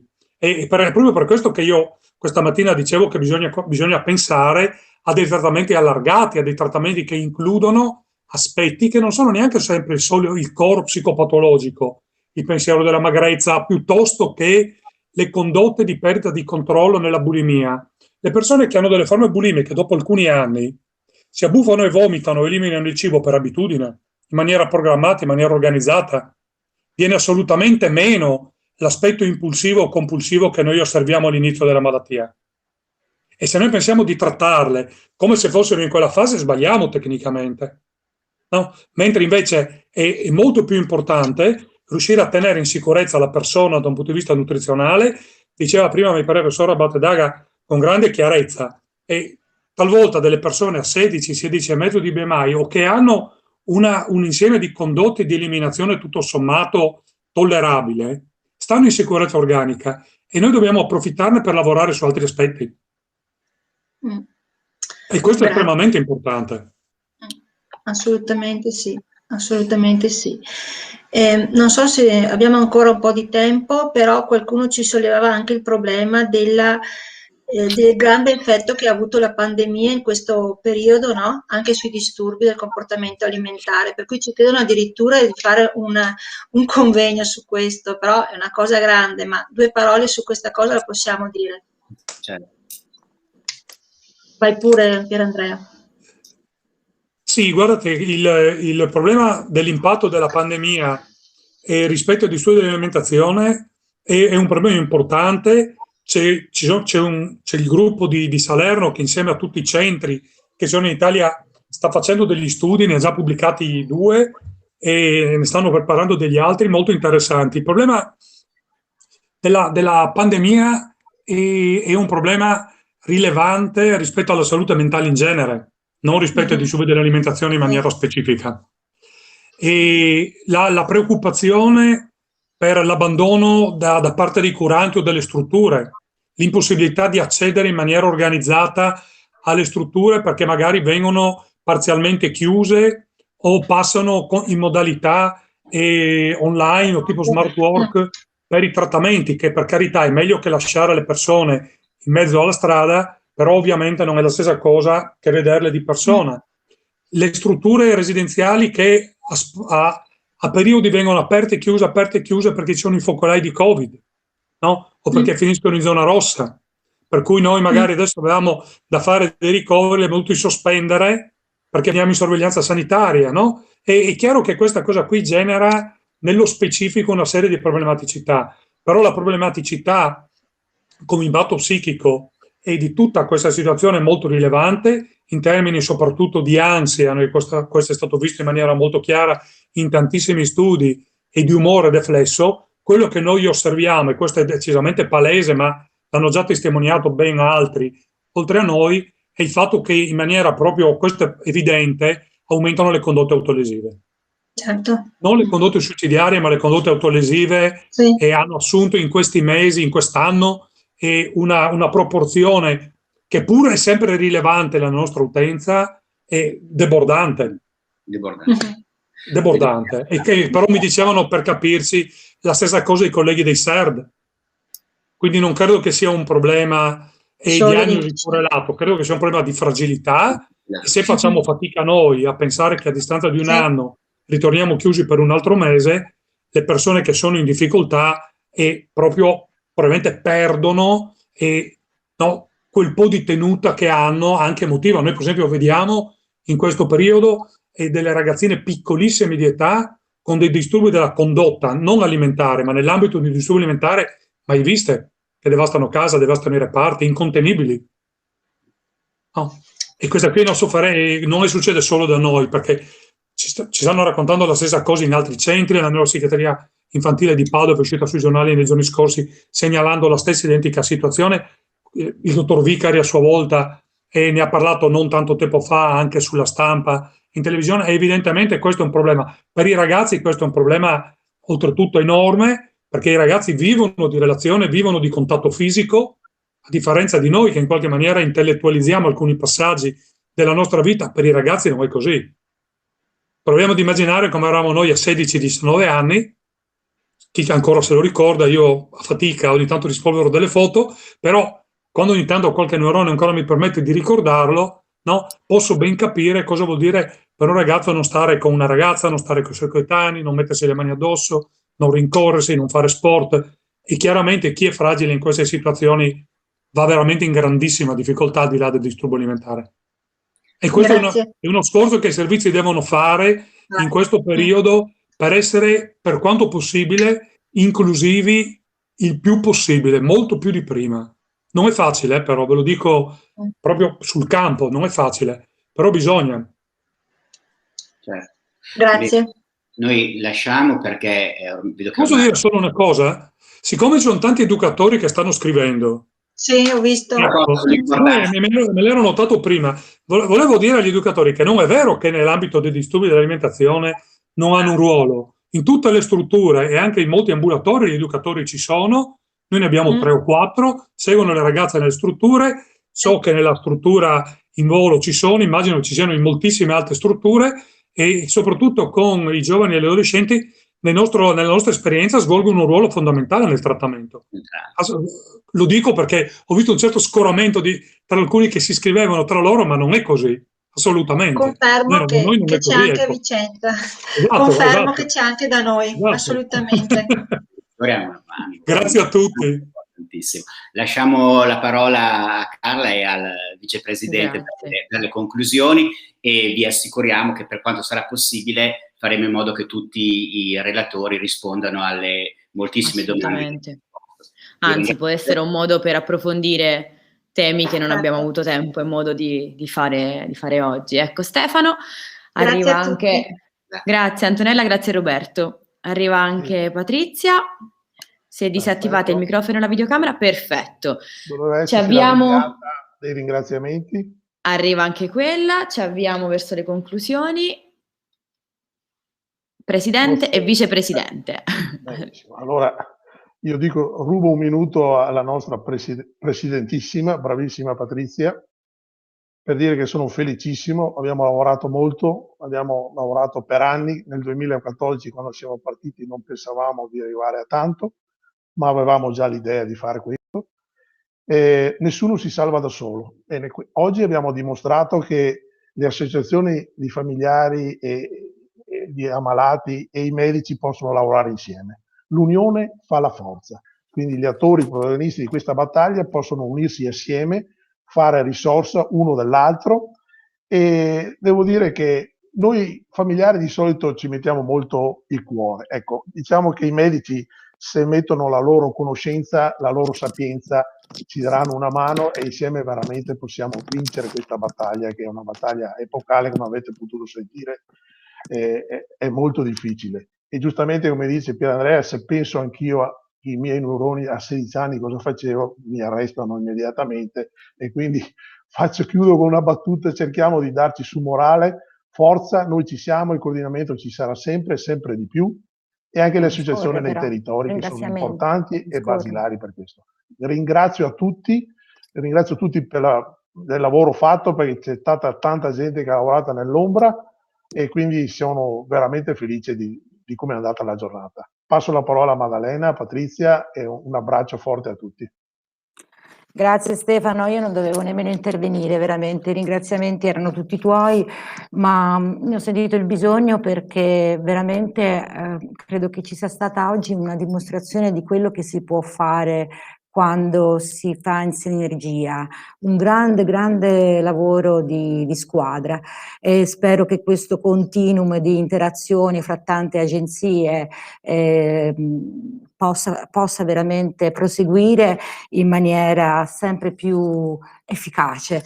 E vi voglio lasciare, perché io fra tantissimi interventi, tutti bellissimi, tutti suggestivi, che ci hanno permesso anche di capire l'umanità che c'è dietro chi è intervenuto, oltre alle competenze, ho sentito tanto in tutti questi interventi la parola sofferenza, la parola dolore. Vi voglio lasciare con una frase che mi ha inviato un mio caro amico, che sta combattendo anche lui una battaglia per la vita, una battaglia che non è la battaglia alimentare, ed è un messaggio che lascio a tutti, perché è un messaggio molto positivo e costruttivo e di speranza. Lui mi ha scritto: il dolore rovescia la vita, ma può determinare il preludio di una rinascita. E con questo lascio questo convegno, chiudo questo convegno, e Grazie. vi ricordo che nessuno si salva da solo, rimaniamo insieme. Grazie a voi, grazie a tutti. Viva, grazie a tutti, buona giornata. Grazie, viva noi. Ciao. Ciao, ciao.